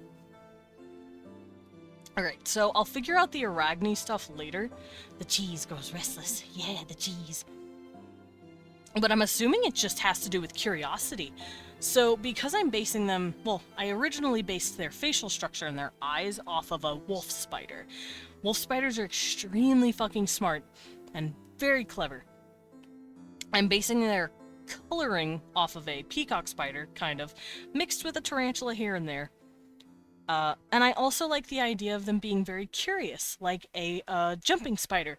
Jumping spiders are the cutest, sweetest little babies, and they absolutely love exploring, and they love learning. They're smart. They're smart as hell. Important question. Do they got beans? You know they got beans. They got the cutest beans, actually. What, babe? Leon's like, what kind of stupid question is that? They got beans. Yeah, they got beans. But I'm thinking they're just naturally very curious beings, and they just want to fucking look at shit. They're like, dude, this is cool. And wolf spiders are the same way. Wolf spiders are extremely smart and are very good at observing shit. In fact, if you look at a wolf, this harpsichord is fucking going for it. If you look at a jumping spider and a wolf spider, they share similar eye structure. So let me go look at a jumping spider real quick. And let me look at a wolf spider. Bro's like, big ol' eyes. Yeah, they've got these really big front-facing eyes. And while jumping spiders have 2 sets of big eyes on the front of their face and then 2 sets on the back, wolf spiders have 6 eyes in the front side of their face with 2 really big ones, and then 2 on the side of their head. I based it more off the wolf spider face. Looks at you times 4. Exactly. Oh, babies. Wolf spiders are also just very smart, very sweet. If they know you're not gonna hurt them, they're chill. They don't do shit to you. And that's because they need that, like, intelligence when they're hunting. They don't make webs and just wait for the food to come to them. They actively go out of their way to hunt down food. So they've needed to develop those smarts, and they know when to recognize friend from foe. So if you show them, hey, I'm not gonna hurt you, they'll be fucking chill with you. It's really cute. And same thing with jumping spiders. They are very curious, very sweet, very friendly. So I'm thinking of doing that with my babies here. I'm gonna make them very cute, very sweet, and very friendly, and just curious, mostly curious. They're not in it for trade and alliances, kind of like the Gobles, the Gobelings, but they're out there to sate a hunger for knowing. Beans! Yeah, they got beans. It's cute. Cute babies. Cute baby beans. Also, I'd like to think that their ships, or their dorms in their ships, are just covered in webs. Friend? Yeah, they look at you, friend. Are you cool? You look cool. What are you? And then I feel like they're just studying. They're out there studying the universe. So they started off with really humble beginnings. They were not quite cave spiders, but they were definitely living in like these hollowed out holes. Here I go, creating stuff. Hold on, give me a second. Also, I just realized it's almost time to head on out. But we'll do that in a second. Let me complete my thought here, and we'll fuck off. But, yeah, so I'm thinking these guys started off in, like, burrows, kind of, but the way I picture it is they lived under some sort of subterranean biome that had a lot of holes in it, so picture something kind of like this. Here's a bunch of trees. Here's the grass of the trees, but then above them there's like this ground. And then the ground occasionally opens up and shows these really pretty light beams. So they live in like this like Swiss cheese looking cave that opens up, and it has trees growing out from under it that's poking out from the ground. What is it, darling? The cheese! Yeah, the cheese caves. So they lived in these spaces for a while. Wow, the music's real loud, please. Please, I'm sorry. I'm gonna turn that down. Wood. The Cecil Caves. But yeah, I like the idea of these guys coming from these little caves. They also lived in the trees. They carved holes into the trees. So lived in subterranean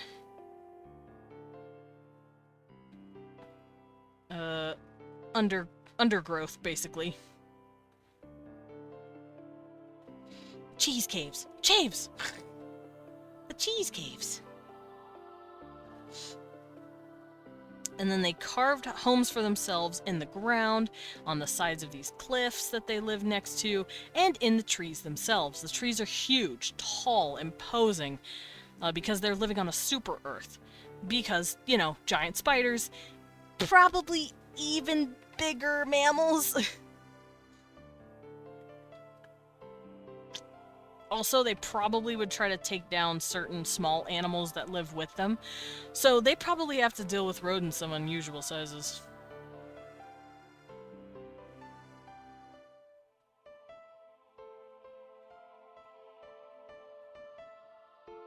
So they live in little burrow homes. And some would also probably dangle their homes upside Super Earth. Democracy intensifies. Yeah. Super Earth. Let's see, but the question is, how did they get started with the Atlas agents? I know how they got started. Web be strong, yo.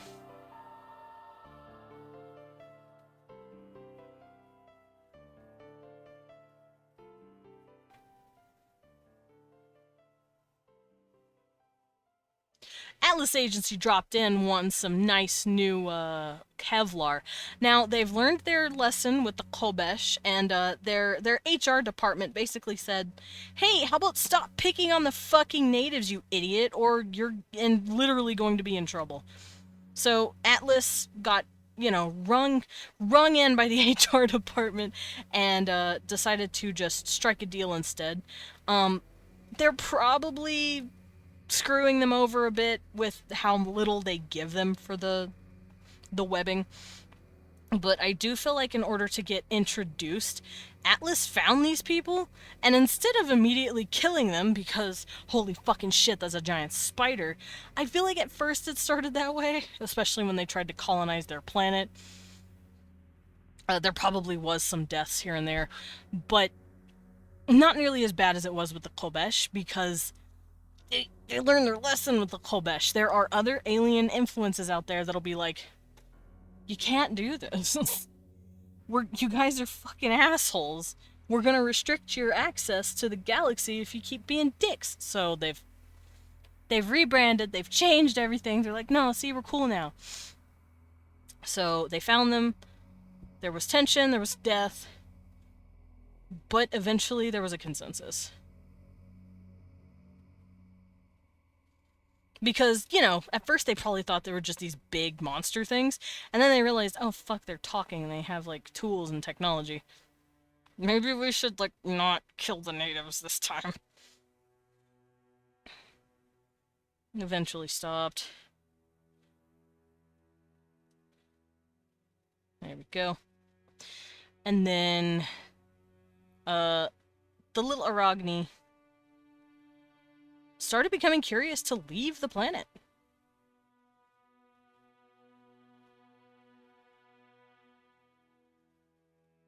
They want to learn. So they're curious, self-reliant because they can make their own webbing. And they're there, and they're also very friendly. Just like the Gobel. I feel like they would get along really well with the Gobelings. And probably have, a really good long trade deal with them. We're no longer Atlas. We're now Xless. Exactly. It's like, no, it's fine. We didn't just try to kill a bunch of people. Okay, so the Mantids. The Mantids are great. They're spooky. They are healers. But they're spooky. They're also really fucking old. There are, supposedly, in ufology, Mantids. Actual mantis creatures. And aliens. So I added them, of course. I had to. Also, I just love Mantids. They're cute. They are healers and spiritualists. I could see them being very good monks if we were in another world. Mantids! Yeah, exactly, the Mantids. They're also guides. They're your council members when you want to make sure you're not going to do an HR oopsie. Psychomantis? Psychomantis. They seem apathetic, but that's just because they're really old. They're probably older than, well, they're just as old, if not a little older than the Lyrans. But they're just really serene. They're a very ancient and long-lived race.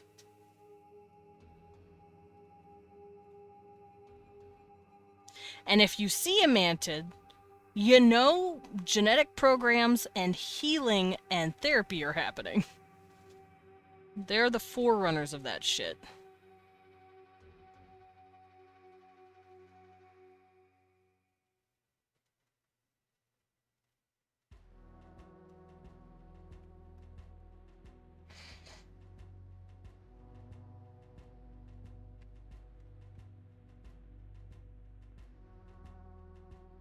And they know how to do it ethically.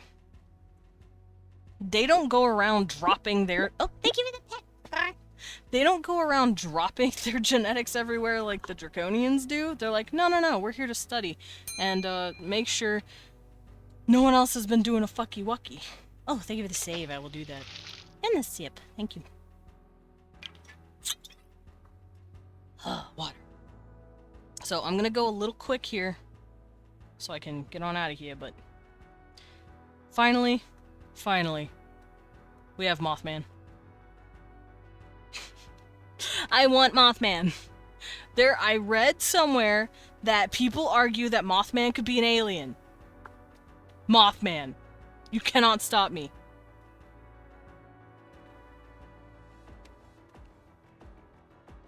They're called Prometheans.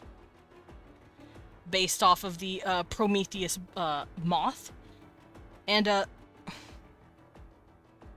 Mothman. Mothman. That's this Mothman. Puts a quarter in his ass. Oh yeah. People actually fucking do that. Where they'll visit the Mothman statue and shove money in between his cheeks. It's the funniest shit, dude. Oh my god. I don't understand, but it's funny. Mothman. That's all you need to know. That's all you need for now. Mothman. Done. I did it. So the way the Prometheans work, they look like moths. The men have the really pretty feathery, like, antenna. The females don't. They have the small ones. And then they have these little mouth things. So the way a moth works is they got these big ol' eyes, right? These big ol' eyes. And then they got this big ol' nose, kind of. And then they have these two cute little boingles on their face that opens up to let them do a sippy with their tongue, right? That's how moths work. These guys have since had that little doingle evolve to come down pretty much, but it still acts like hands or fingers, and they can open it because it's sitting right here, and they can be like, meh. It's still very soft. It feels like a soft, like, finger or something, basically. And then they have a little mouth right here. Meh. This is just the corners of their mouth, pretty much. Where this little thing is sitting. And then they also have a tongue. But their tongue gets very fucking long. And they can actually use their tongue to slurp up drink. So they are their own straw. They now have the ability to eat regular food as well. They've evolved past that point, so they can like nibble with their little teeth. They have very, very dull teeth, though. They're not carnivores. Opposite. Vegans. Whatever the fuck the word is. Herbivores. Thank you, darling. They're obligate herbivores. So, puts miner's lamp on forehead to attract Mothman. Diablos is an asshole. But, yeah, Mothman. I will be working on them a little more. I don't have too much on them yet. I just made their design because I wanted a Mothman, goddammit. I'm gonna have to figure out their culture and all that, but we can do that later. I think I might focus... I want to hone in, basically. Remember, all panties are edible with a Mothman partner! I'm leaving. With that, we're fucking leaving. We're getting out of here. Goodbye. Goodbye, Twitch. Goodbye, stream. Goodbye, everybody. We're gonna go raid out. Y'all are fucking nerds. See you guys later. Oh, fuck! Oshio. Oshio, steal my brand! Oshio! She's him, steal my brand! Hold up. Mothman hot, what do you expect? You're right. Guys, let's go right Oshio. Grab your guys' messages. She's doing a World Building Wednesday! Let's go get her. I was doing world building. I drew hot monsters and we talked about them. But yeah, see you guys tomorrow. I'm not sure what I'm gonna do tomorrow. Depends on how I'm feeling. Depends on... That's just how this fucking thing works. Just depends on how I'm feeling. See you guys later. My brand! Everyone scream my brand at her. She stole my brand! Honestly, I'm probably not the first person to come up with World Building Wednesday, but I have been doing it for 3 years. I may also see your brand when I come back. Bye! Alright, goodbye everybody! Bye bye bye bye bye bye bye bye bye. B time, hell yeah.